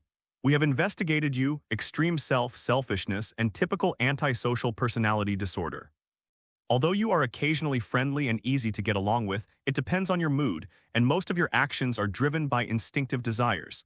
The unpredictability is very strong, and you are very aggressive and destructive. It sounds like the standard configuration of a villain. Su Sheng smiled brightly. It's a pity that I can't stand scrutiny. Who is not selfish? If Laurel was not your daughter, would you just kneel down and apologize? When you are in a good mood, you will be friendly and easy to get along with, and even when you are in a bad mood, will be indifferent and even quarrel with others, right? Drinking water, eating, making love, shopping, who is not driven by instinctive desire. You will only do it if you want. Just from the character analysis, I was classified as a threat, a villain, and even ignored my behavior to save Gotham. This is a typical extreme ego mentality. Let me guess, if I cooperate and obey, you might be if you control me, you may lose your freedom, or you may lose your life or become cannon fodder to do things for you. If I don't cooperate with you, you will regard me as a threat and destroy me. Actually, it has nothing to do with character and behavior, and it has nothing to do with justice and evil. It is so high-sounding that it's just one sentence. Children are right and wrong, and adults only look at the pros and cons, right? Dinah Lance was silent for a while and nodded slowly. Right, so the decides the head. Su Sheng smiled. I like your frankness, so you should have heard all of you, Miss Laurel. In this case, what should you say to me? Laurel wakes up. Dinah Lance looked at her daughter subconsciously and saw her daughter raised her head and opened her eyes in a complex silence. In the past few days, Laurel had not made up his mind whether to find Su Sheng or not until tonight. The mother suddenly appeared at home and confessed to her as the secret agent of Tianxianyan, and then asked why Su Sheng came to her. After she finished speaking, her mother said that Su Sheng was very dangerous and needed to be controlled. She also said that she would know from him about the real murderer behind the scenes, so Laurel decided to come to Su Sheng today. I just didn't expect to be stunned by the weird horror when I saw Su Sheng, and I didn't expect to hear the conversation between my mother and Su Sheng when I woke up. Whether it is the mother of righteous or the evil Sheng, they are different from what she had previously imagined and thought. It seems that you don't know what I should do, so follow my method. Sheng said with a chuckle, one must die. Hearing Sheng's words, Dinah, Lance, and Laurel were shocked. Are they going to choose between their mother and daughter? The two yelled out almost at the same time. Sheng laughed blankly. The love between mother and daughter is very touching, but at least listen to me to finish talking. The person who died is either the person in charge of the Sky Eye Society or the murderer behind the gold medal queen. Choose one. Not their mother and daughter, but the person in charge of the Sky Eye Society or the real murderer behind the gold medal Quinn. Is this still optional? Dinah Lance, as the agent of the Sky Club, knows how difficult Amanda Waller is to kill. Even if she succeeds by luck, the Sky Club will be hunted endlessly by the United States government. On the contrary, although she didn't know who was behind the accident of the gold medal Quinn, what kind of strength and power she had. But killing him to avenge Dinah Lance for her daughter did not have any psychological burden at all, and she could still use her eyes to see afterwards. Strengthen the aftermath. What if we don't choose? Dinah Lance asked Sheng. Sheng said nothing. But in this case, if you don't choose, you might kill them, right? Dinah Lance took a deep breath. In this case, I choose the murderer who killed my daughter. Tell me his identity and I will kill her in the fastest time. You can't change it after you choose, are you sure? Sure. What about you? Sheng looked at Laurel. Although she didn't want to choose at the moment, she could only nod her head and agree. Sheng patted Laurel's little face with satisfaction and said to Dinah Lance, people will leave it to her to kill, you can go. Dinah Lance was anxious in an instant. She's just an ordinary person, you do this to let her go to death. Tell me the identity of that person. 1 week, no, 3 days. You give me 3 days and I promise to kill him. I don't care when he will die, but she must kill people. You are not qualified to bargain, after all, I am a villain. Sheng smiled brightly. Villain, Dinah Lance felt very ironic when she heard the word. You can follow her dynamics, but I advise you not to provide any help. Although I will not kill you or her, I will kill Quentin Lance, Sheng said leisurely. Dinah Lance may sacrifice her ex-husband for her daughter, but Laurel will never harm her father, so even if she offers her help, Laurel will not accept it and may even take the initiative to expose it for fear of her misunderstanding. Dinah Lance and Laurel's faces were very ugly. Don't be frustrated, you can continue to trouble me if you can't help Laurel. What if you are lucky to kill me? Then don't worry about her safety and you don't have to be threatened by me. You can also fly far and high, maybe I lose interest if I can't find you for a while. Seeing the ugly looks of the two, Sheng made suggestions for them very seriously. Come on, I am optimistic about you. I'll contact you tomorrow. Sheng smiled at Laurel, turned and walked away. When his figure left the factory building, the electro-optical python suspended in the distance disappeared, and the factory building fell into dimness for an instant. Only the light of the flashlight shone on Laurel's body alone. The mother and daughter looked at each other. Dinah Lance was silent and wanted to put her daughter down, but the steel stripes didn't move. When Dinah Lance took a lot of effort to put her daughter down, Sheng had already returned to the apartment. As soon as he opened the door and entered, Sheng saw Felicity sprang from the sofa neatly and threw himself directly into his arms. Are you okay? I'm worried to death. I can see it. Sheng patted Felicity on the back and said with a chuckle. Wearing this way at home in the middle of the night, are you planning to run with me at any time? Aren't you really going to run? Felicity raised her head to look at Sheng. It's not necessary for the time being, so take off your clothes and wait for me in the bedroom. I will go after a shower. Sheng bowed his head and kissed her and let go to the bathroom. Felicity let out a long sigh of relief and turned and walked back to the bedroom. It didn't take long for Felicity to see Sheng coming in after taking a shower. She wanted to ask him what happened. As soon as Sheng came over, she hugged herself and kissed him. After a while, she made a creaking sound from the bedroom again. It was already the next morning when she wanted to ask again. Because of last night's exercise, Felicity only had time to confirm with Sheng that she didn't need to run, and then went out to work in a hurry. Ask the others when they come back. Soon after she went out, Sheng noticed that Laurel was also coming out of the house to go to school. Remember the route, bring the key and carry the bag. Sheng also went out. Stop and don't run. Fac, if you have the ability, you can chase me up and kill the policeman. As soon as he came out of the apartment, Sheng heard shouts from a distance.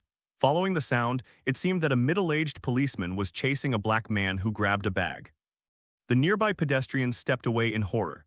The black man satirized the police behind him proudly and ran towards Sheng's direction.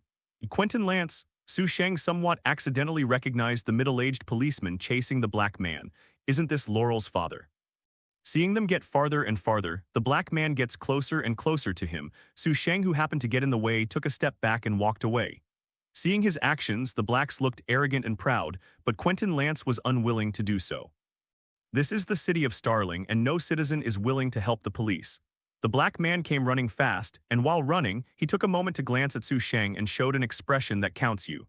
Sheng smiled and leaned forward with his left foot. The running black man leaned forward and flew out instantly, landing on the ground and gliding for a long time before stopping. The surroundings are extremely silent. No one thought that this smiling teenager would do this.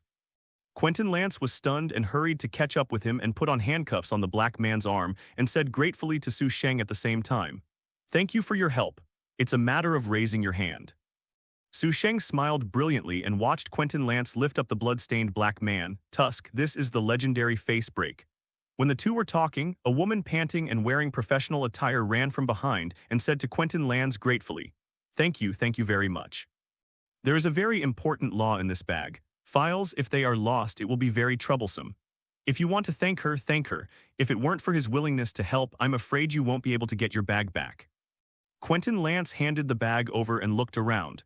The pedestrians around each bowed their heads and quickened their pace as if nothing had happened. Thank you very much for your help. The woman in professional attire took out a business card from her bag and solemnly handed it to Sheng. My name is Anna Rowling and I am a lawyer. If there is anything I can help, you can call me at any time. Okay. Sheng took the business card and turned to Quentin Lance. Can you borrow your phone? I had an appointment with someone to meet, but now. Definitely. Quentin Lance handed the phone over enthusiastically. Sheng smiled at him thankfully, holding the phone and turning around and dialing Laurel's number. After a few sounds, Laurel's somewhat puzzled voice was heard. Dad, what's the matter? We made an appointment to meet today. You shouldn't forget it, Sheng asked in a relaxed tone. It's you. Why did you have my dad's call? What did you do to him? I have promised your terms. Why are you?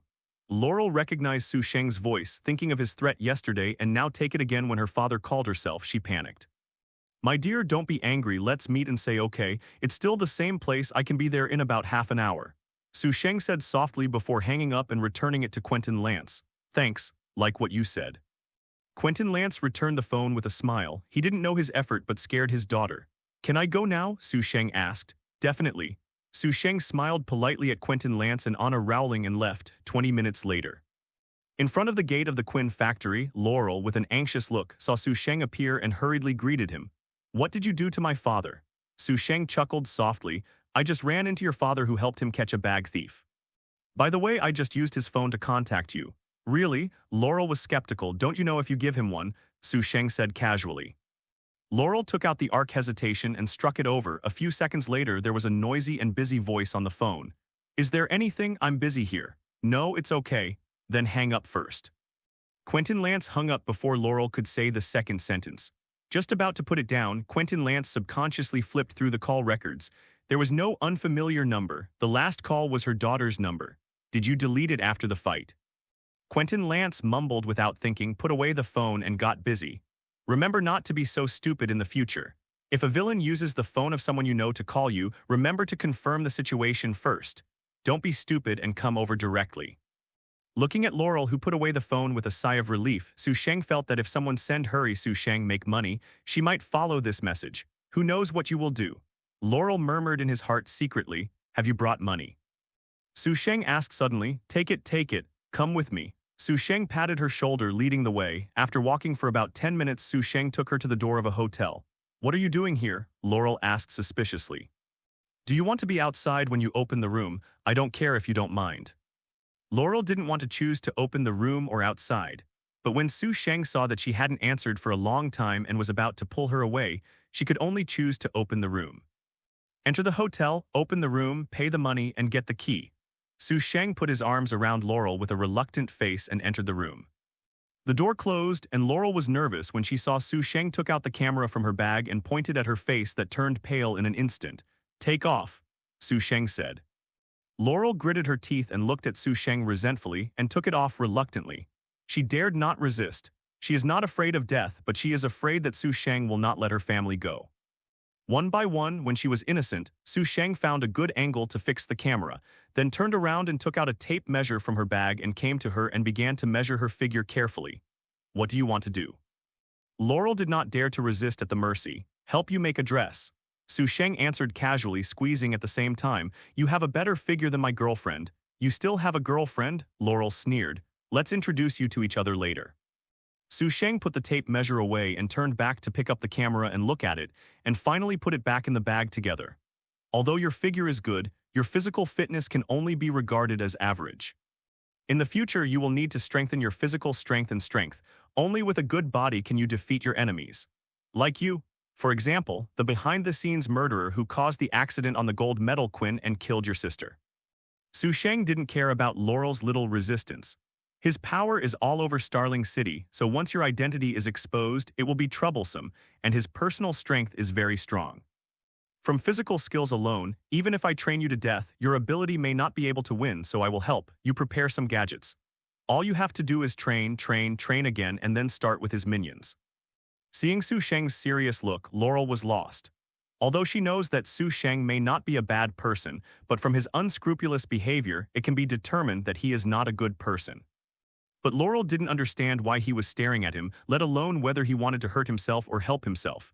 Do you know Sarah? Laurel couldn't help asking. Sarah, we haven't seen it. Sheng shook his head. Then why are you so persistent to let me avenge Sarah? Laurel asked inexplicably. I definitely want you to become a black canary in advance so that the future legendary team can find me. By the way, arrange another part-time job for Felicity. Sheng looked at Laurel and smiled and said, Want to know? I won't tell you. You just need to make yourself stronger now. You should know the simple physical training methods. Let's get started. Now, Laurel was stunned to pick up the clothes and put them on. No, just practice like this. At least my eyes won't be boring. Sheng took her clothes first and threw them on the bed and lay down, his chin slightly raised. Start your performance. Laurel gritted his teeth and glared at Sheng shamelessly without moving. Sheng smiled without saying a word and raised his finger. The electric current flickered and jumped directly. What? Laurel shivered violently. I didn't mean to urge you, but it does. Sheng smiled and raised his finger. Laurel started reluctantly. This persecuted sense of shame made her uncomfortable at first, wishing to find a place to sew in. But gradually Laurel found that Sheng hadn't been staring at herself at all. Even if her eyes were on her, there was no such thing as her eyes. The disgusting feeling, on the contrary, seems to be supervising oneself. Once he stopped or slowed down, he would raise his finger to stimulate himself to continue training. Gradually, Laurel began to concentrate. No matter what Sheng's purpose is, it is always right for him to become stronger. The law may be able to maintain justice, but strength can protect itself. Unknowingly, the morning passed by sweating like this. When she heard Sheng said that she could stop, Laurel seemed to hear the sound of nature. What shame, what anger, she just wanted to lie on the ground motionless now. Looking at Laurel, who looked like a dead dog, Sheng smiled dumbly and kicked it lazily. Don't pretend to be dead, get up and take a shower and get dressed and prepare to go. Let me rest. As the saying goes, everything is hard at the beginning, then hard in the middle and hard at the end. Anyway, it's so hard. Why don't you take a break? Get up quickly. Sheng didn't mean to pity Yu at all. Seeing Laurel refuse to get up, just drive, powered up. Zai. Laurel got up suddenly with a oops and ran into the bathroom like a windy woman. After a while, Laurel took a shower and dressed neatly and went out with Sheng. Just then, the door of the next room opened and a middle-aged man walked out. This person looked at Laurel, whose legs and feet were weak and flushed, and looked at Laurel again. Sheng, who looked relaxed and free as usual, stretched out his thumb, admiring it. Sheng nodded modestly with a smile, so. The sun is scorching and the sun is dazzling. Sheng, who just came out of the hotel, tilted his head slightly. The sun swayed on Laurel's body, long brown hair shawl, exquisite face with redness, and a slightly lazy expression exuding charming charm. Shall we go back again? Sheng said suddenly. Go back. Didn't you just come out? The room has retired.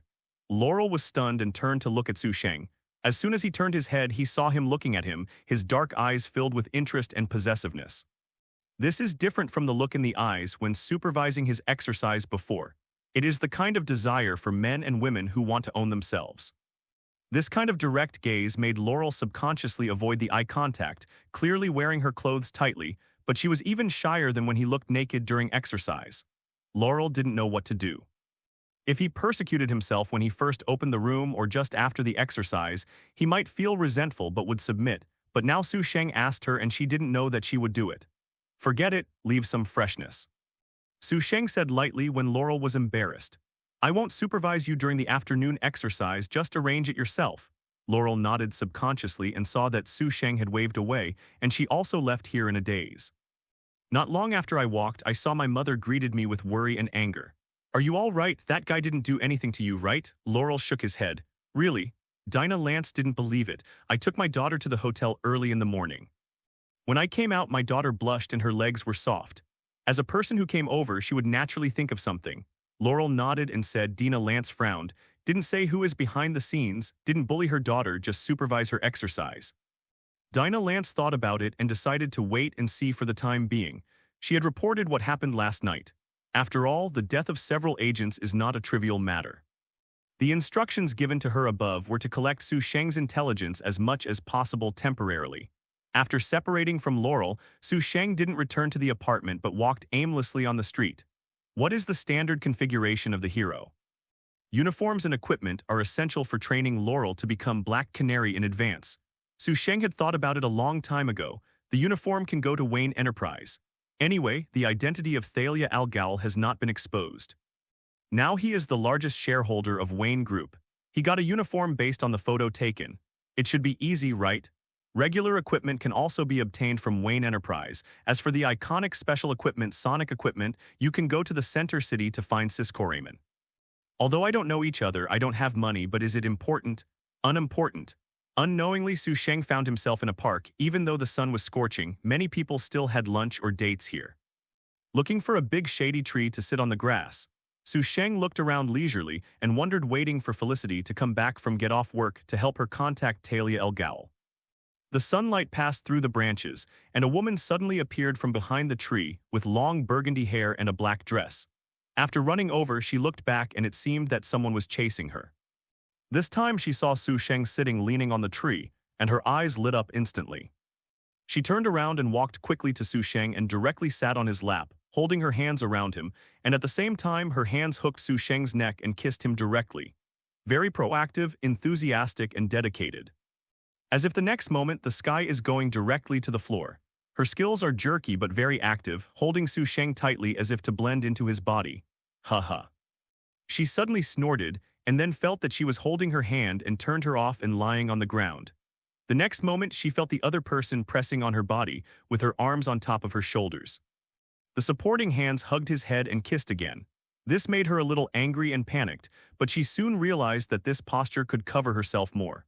After a slight surprise, she quickly relaxed and responded to the other party, unknowingly changing from pretending to true devotion. Running footsteps sounded from the side, and two men in black suits, black trousers and sunglasses, dressed in standard black, ran over. After taking a look at the affectionate men and women on the ground, their eyes quickly turned away. Even if Europeans and Americans are open in public places like parks to see such intimate behavior, they will still be a little embarrassed and will subconsciously avoid them. Look separately. Looking around and not finding the target, the two men in black whispered a word and found them separately. The footsteps drifted away, but the affectionate men and women did not stop, for a long time. The immersed girl suddenly felt the other party's departure and opened her eyes blankly, and saw that the other party's handsome face was smiling but not smiling. Although a little embarrassed and shy, the girl smiled. Can you get up from me first? Sheng chuckled and turned over and lay down. The girl sat up and tidied up her clothes and hair. At the same time, she confirmed that the man in black had left the park and then said to Sheng, "Thank you for helping me. My name is Helena." "How about you, Sheng? You have great skills. You weren't the first to say that, and it won't be the last." Sheng turned to look at Helena, supporting her head with one hand and putting one on her lap, and chuckled. "I can't do it here. I think continue to another place." Helena looked at Sheng's hand and said with a smile, "Want to fall in love with me? I'm afraid you won't dare. My name is Helena Bettinelli. My father, Frank Bettinelli, the leader of the famous crime syndicate in Starling, wants to get me." "You are not afraid of being killed by my father. Shen Hai feeds the fish. What are you afraid of? I didn't plan to fall in love with you. How exciting it is to run after finishing up." Sheng said with a smile. "Are you really afraid?" "Try it." Seeing Sheng eager to try, Helena smiled. "No, today. I finally got rid of them to go to Central City. I can tell you my number. If you are really not afraid, you can call me at any time." Sheng slapped his legs and said with a smile, "Is it a coincidence? I also want to go to Central City." "Do you really want to go to Central City, or are you afraid to miss the opportunity?" Helena asked suspiciously afterwards. "Both." Forget it, I'll drive, you go to the side of the road and wait for me. Good. The two separated and Sheng walked to the side of the road. About 10 minutes or so, a sports car stopped in front of Sheng, the door opened, and Helena bent down and shouted at him. Sheng got into the car and the roar sounded. The sports car sprang out with a swish. How far Starling is from the central city Sheng is really unclear, but Helena should be sure to come back before dark when Helena chooses this time. Speaking of her, she is a strange woman who is good at cheating, or the kind that can't be counted without cheating. As a mafia, the daughter of the criminal syndicate specifically opposed her layazi.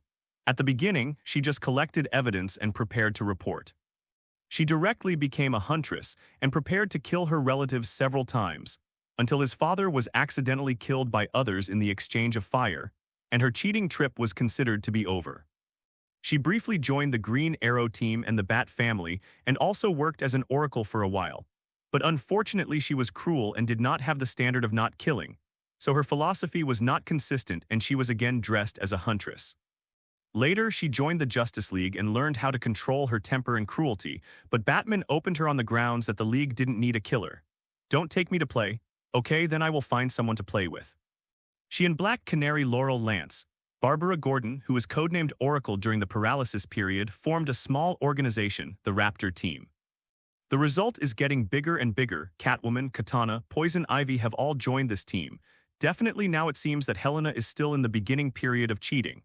Barbara Gordon, who is not yet paralyzed, Laurel Lance, who has just started training, and Helena in front of him. This is to unlock the rhythm of the Raptor Team. Sheng couldn't help laughing. What are you laughing at? Helena turned to Sheng and asked. What are you doing in Central City? Sheng smiled and shook his head and asked. Something was made to order. Helena said casually, what about you? What are you going to do? I want to find someone to order something. Helena gave him a blank glance. It is not convenient to take you where I go. If you are really not afraid of death, you will have 2 hours to wait until I finish getting my things. Good. Sheng responded with a smile. Entering the central city, Helena parked her car at a good-grade hotel. You get off here, right? I'll come here to find you in half an hour. Helena said. Sheng simply nodded and got out of the car. When he came over, he saw that the advanced lab was not far from here.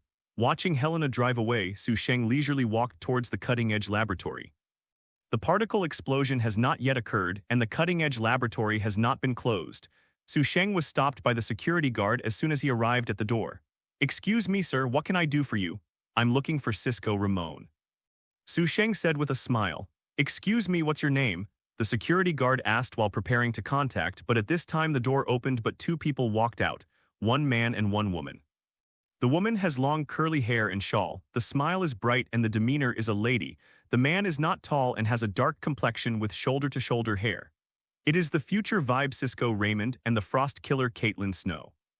Sheng smiled at the security guard and walked over to Cisco Raymond and Caitlin Snow, who were talking while walking. Excuse me. Sheng stood in front of the 2 of them with a smile, and the 2 stopped to look at Sheng in doubt, and Cisco Raymond asked, Is there a problem? I want you to help me make something. What? Cisco Raymond stunned and laughed. Sorry, I don't know you. It doesn't matter, it's not important. I want to make a portable sonic device. The shape of the necklace is fine, but I have no materials and no compensation. You can only figure it out by yourself, and it is best to complete it in half an hour. Sheng continued to smile and said his request. Ciscormont frowned. Did he meet a madman? I won't do anything for you, please get out of it. Really not. Sheng asked again, please get out of the way. Cisco Raymond repeated it resolutely. Okay. Sheng sighed disappointedly and slowly raised his hand, and the sizzling electric current sounded in an instant.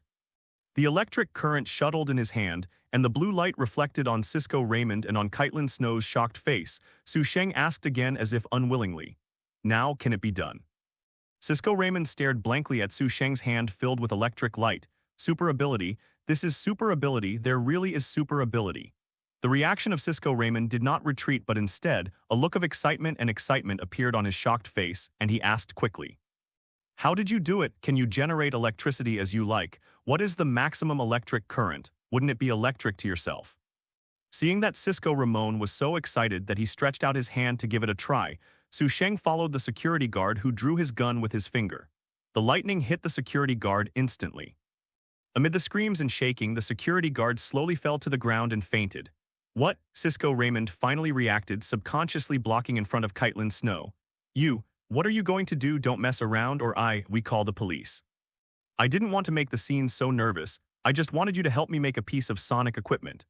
Looking at Caitlin Snow, who tremblingly took out the phone from his bag, Sheng shook his head helplessly and raised his hand to let it go. Electric current. Caitlin Snow yelled, and Cisco Raymond was also shaken by the transmitted electric current. Boom, the electric current disappeared, Caitlin Snow fainted, and Cisco Raymond took a few steps back and sat on the ground with soft legs. Half an hour, I want to see what I want. Sheng walked over and picked up the fainted Caitlin Snow, said to Siscorman before turning and leaving, Caitlin. Siscorman reacted with a slight twitch and wanted to turn over his phone to call the police, but was stopped by someone and was helped up. Professor Wells. Cisco Raymond looked at Harrison Wells, the owner of his mentor's cutting-edge laboratory, exclaimed excitedly. Caitlin was taken away by the electric shock madman. Electric shock mad. Siscorman's habit of naming people has gone deep into his soul. Harrison Wells's face twitched slightly and he nodded solemnly. I know, I have seen it all. Why did he find you?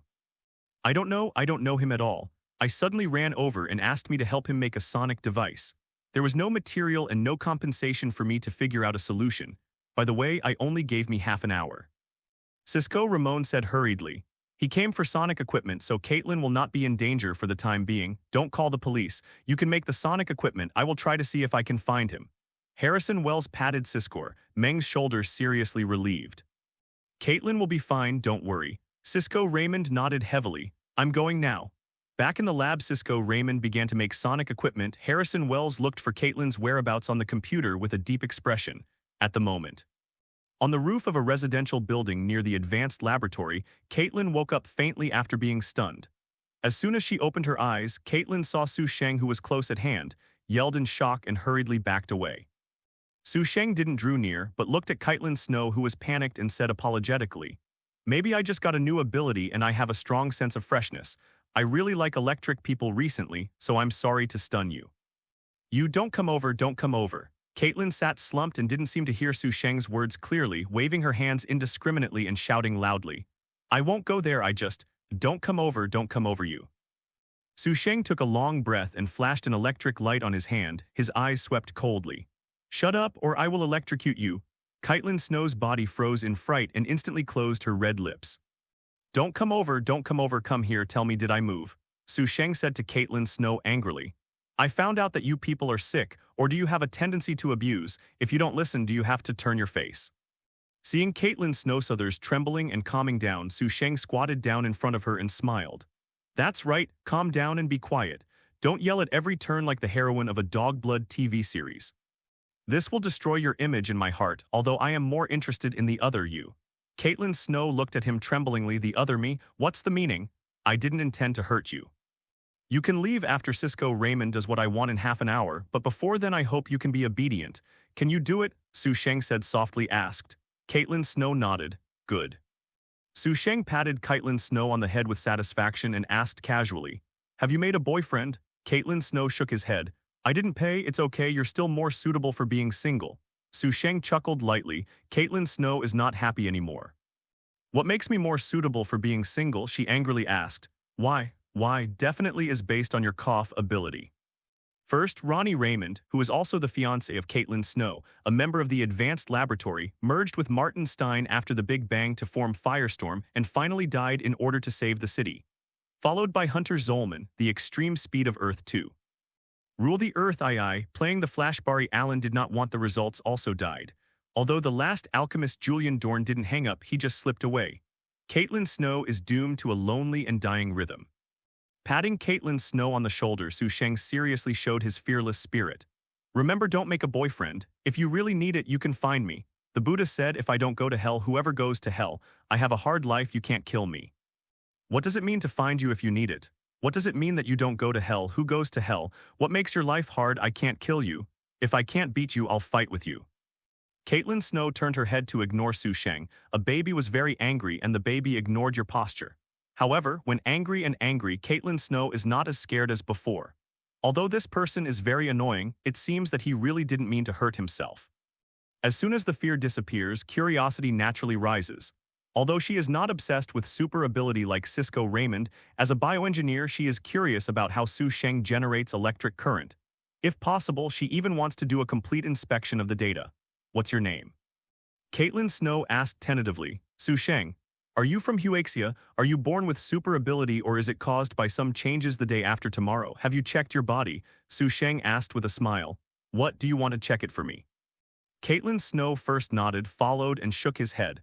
Although there is no confirmed example, your situation should be a genetic change. If I can do a detailed examination for you in the laboratory, I might be able to figure out what you got. The reason for exceeding ability and the upper limit of ability. Caitlin Snow sighed with regret. In this situation, she has no chance to help Sheng check her body. If you can keep the secret, how about I come to you when I have a chance to secretly check it for me? The ugly thing is first. If you can't do it, then I can only kill you. Caitlin Snow. With that said, Sheng is also curious about his body structure. Really? Caitlin Snow asked eagerly, his eyes lit up. When? Look at my mood. That's a deal. I won't tell anyone the results of the inspection. I just want to know why. Caitlin Snow was afraid that Sheng would regret it and hurriedly said his phone number. You will call me ahead of time when that happens so I can arrange it. Good. Sheng noted the number and nodded. Why do you need sonic equipment? Caitlin Snow suddenly reacted. He has super ability and shouldn't need such equipment. You will know later. Time passed unconsciously during the conversation between the two. Sheng did not carry her nor tide her, so he went downstairs and returned to the cutting-edge laboratory. At the moment, the door of the cutting-edge laboratory. The security guard who had been stunned had been sent to the laboratory for treatment, and Cisco Raymond was standing at the door with Harrison Wells holding a box. Seeing Sheng and Caitlin Snow coming over while chatting, the two of them were shocked. What's the situation? Caitlin Snow was kidnapped by Sheng. Why are you back now like a friend? Caitlin, are you okay? Cisco Raymond asked worriedly when they saw the two coming over. Caitlin Snow glanced at Sheng and shook his head. I'm fine, he didn't do anything to me. That's good. Cisco Ramon handed the box over with a sigh of relief. This is what you want. Sheng took it and opened it. Inside the box was a round device with a dial file size fixed on a 2-finger-wide black metal ring. Cisco Raymond dutifully began to explain how to use the equipment. Just touch with your fingers to use and touch to mediate the power of sound waves. After listening to Cisco Raymond's explanation, Sheng patted him on the shoulder with satisfaction. You really are a genius. I found you the right one, thank you. It's okay, mainly because the time is too tight or I can do better. After the explanation, Cisco Raymond heard Sheng's praise and gratitude and couldn't help feeling regretful and felt that more functions could be added. By the way, where did you put the locator? Sheng asked casually as if to remember it inadvertently. On the metal ring. Cisco Raymond said it directly, and as soon as he finished speaking, he reacted with regret on his face and he even said it. Seeing Harrison Wells's speechless expression, he tentatively asked Sheng, can you treat it as if you didn't hear it? I'm afraid not.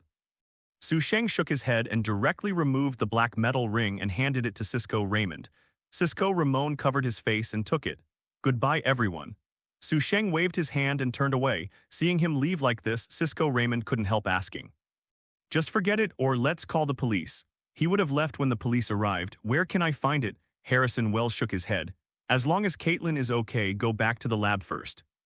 Back to the laboratory, Harrison Wells asked Caitlin Snow about Sheng. After confirming that she was not injured, he comforted a few words and left. At the moment, Sheng was standing at the door of the hotel that had an appointment with Helena. After waiting for a few minutes for the roar from far and near, Helena parked the car and walked towards him. You are really waiting for me here. Why not? Sheng smiled brilliantly. Let's go. Helena took Sheng's arm into the hotel. Take the room card, and as soon as he entered the elevator, Helena voluntarily hooked Sheng on the neck and kissed it. Hot kisses. After coming out of the elevator, the two people found the room and opened the door. Sheng closed the door easily and Helena retreated slightly, panting. Are you sure? If you let my father know, you will be dead. Take off. Sheng replied simply. Helena smiled and opened the chain of the skirt with her back. The skirt fell off instantly and then took the initiative to hug Sheng again. There is no creaking sound. After all, this is a high-level hotel, but even if there is, it shouldn't be able to cover up Helena's voice. It was crazy. The shouts from the bottom of the horse seemed to let everyone know what she was doing. The blood was accompanied by cruelty, and Helena seemed to be immersed in a certain twisted psychological enjoyment. After a long time, Helena, who had come to rest, smiled softly. It feels really good. I am a little bit reluctant to have an accident. Don't let my father kill you.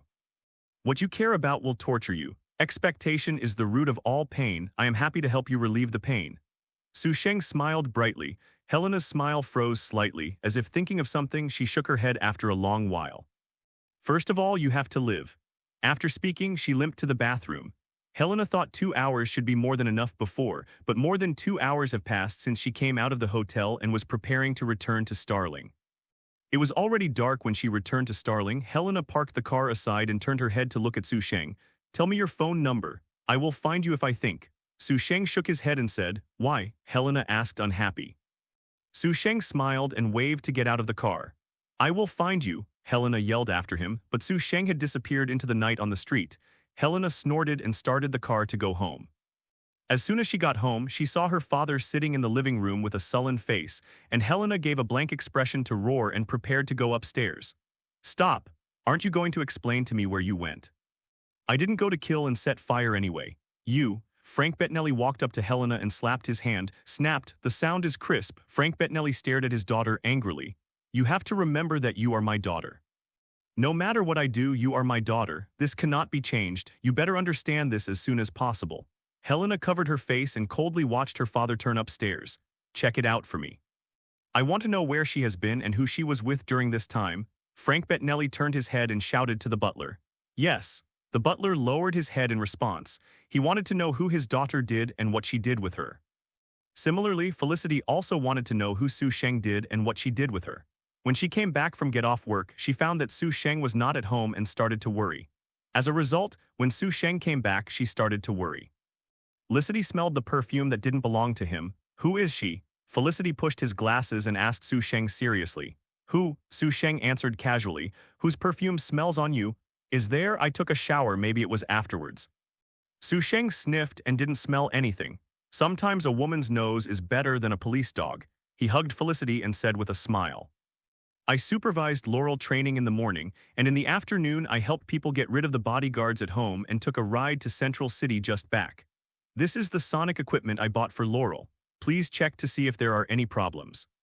Sheng handed the sonic equipment to Felicity and kissed her on the cheek. I'll take another bath. Is there anything to eat at home? Get some for me, I haven't eaten yet. Seeing Sheng walking to the bathroom naturally, Felicity responded blankly, sonic equipment. Looking down at the equipment in his hand, Felicity went to the kitchen to help him heat up something before returning to the living room to check it. This inspection made Felicity very amazed. The design is very delicate and powerful. The size is not large and easy to carry around. The power of the sound wave is divided into several grades. This thing can play a great role without precautions. How about it? Sheng came to Felicity's side and hugged her after taking a shower and eating. Very powerful design, there are no defects in the equipment structure. Felicity said, there is just one problem, users will also be affected when it is launched, and it needs to be prepared in advance. It's okay without a locator. Just go back to the problem you mentioned and get a pair of lowered earplugs. Sheng said disapprovingly. Yeah. Felicity nodded. Professional equipment requires professional equipment and materials. Although Felicity can make earplugs that meet her needs, it is difficult for a clever woman to cook without rice. She has no money, no equipment, and no materials, so Sheng plans to let Laurel himself to find ways to. Let Felicity check Talia al Ghul's phone number, and Sheng met Laurel at yesterday's small hotel the next day. By coincidence, it was in yesterday's room. Do you have to come here? Laurel asked Sheng embarrassedly. What, afraid of being seen? Sheng asked with a smile.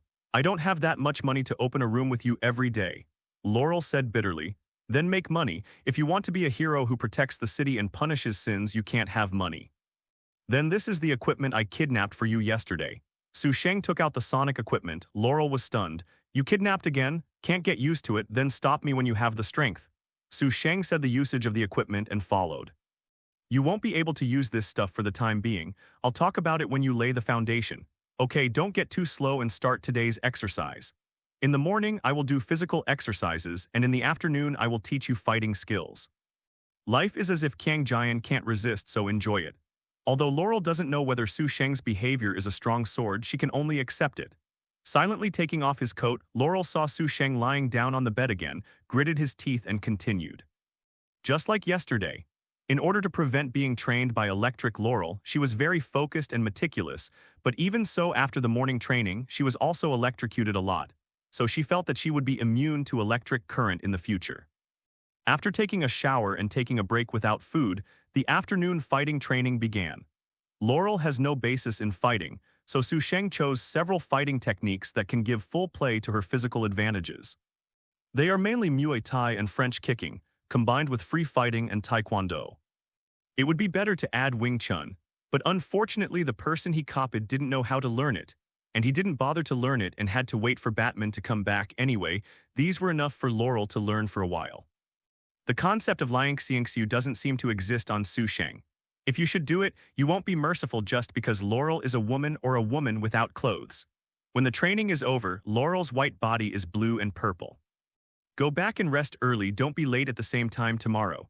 Sheng said to Laurel from the hotel, I may not be able to come tomorrow. Laurel said hesitation, something, I plan to move out and I will move tomorrow. Laurel explained. Live by yourself, it's okay, it will be convenient then wait until you finish moving. Laurel responded and limped away exhaustedly. Sheng went around to find a public phone booth and called Talia al Ghul. Hey. As soon as he called, Roar heard the cold snort of Talia al Ghul gnashing his teeth on the phone. It's you, Sheng chuckled dumbly. Awesome, you remember my voice so deeply, does Bruce Wayne know it? What do you want? Talia al Ghul asked coldly. I want a uniform made of the same Batman material. I will tell you the size and requirements, you can remember it. You are threatening me? Sheng paused for a moment then chuckled, yes, I'm threatening you. If you don't follow suit, I will break your identity and send out the gadgets you took, how about it? Are you scared? Don't you think I'm shameless? Do you want to kill me? Under what circumstances do you feel uncomfortable? Don't you feel uncomfortable? The daughter of the dignified master ninja, the real murderer who almost destroyed Gotham behind the scenes, Talia al Ghul was trembling with Sheng's vain anger. Roar's gasp was clearly audible, and she suppressed the anger in her heart after a long while in order to destroy Gotham. The old lady endured it. Hello, you are fine. Shinobu endured, but she always felt that her thoughts were incomprehensible without saying a few ruthless words. I'm okay with you, you thought it was Huyun Shenbao. I didn't put you in my eyes again. I have a hammer to use for ruthless words. Just prepare what I want. Sheng hits breaking off Talia al Ghul's words made the anger she had endured suddenly rushed up again. I will kill you, sure, I will kill you. Listening to the roar on the phone, Sheng tilted his head slightly and said impatiently. Don't yell at my big roar, I was scared by dogs when I was a kid. Do you call me a dog? Do you dare to call me a dog? Dogs are good friends of humans, so why do good friends quarrel? Can't you just sit down and slap each other calmly? Sheng said earnestly. Talia al Ghul's chest kept rising and falling, and after a long while she sneered, when I see you I will slap you, if you can do it. Sheng chuckled disapprovingly, then paused to talk about the size and requirements of the uniform. Talia al Ghul knew that he was the one who would suffer if he continued to quarrel, just as the B*****D said, why did he quarrel? Kill him directly when you see him. 3 days later, deliver the things to Frank Bettinelli's house in Starling. It's easy to find out who Frank Bettinelli is by Talia al Ghul's ability. After all, he is the leader of the crime syndicate in Starling. Sheng would not be so stupid to think that she would deliver things obediently without making any arrangements. If you die a fellow Taoist but not a poor Tao, who is not a pit? Helena shouldn't mind anyway. Hanging up, Sheng left. In the Wayne Group, the president's office, Talia al Ghul put down the phone and leaned on the chair, thinking with his eyes closed. This size is obviously for women. It doesn't matter who wears it. The important thing is to kill Sheng through this opportunity and get back what he photographed if it doesn't help. She suddenly opened her eyes and thought of someone, the kitten. She was in the same cell as Sheng before. With this relationship, she was very easy to approach Sheng. Even if she couldn't kill her, she could get back what she wanted with her ability to steal things. As for why Catwoman can help, didn't she want to wash off the criminal records software? With the bait, can the fish still be caught? Talia al Ghul found Catwoman while having someone make a uniform.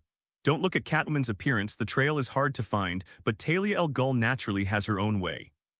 After finding Catwoman, as Miranda Tate, she asked Catwoman for help and said that Sheng used the photo as a threat to subdue it. She hoped that she could find Sheng to get back the filmed items, and in return she could wash off the criminal record. The software is handed over to Catwoman. Catwoman was very impressed with Sheng.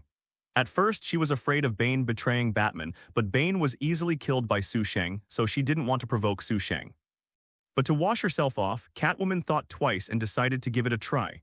Talia al Ghul did not let Catwoman kill Sheng because she found that Catwoman would not agree to this condition, let alone she had other arrangements. The 3-day period is not long, not short. Talia al Ghul arranged for someone to send the prepared things to Starling, while Catwoman followed along. Starling bet Nellie's house. Helena stood by the window and glanced outside. At least 20 security guards armed with guns guarded the villa. Putting down the curtains, Helena turned to look at Sheng, who was lying on her bed, and asked in surprise, "How did you get in? How can you steal incense and jade if you don't have the ability to steal it? How about, are you surprised or surprised?" Sheng said with a smile, "My father restrained me from going out last time when I came back and is still looking for you. Do you still have the guts to come to my house? You are dying." Although he was surprised, Helena urged with some worry, "You better go. If my father comes back, you won't be able to leave." Sheng stood up and raised his hand to drag Helena onto himself, he with a smile. "Your father was looking for me everywhere, but I was sleeping with her daughter in his house. If he knew it, he would be furious. Don't you think this is more exciting? Even if he is the leader of a murderous and arson criminal syndicate, he can't stop him. His daughter was slept in a protected home. But there are 2 bodyguards outside the door." Helena glanced at the direction of the door. "Then you just keep your voice down." Helena's eyes lit up and she whispered, "I thought about it, you wait." Speaking, Helena got up and walked to the closet and then took out a black gag as if to ask for her credit. "So you don't have to worry about it being too loud. You have all this stuff, you are really perverted, but I like it." Seeing her put it on by herself, Sheng was about to move instantly. What is a surprise? Unexpected surprises are considered surprises. Since she was still in a new car but opened a house with herself so casually, Sheng knew that he had a distorted psychology of torturing herself to avenge his father because of his family and identity. But he really didn't expect to even have this stuff. She is not as well-proportioned and slender as Laurel, and not as exquisite and glamorous as Catwoman, but she has a rebellious madness and extreme energy that attracts Sheng. The urge to reach the stomach is very strong. Pulling Helena to her side, Sheng ran away. There were violent storms and tsunamis. Sheng, who had finished surfing, looked at the gadgets she picked off with his arms around Helena, who was exhausted but excited as if she were in her own home. "How did you think of buying this thing?" "It's just to prevent me from talking in sleep." Helena looked at Sheng. "If I say I'm investigating my father's criminal evidence, would you believe it?" "Believe?" Sheng nodded affirmatively. "Do you really believe it?" Helena was a little suspicious. "You didn't deliberately coax me to follow me, did you?" Sheng chuckled. "You think too much, and it's not that my girlfriend has no such obligation to coax you. There are so many weird things in this world, and you are not the only one who cheats." "It's not a big deal." Helena was dumbfounded and asked expectantly, "Then are you willing to help me?" "Unwilling." Sheng refused very simply. "I'm not interested in your family's grievances." "I really think too much, I'm sorry." Helena said quietly, with a look of embarrassment and entanglement on her frowning face. She regretted telling her secret. What if he leaks the wind or betrays himself after being caught by his father? Looking at Sheng, who was disapproving, Helena's eyes were pleading and expectant. "If I am willing to be your lover, you can give you a lot of money as you please. Are you willing to help my mother? I won't let you do adventurous things. I only need you to cooperate with me and let my father pay what he deserves." Cost. Sheng considered it seriously for a while, then shook his head. Still not interested. "Yes," Helena sighed disappointedly. "I don't want to be like this, but I will never allow my plan to be unexpected, so I'm sorry." "Come here," someone broke into my room. Helena suddenly yelled in panic and rushed to the door in a mess. Boom, the 2 bodyguards outside the door rushed in instantly, looking at the disheveled Sister File Size and the strange man in the room. "Who is this person? How did you get in? What did he do to File Size Sister?" Seeing that the bodyguard was stunned, Helena couldn't help shouting, "What are you doing in a daze? He just slashed me, and under your protection he smashed me, killed him for me." "What? Sister File Size just got a strong sword. Why can't I hear the sound?" If this is to let the boss know that, under his own protection, Sister File Size has been slashed at home, what's the deal? The 2 bodyguards didn't dare to think about the consequences for a moment and shot Sheng angrily. Boom, boom, boom, the bullet hit Sheng frantically.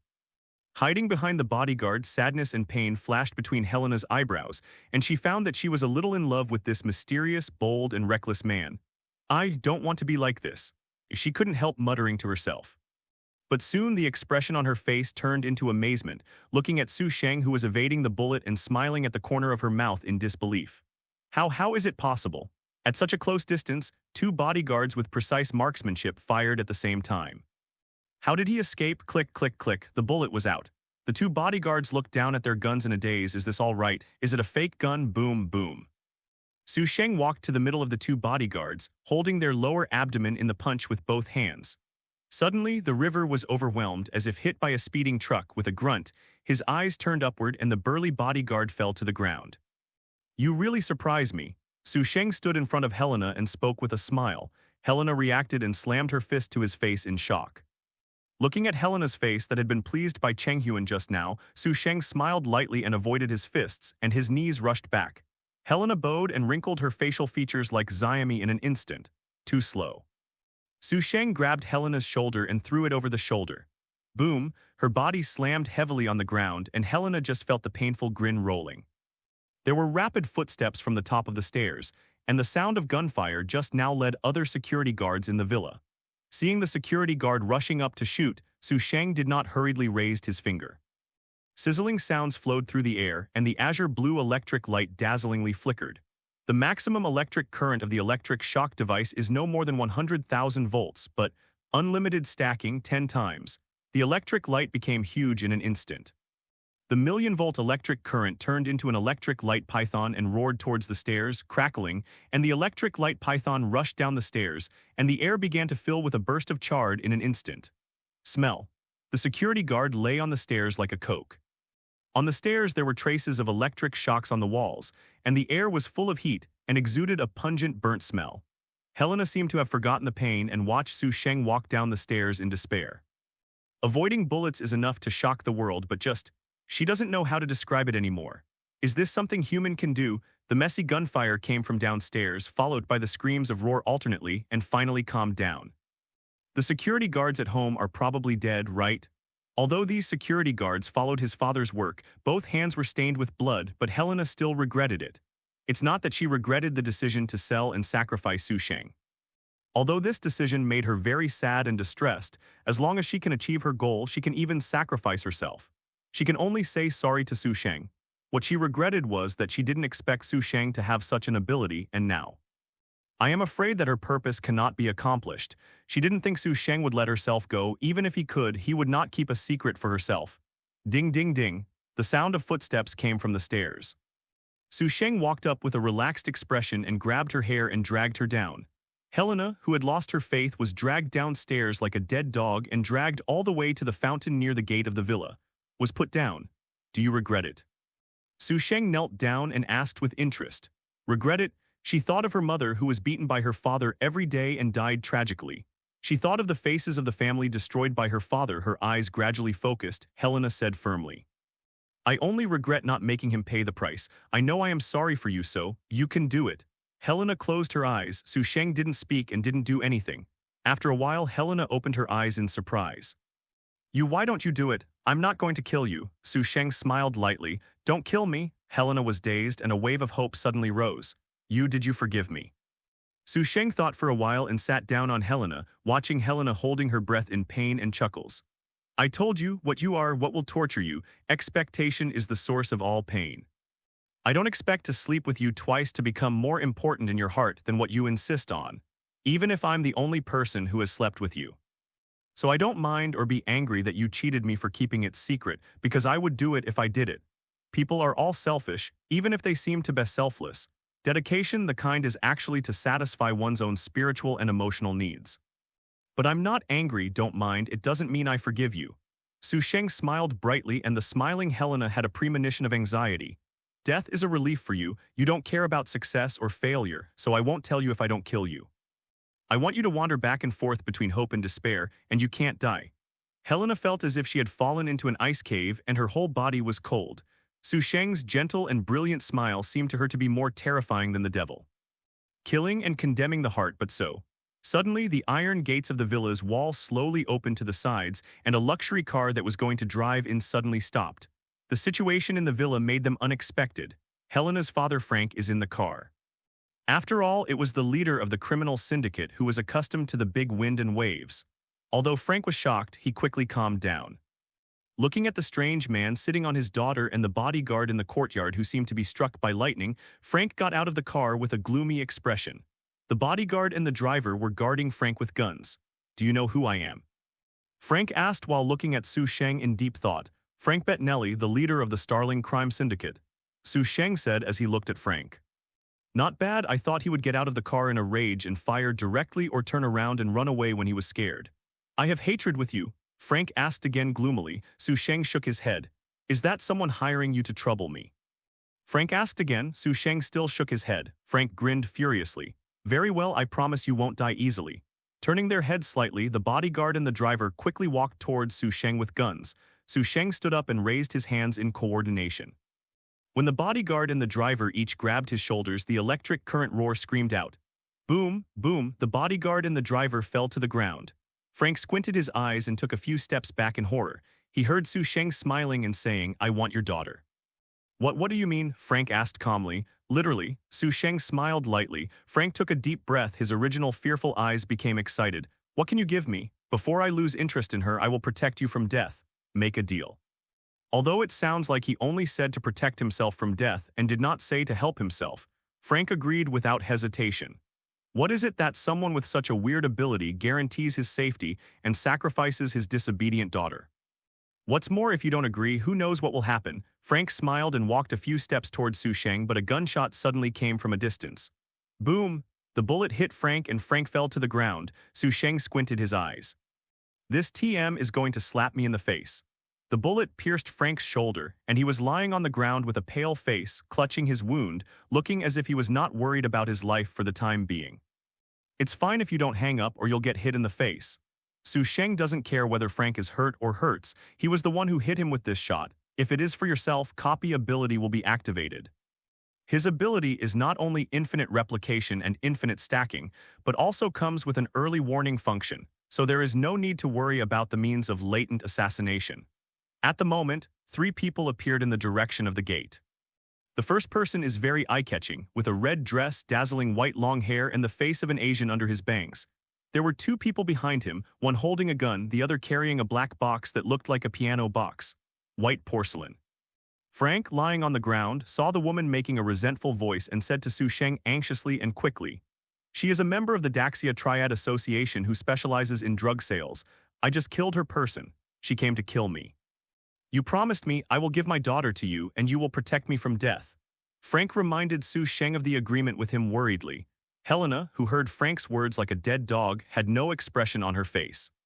Bai Zai sneered with disdain and said to Sheng with a respectful expression, Hello, Mr. Sheng, my name is Bai Ci. I'm here to give you something. Send it over, Bai Ci said. The person with the box next to him walked to Sheng and opened the box gently. What was inside was the uniform and equipment that he had brought from Talia al Ghul. Sheng nodded slightly, and the other party closed the box and placed it at his feet and slowly backed away. Mr. Sheng, can I have a few words with you? Bai Ci asked with a smile. Okay. Sheng smiled brightly and looked at the gunman beside her. But are you sure what you want to talk about will keep me from killing your gunman? Bai Ci gave a slight expression and smiled. I think so. I'll talk to her for a few words. Will you handle the rest yourself? Sheng looked at Frank. Frank nodded in a daze, but he was thinking about Sheng's identity. He thought he just had a weird super ability, but now he can make the triad white porcelain that he feels threatening so polite. Who is he? How powerful is the person who can instruct Bai Ci to give him something? Not far from the villa, black Hummer. 2 men guarded outside the car. Sheng and Bai Ci got on the car. Let's talk. Sheng smiled lightly. Bai Ci speaks Huxia as soon as he speaks, but his tone is a little strange and similar to that of Hong Kong. In addition to delivering things, I have another task, which is to kill you and pay 30 million yuan. Sheng nodded noncommittently. If Talia al Ghul didn't take the opportunity to do something, it wouldn't be her. Bai Zai turned around and took out a box and pushed it to Sheng to open it, with stacks of dollar bills inside. The money is here. I killed people. I think it should be enough to forgive my subordinates for the behavior just now. Sheng looked at the white porcelain with interest. Why did you do this? Because I know who you are and what you have done in Gotham. I don't want to provoke you. I want to get your friendship if I can. Bai Ci seriously explained to Sheng, no one is a fool. The strength of triads all over the world is not difficult to inquire about the news. Although what Sheng did in Gotham was officially blocked, the street gangsters knew about it. Who is Bane? Bai Ci knows how strong she is. Even if she is arrogant and not afraid of Bane, she will not provoke a powerful enemy who kills Bane in a flash for the sake of 30 million. And this powerful enemy is still in Starling City, in his own territory. Sheng patted the box containing $30 million and suddenly smiled and pushed it over. This is the money you hacked by your own ability and keep it for yourself. I won't ask you the question of whether you are afraid of retaliation. What happened just now is completely wiped out. Don't kill Frank in a short time. Good, bye. I smiled. If there is a need, the Triad is always available to help. Sheng smiled and got out of the car and returned to the villa yard. Helena was still lying on the ground. Frank had sat up and simply bandaged the wound and was calling for someone. Seeing Sheng coming in, Frank put down the phone to ask about the situation, but saw Sheng carrying the box in one hand and Helena's hair in the other and walking towards the villa. Frank opened his mouth and said nothing in the end. Helena's room, Sheng closed the door and let go of Helena, sat down by the bed and opened the box. 2 sets of Batman black uniforms of the same material, long trousers, gloves and eye masks, multifunction belts, a retractable and foldable stick, and commonly used rope equipment, etc.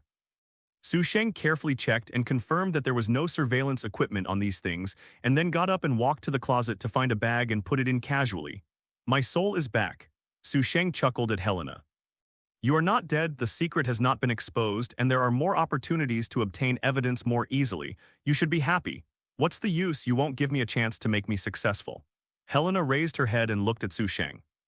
You want me to feel that I am getting closer and closer to success, but you are in front of the door of success, a step away. For this step, I dare not die or give up, but I can only endure despair in hope. You are so cruel. I don't mind being cheated, but I don't want anyone to cheat me. I don't want face. As night fell, the villa was brightly lit. The body has already been cleaned up, and Frank's injury has been treated, and it is no longer a serious problem. At the moment, he was sitting on the sofa, looking at the suitcase on the coffee table with an expressionless face wrapped in bandages. An hour ago, he had secretly prepared $5 million and prohibited the rearranged bodyguards from approaching the villa. At any rate, he is also the leader of a criminal group. Frank naturally does not let people know that his daughter was sleeping upstairs, but he was waiting for the money downstairs. But the environment here is quiet. Even if you are outside the villa, you should be able to hear the voices from upstairs. It's just a cover-up. The voice gradually stopped, and after a long while, Sheng came down from the stairs with a bag after taking a shower. Frank, who had been expressionless, instantly greeted Sheng with a smile on his face and enthusiastically greeted Sheng. His posture almost asked, "Is he still satisfied with my daughter? Thank you for saving my life today. This is my little care." Frank pushed the box over and thanked him sincerely. Sheng was stunned and asked with a smile, "Sure you gave it to me, not me?" "Definitely," Frank nodded affirmatively. "Anything, you deserve to be a gangster." Sheng clapped his hands in admiration. "When you are so open and bright, I will tell you straight, Helena, I will not take away, I will come when I need it. I am not interested in protecting you every day and you are not qualified, so it is best to think carefully and trouble me again. Understand? It is okay to take advantage of the conditions that I will protect you from death to root out competitors and expand your power. But you have to think carefully about the limited opportunities." Frank originally had this idea, but now Sheng said so, how can he still not understand? Naturally, he nodded his head again and again to ensure. He doesn't care who Sheng is now, nor does he care about sacrificing his daughter. All he thinks about is which competitor he should start with and which opponent can maximize his own interests. Frank doesn't care, even Sheng doesn't care. Anyway, the purpose of helping Frank is only to punish Helena. Once Sheng loses interest, everything that Frank uses with him will cease to exist. Sitting in the car arranged by Frank, Sheng left with bags and boxes. Hearing the sound of the key opening the door, Felicity, who had just taken a shower, greeted her. "Is the Emperor's new clothes? I like the look. You greeted me a lot, but I still wear some in the future in case I bring someone back," Sheng said teasingly. "You'll be back as soon as I finish the bath, not to mention who can you bring over," Felicity explained casually, looking at what he was carrying with both hands curiously. "What is this?" Sheng handed it over to the bedroom and said as he walked. "The bag is for Laurel's uniform and the contents of the box are for you. Give it to me." Felicity opened the box happily to see what Sheng gave herself, but as soon as she opened it, she closed it with a scream, like a whirlwind rushing into the bedroom. Where did you get so much money? Did you do something illegal? Dangerous." "Don't worry, someone else gave it," Sheng smiled. "Give it? Who would give you so much money for no reason? This, how much is there?" Felicity asked in astonishment. Sheng thought for a while. "I should be looking for something to do temporarily. This is a reward. I don't have any need for money. You are my girlfriend, so you can spend it boldly. I don't know how much it is. I didn't ask. You can check it yourself. Check it out." Hearing that it was a reward for work, Felicity let go of his curiosity and checked it out. $5 million, a full $5 million. She hasn't seen so much money yet. Felicity wanted to ask what kind of work was paid 5 million, but after thinking about it, she didn't ask. Who makes his boyfriend not an ordinary person? Maybe it is the bonus of some secret mission. Felicity doesn't worship money, but who is unhappy that her boyfriend has given away 5 million directly? Thanks to Sheng's good physique, Felicity has unlocked a few more knowledge. Otherwise, she must be exposed.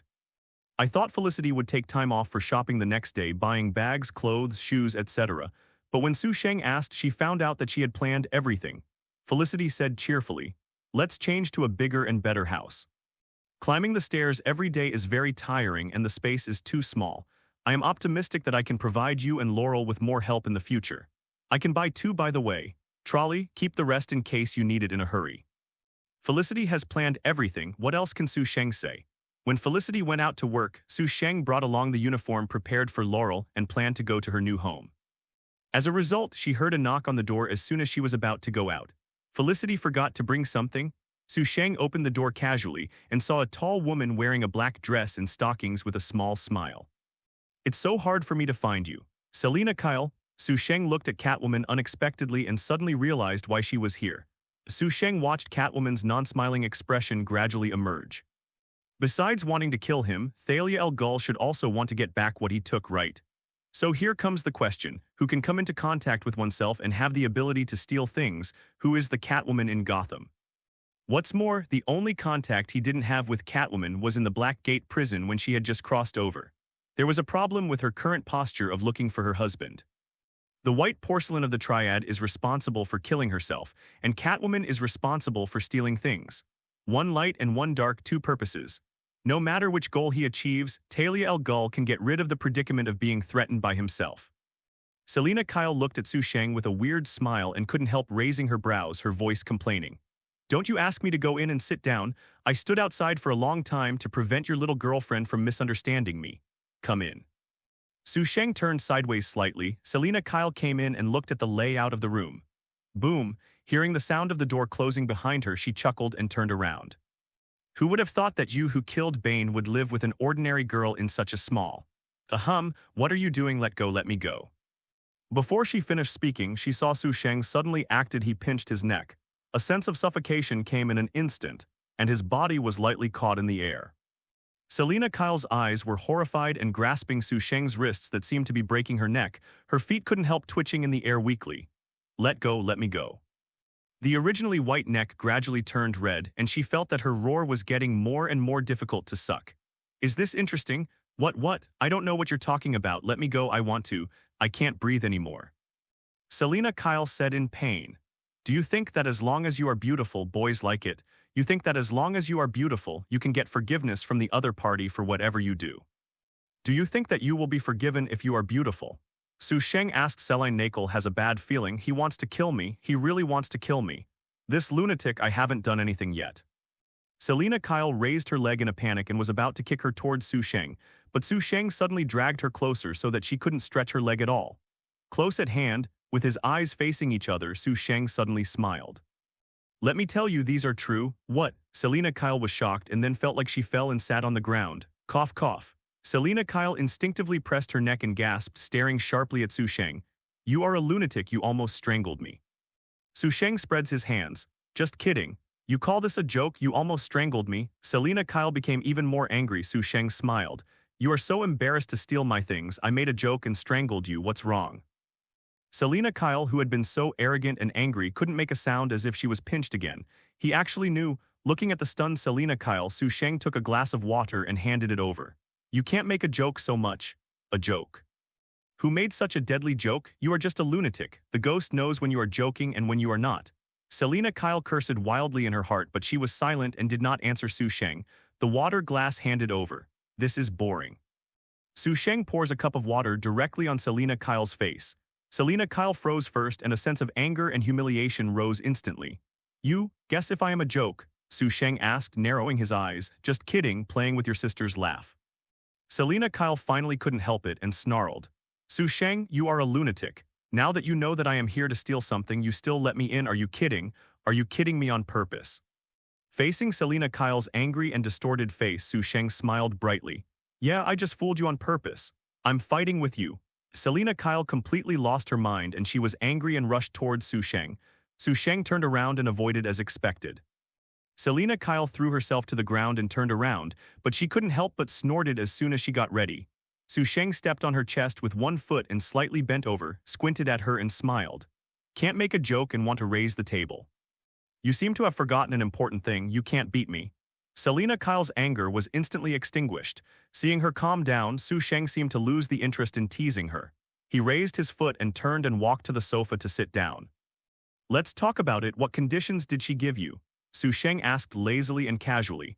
Messy skirt and long wet hair. Selina Kyle, who got up in embarrassment, has lost her previous grace, staring at Sheng bitterly for a long time before saying unwillingly. Software that can wash off criminal records, this is something I have always wanted. Sheng, you helped me once.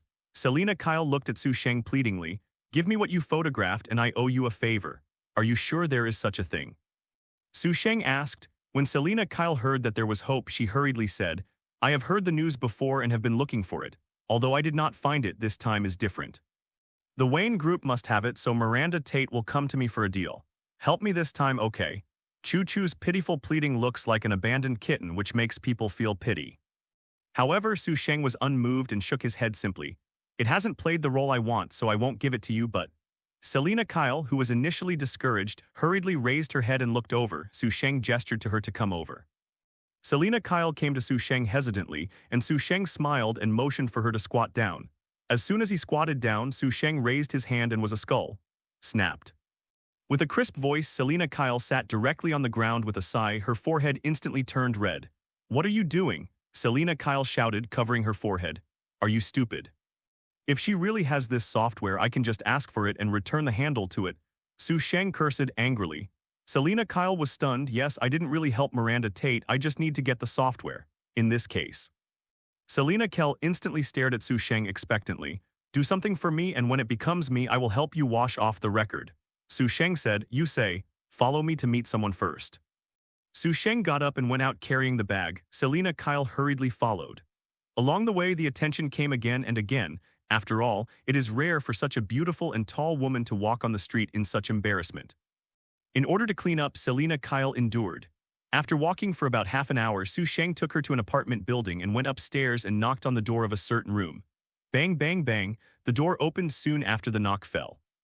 Laurel looked at the strange woman next to Sheng unexpectedly, tall and beautiful but a little embarrassed. She is? Laurel asked Sheng. Selina Kyle, your new teacher. Sheng said casually after coming in. New teacher. Laurel and Selina Kyle both looked at Sheng in surprise, and saw Sheng walk to the sofa and sat down casually and put the bag down. This is the uniform and common equipment I got for you. During this time, you will continue to learn to practice fighting ability with Selina Kyle. Selina Kyle, give you what you want whenever you teach her. How far is the teacher calculated? Selina Kyle frowned and asked. At least I can play with you and be able to go out and perform tasks alone. Selina Kyle stopped talking, but Laurel couldn't help asking, what about you? Don't you teach me anymore? Do you have Stockholm Syndrome? Sheng glanced at Laurel and got up. I recently encountered something interesting and I will come back when you start. Come on, you two.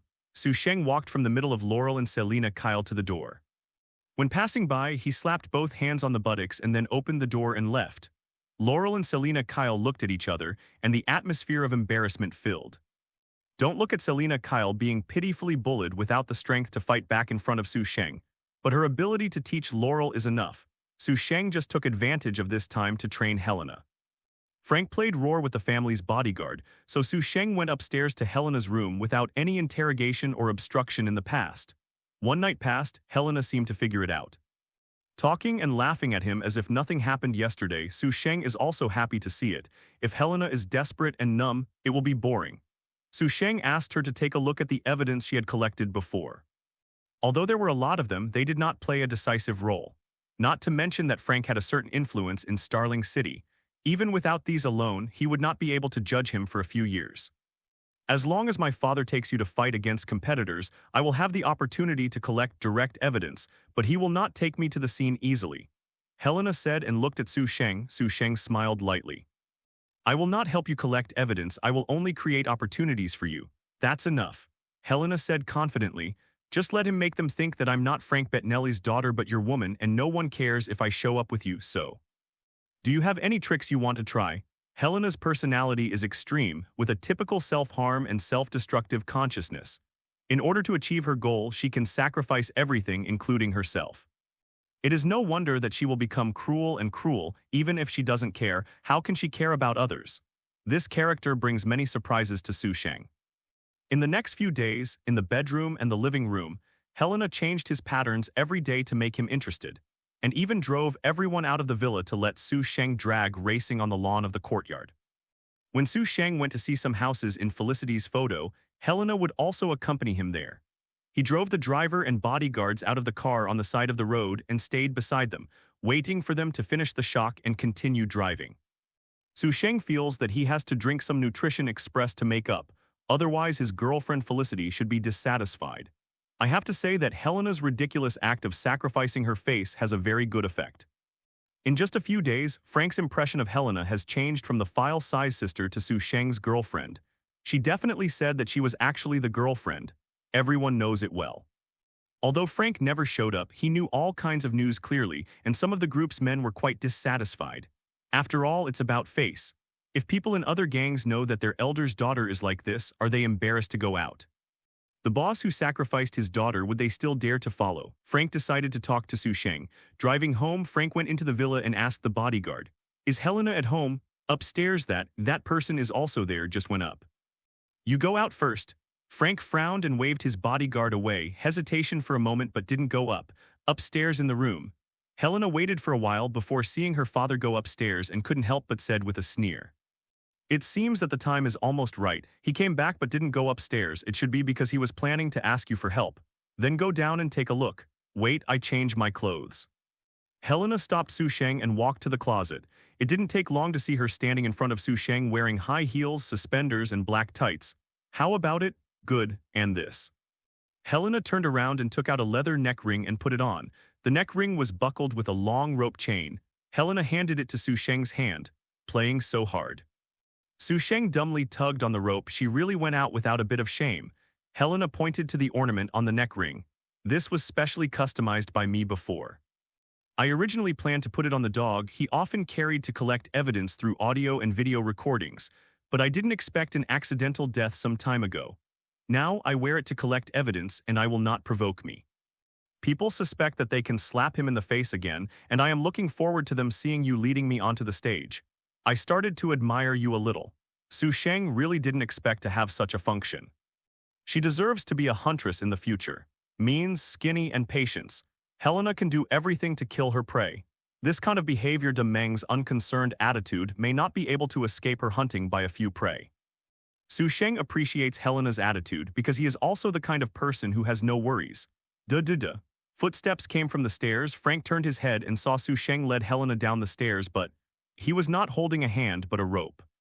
When Frank saw his daughter's dress being pulled down by Sheng, his first reaction was not anger but luck. Fortunately, he drove everyone out just now. "Your daughter is really great." Sheng came to Frank and praised very seriously. Frank smiled awkwardly at Sheng, but he was very annoyed at Helena. "Where did you go against my temper? It's useless to be so obedient to him. Have you thought about it?" Sheng asked pointedly. Frank said instantly. "Antoni Venza, the leader of the drug dealer group who fought the 3-round chamber to eat the Starling drug market together, I want to talk to him about cooperation in the evening." "Not at night now," Sheng said casually. "Now, but I haven't arranged it yet." Frank said in surprise. "Then make arrangements, I don't want to waste time." Sheng said casually, leading Helena out of the villa before Frank hadn't reacted. In the afternoon sun and breeze, the bodyguard outside the villa looked dumbfoundedly at Sheng and took Helena across the lawn to the garage as if walking with a dog. "OMG, this. What are you doing in a daze? Tell the staff to go to Antoni Venza's site." Frank's roar came from the villa, and the bodyguards scattered around him, ready to go, seeing his face pale. In front of a factory in the east port of Starling, the two parties confronted each other with guns. Frank and Antonin Venza had an unpleasant discussion about the issue of cooperation, and the little brother behind him was playing what you're worried about and watching you. "How long has it been?" In a business car behind Frank, Sheng asked Helena a little impatiently. Helena thought for a while. 20 minutes, right? I haven't started fighting in 20 minutes. Are the gangsters so civilized and polite?" Sheng couldn't help but complain.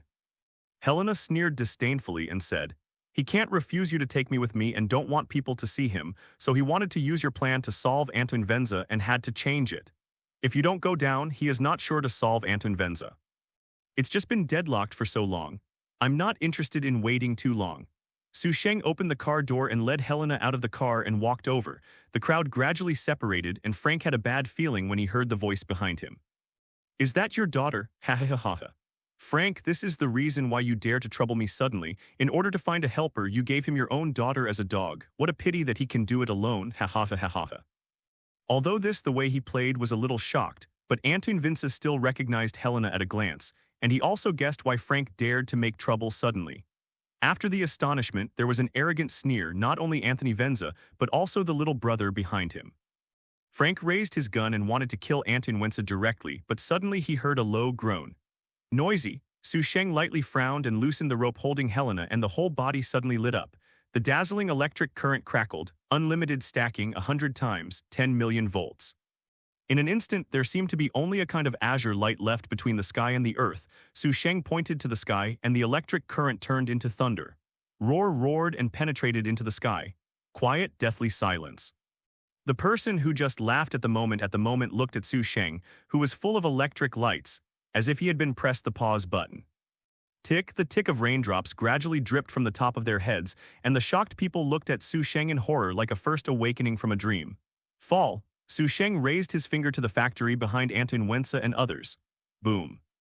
There was a loud noise in the sky, and the thunder fell from the sky and hit the factory in an instant. The roof was pierced directly, and explosions followed after a few seconds. The flames skyrocketed. The impact of the explosion accompanied the thunder's electric current to form a powerful shockwave that instantly agitated. For a long time, the big raindrops gradually stopped, the dazzling thunder disappeared, and the entire factory turned into nothingness, only a little residue still burning.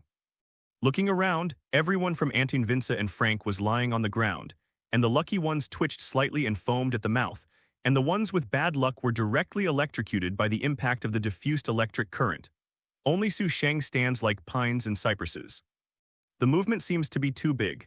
Sheng muttered to Frank, who was lying on the ground, "Did you die? Didn't you die? Get up to business." Frank panicked and shook his head subconsciously, only to react after a long while. Sheng was on his side. Thinking of this, he struggled to stand up and walked towards Anton Venza slowly. Anton Venza struggled in horror, but his body didn't listen at all. Frank raised a gun at him, swept away the anger that had been ridiculed before, and said vigorously, "It's not a shame to sell dignity, it's a shame to fail to sell a good price. This is what one person can do." Boom! Anthony Venza fell to the ground at the sound of gunfire. The proud Frank didn't spit out and wanted to say something, but when he saw the almost razed factory, his face became stiff and he couldn't say anything. Sheng was not interested in listening to Frank's afterthoughts and pulled Helena away in a muffled moan. "Get in the car." Sheng started the car and left. In the car, Helena looked at Sheng and asked quietly, "Is this your strongest strength? The strongest power? No, I'm afraid that will ruin the earth." Sheng shook his head and chuckled. In theory, there is no upper limit to his power. As long as the power is infinitely superimposed, even a single punch can blow the earth. Not long after Sheng and Helena left, the East Port was in chaos. The police car and the fire truck arrived quickly, and Frank had to face the police's questioning just after disposing of Anton Venza's body. He said the matter as it was, but only concealed the fact that Sheng summoned thunder and shot Anton Venza himself.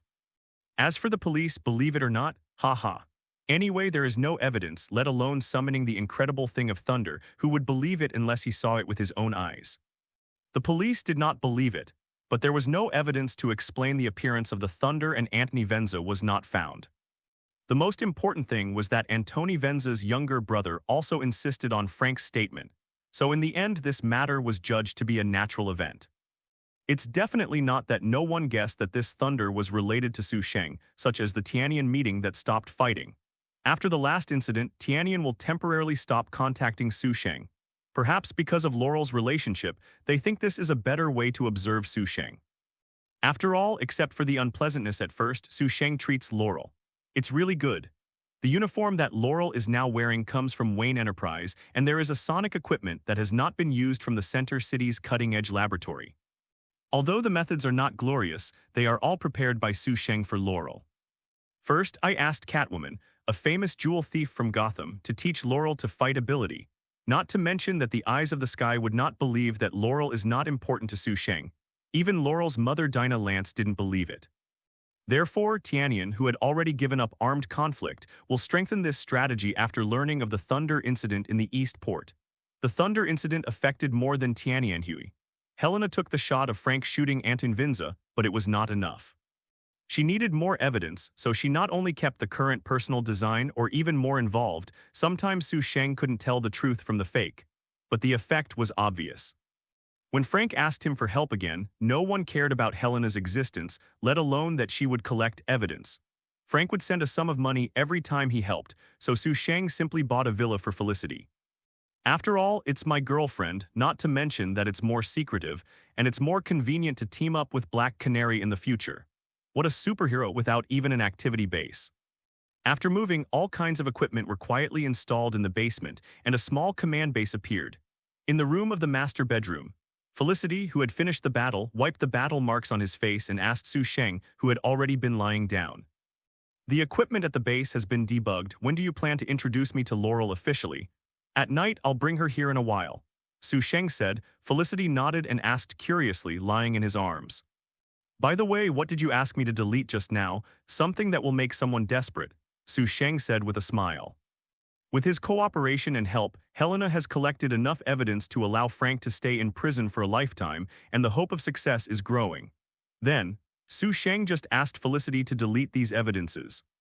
Do you think I don't know the reason you figured it out is to use me to collect evidence, and at the same time please me, let me forgive you, not stop you? Experience despair and hope.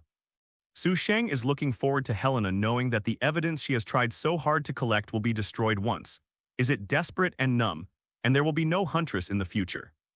Or is it the courage to face reality and continue to struggle to create the birth of the huntress?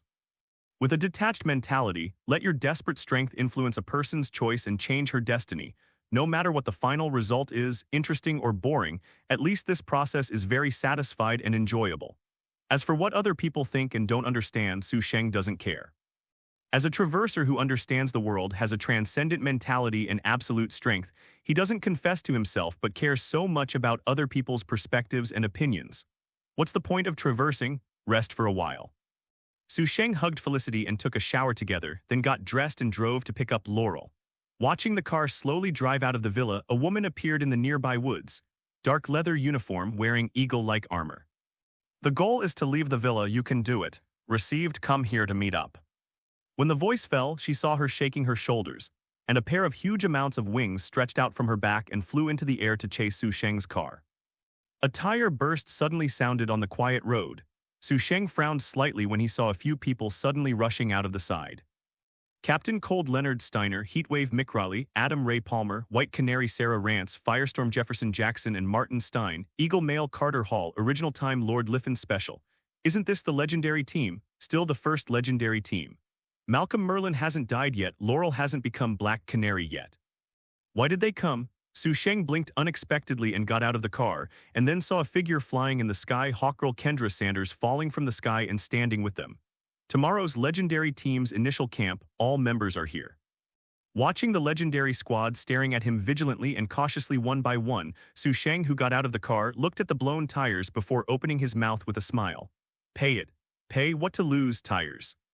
The team members who thought they could do it at any time were stunned. Even if you weren't surprised by our existence, you couldn't calmly demand compensation from us, right? What's more, is this the point? Is he really the one we're looking for? Captain Cold asked suspiciously. It seems that we did break his tires, so do you have to pay? Adam Meng Meng asked in a low voice. The captain of the legendary squad, the captain of the bow, the former master of time, Lip Hunter frowned and spoke to Su Sheng. We will compensate for the loss of the car later, but now we need to talk about time safety issues immediately. Su Sheng looked at them one by one, smiling brightly. Okay, I also want to know why you are here now. Why are you here now? You know us and you know we will come. Sarah Lance asked with a frown. Her blonde hair was dazzling in the sun, and the tight-fitting uniform of the white waistcoat made the airport look very spectacular. She held the silver short sticks in her hands and splayed it out slightly, as if she didn't agree with her. The top assassin of the Assassin League, the White Canary, the boyfriend who hooks up with my sister, the B****ch who eats all men and women, am I right? Su Sheng smiled. Sarah Lance smiled suddenly, to each other. Su Su Sheng disapprovingly jumped over her and started to spit out one by one. Ray Palmer, he can obviously become Adam when he is a Superman, and he forced the grid to plummet. Jefferson Jackson, one of the firestorms, the success of the junior third class makes people forget the model of the original match. Martin Stein, if you come to take risks with young people as a scientist, you will die. Captain Cold Leonard Steiner, because your father abused you and your sister since he was a child, he later became a criminal. Your sister is very beautiful. I don't mind to comfort him after you die. It should be faster than Martin. Stein died early. By the way, in a certain world you're gay. As for your heatwave Mick Raleigh, although he is an arsonist, he is one of the most successful in whitewashing. Remember to write me when you write novels in the future. Hawkman Carter Hall, Hawkgirl Kendra Sanders, I only have one word for the two of you, waste. You are left in the end. Su Sheng looked at Lip Hunt, who was ugly and shocked. I actually admire you the most. It was obviously to save the family, but shamelessly called this group of rubbish under the banner of saving time and saving the world, and it succeeded. Every time a sentence is said, a person's face becomes ugly, anger at being ridiculed and shock at the content. Have you seen us in the future? Lip Hunt asked with a frown. I thought the mission this time was just to prevent Su Sheng from picking up Laurel to avoid the formation of the birds of prey and change the fate of Sarah Lance. But now Su Sheng knows them so well, or even knows the future, that they don't know. The only explanation is that the legendary team that Su Sheng has seen the future knows their future destiny, which is a bit tricky. It seems we have a lot to talk about. Lip Hunter said solemnly. Su Sheng smiled back. Then go and talk slowly on board the wave. Chengbo is a large expeditionary ship that uses ion propulsion as the main propulsion power. It has time travel, stealth, autopilot, self-diagnosis functions, equipped with medical rooms, escape ships, and artificial intelligence. Gideon. It is a legendary team crossing. Time is the only vehicle for correcting time deviation. Su Sheng followed the emotionally complex legendary team on board the Waverider and first attacked the artificial intelligence Roar. Hello, Gideon. Hello, Mr. Su Sheng. The female voice of the electronic synthesis sounded. Su Sheng smiled and leaned against the console and said to Lip Hunt and others, let's talk about the time deviation you know first. Rip Hunt looked at Sarah Lance. Sarah Lance said, because you made my sister the Black Canary in advance and also formed the Raptor Squad with Felicity and Catwoman, which resulted in a series of deviations. I was not killed by Thea Quinn, was not resurrected, and my sister was not caught. Killed by Myandak. Two kinds of memories appear in my mind at the same time. I can feel that the original memory is disappearing. This shows that time is slowly strengthening your changed reality. For us, you are changing history, so we must stop you from doing this. Time is linear. Although reality has not happened yet, it continues to develop. Time slowly solidifies and changes the reality, and the past history will be replaced by new history. Before the time deviation is detected, and the history has not completely changed, it crosses to the time deviation point to stop and protect the original history. This is the reason why the legendary team came to Su Sheng. Su Sheng is the time deviation that caused history to change. Done. After listening to Sarah Lance quietly, Su Sheng leaned on the console and smiled and raised his finger. I have two questions. You said, Sarah Lance said, the first question, why didn't you go to the point in time when I kidnapped Laurel? Since the time deviation can be inferred, wouldn't it be better to solve it from the source? If the legendary team came to Su Sheng at that time, he really might not. If Laurel will be trained to become Black Canary in advance, there will be no follow-ups. It's too late. Lip Hunt shook his head. When we noticed something was wrong, that period of history had already been fixed. Okay, second question, why do you stop me? Su Sheng asked with a smile. His question made the legendary team nervous in an instant. According to the few experiences, every mission will not go so smoothly, and this time I am afraid it will be the same. Sarah Lance squeezed the club. Captain Cold and Heatwave also raised the cryogun and flamethrower, and Heatwave pointed at Su Sheng and said grimly, only I can burn you to ashes. Su Sheng looked at the Heatwave and said seriously, trust me, you can't do it. Then try. Heatwave followed. Seeing that a conflict was about to occur, Lip Hunt hurriedly stopped the Heatwave and said to Su Sheng, I don't think it is a wise choice to get my ex-girlfriends together. You only need to not introduce them to solve this problem. 1. Only Felicity is my ex-girlfriend and we haven't broken up yet. 2. Why don't I ask about force? Su Sheng raised two fingers and looked at Lip Hunt.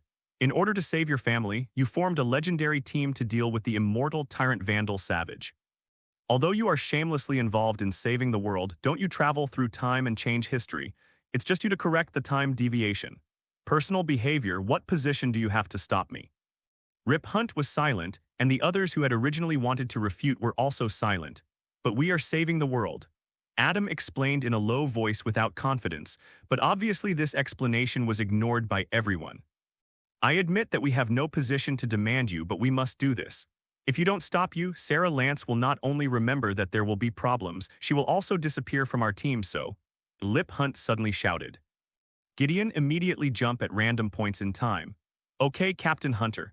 Gideon's voice sounded, and the next moment the Wave Rider suddenly lifted off and accelerated. The strong wind roar screamed and the propeller glowed blue. With a swish, the Wave Rider disappeared. The violent vibration made everyone who fell instantly turn their backs on their backs, and the pressure caused by the time jump made people dizzy and tinnitus. As if the heart was about to jump out, it was very uncomfortable. I don't know how long it took, as if a few hours and only a few minutes, the shaking finally slowly stopped and the Wave Rider landed. Enter invisible mode and report time and place. Rip Hunter, who had not had time to get up from the ground, hurriedly gave instructions to Gideon. It has entered invisible mode in 1917 in the waters near Paradise Island.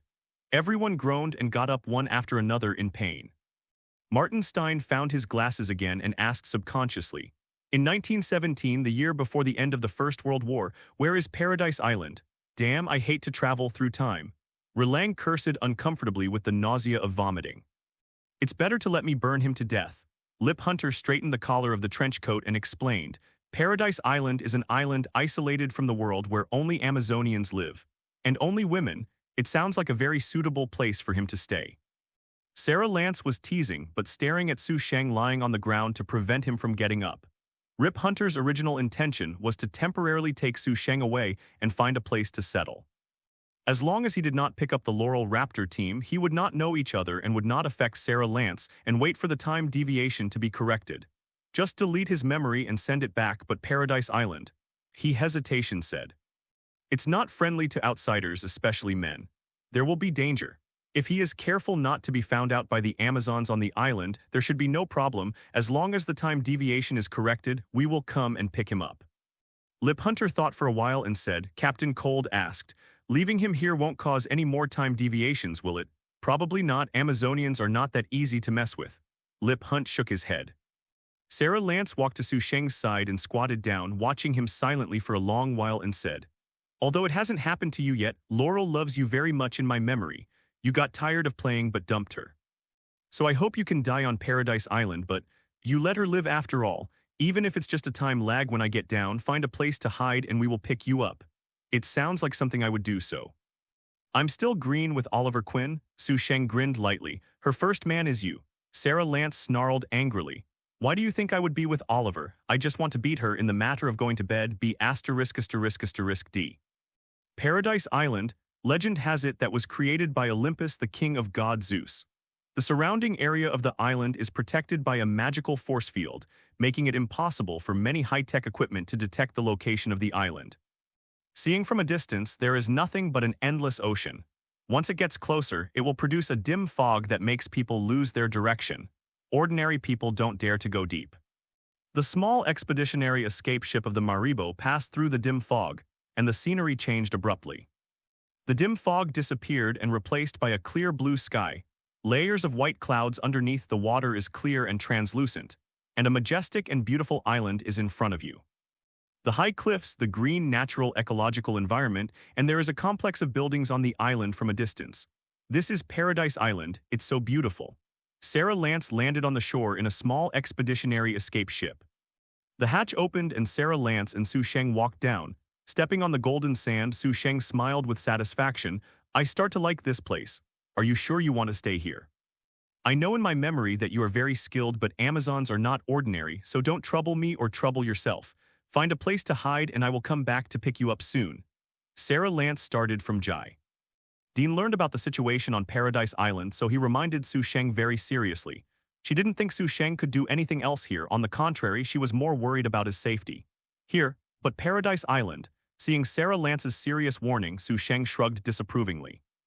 Don't blame me for not reminding you, don't regret it. Sarah Lance chuckled and turned away. Watching the small expedition escape ship take off and leave, Sheng turned and looked at Paradise Island and smiled. He has always felt that the name Paradise Island is very appropriate. For Amazons, it is isolated from the world like a paradise. For men, is it not a paradise if there are only women on the whole island? Should I shout like some S2 characters, Paradise Island, I'm here? Sheng thought about it seriously and finally gave up because he saw the Amazonian. Several Amazons with helmets, leather armors, bows and arrows in their hands appeared on the cliffs tens of meters high. These people have handsome looks, heroic appearances, and they are very upright. They don't seem to have the slightest fat on their bodies and they are full of power. Whoosh whoosh, several Amazons suddenly jumped off the cliff. People were in midair, shooting bows and arrows, and their bows and arrows were accurately and powerfully nailed to the cliffs to make them fall to the ground with a rope. After landing, he opened his bow again and aimed at Sheng and leaned forward vigilantly. The whole process took less than 10 seconds, smooth and smooth. The sharp arrow seemed to be able to shoot a few holes in him at any time, but Sheng did not panic. A pair of black eyes looked at them with interest. Hi, hello. Sheng greeted Roar with a bright smile, but the Amazonian stared at him fiercely and did not respond. Sheng curled his lips really rude, da-da-da-da-da-da. The sound of horse hooves came from a distance, and the horses stopped in a blink of an eye. Queen, how do you deal with this intruder? The Amazon asked the woman who was clearly different from the others on the white horse. This woman has long golden hair, a forehead that symbolizes rights and status, and she wears a leather armor with exposed shoulders and a long sticky wool waistcoat on the outside. The sturdy thighs of the riding horse were exposed, and he was wearing a pair of dark gold boots over the knees. Amazon Queen of Paradise Island, the mother of Wonder Woman Diana, Hippolyte, he is the only one? Hippolyte asked. Only found him. Take it back and ask for clarity. After Hippolyte finished speaking, he planned to turn his horse's head and go back. At the same time, someone walked towards Sheng and prepared to escort him away. Can I ride your horse? Sheng asked a question that made everyone angry. Riding the queen's horse, you an intruder dare to make such a condition. Hippolyte turned his head and frowned and stared at Sheng. Intruder, are you provoking me? Sheng said with a friendly smile. I just want to try the feeling of riding a horse. You know it is not so easy to ride a horse outside, so your horse is the best looking here. Although I am not a prince nor a Tang monk, I still want to ride a white horse. Grabbed him? This kind of Kai Gyugyu's provocation made Hippolyte very angry, but in order to find out whether he had any accomplices, he could not be killed for the time being. With an order, the Amazons rushed over coldly and arrogantly. Legendary team, I reminded you not to regret it. Seeing the Amazons rushing over, Sheng mumbled and squatted down as if he was about to surrender. Is this scared? The originally angry Amazons couldn't help but sneered. Just now they thought they had the courage to provoke the queen, but he didn't expect to be a coward. Unlimited stacking 20 times. Sheng raised his fist and slammed to the ground. Boom. The beach was sunken in an instant, and the huge amounts of power shocked and immediately knocked the nearby Amazonians to the ground. The horse roared and the people riding on the horse such as Hippolyte were shaken off the horse and fell to the ground in an instant. Sheng slowly got up and retracted his fists and sighed softly as he looked at the discolored faces of the Amazons. Why, I just want to ride your horse, not you. Hello, everyone. As we wrap up this video, I want to share a quick note. I have a Patreon account. If you'd like to support me and enjoy on-demand audiobooks, you can become a Patreon member. Alternatively, you can check out my Google Drive link, which has 500+ novel audiobooks available through my Ko-fi or Patreon shop. I appreciate your support.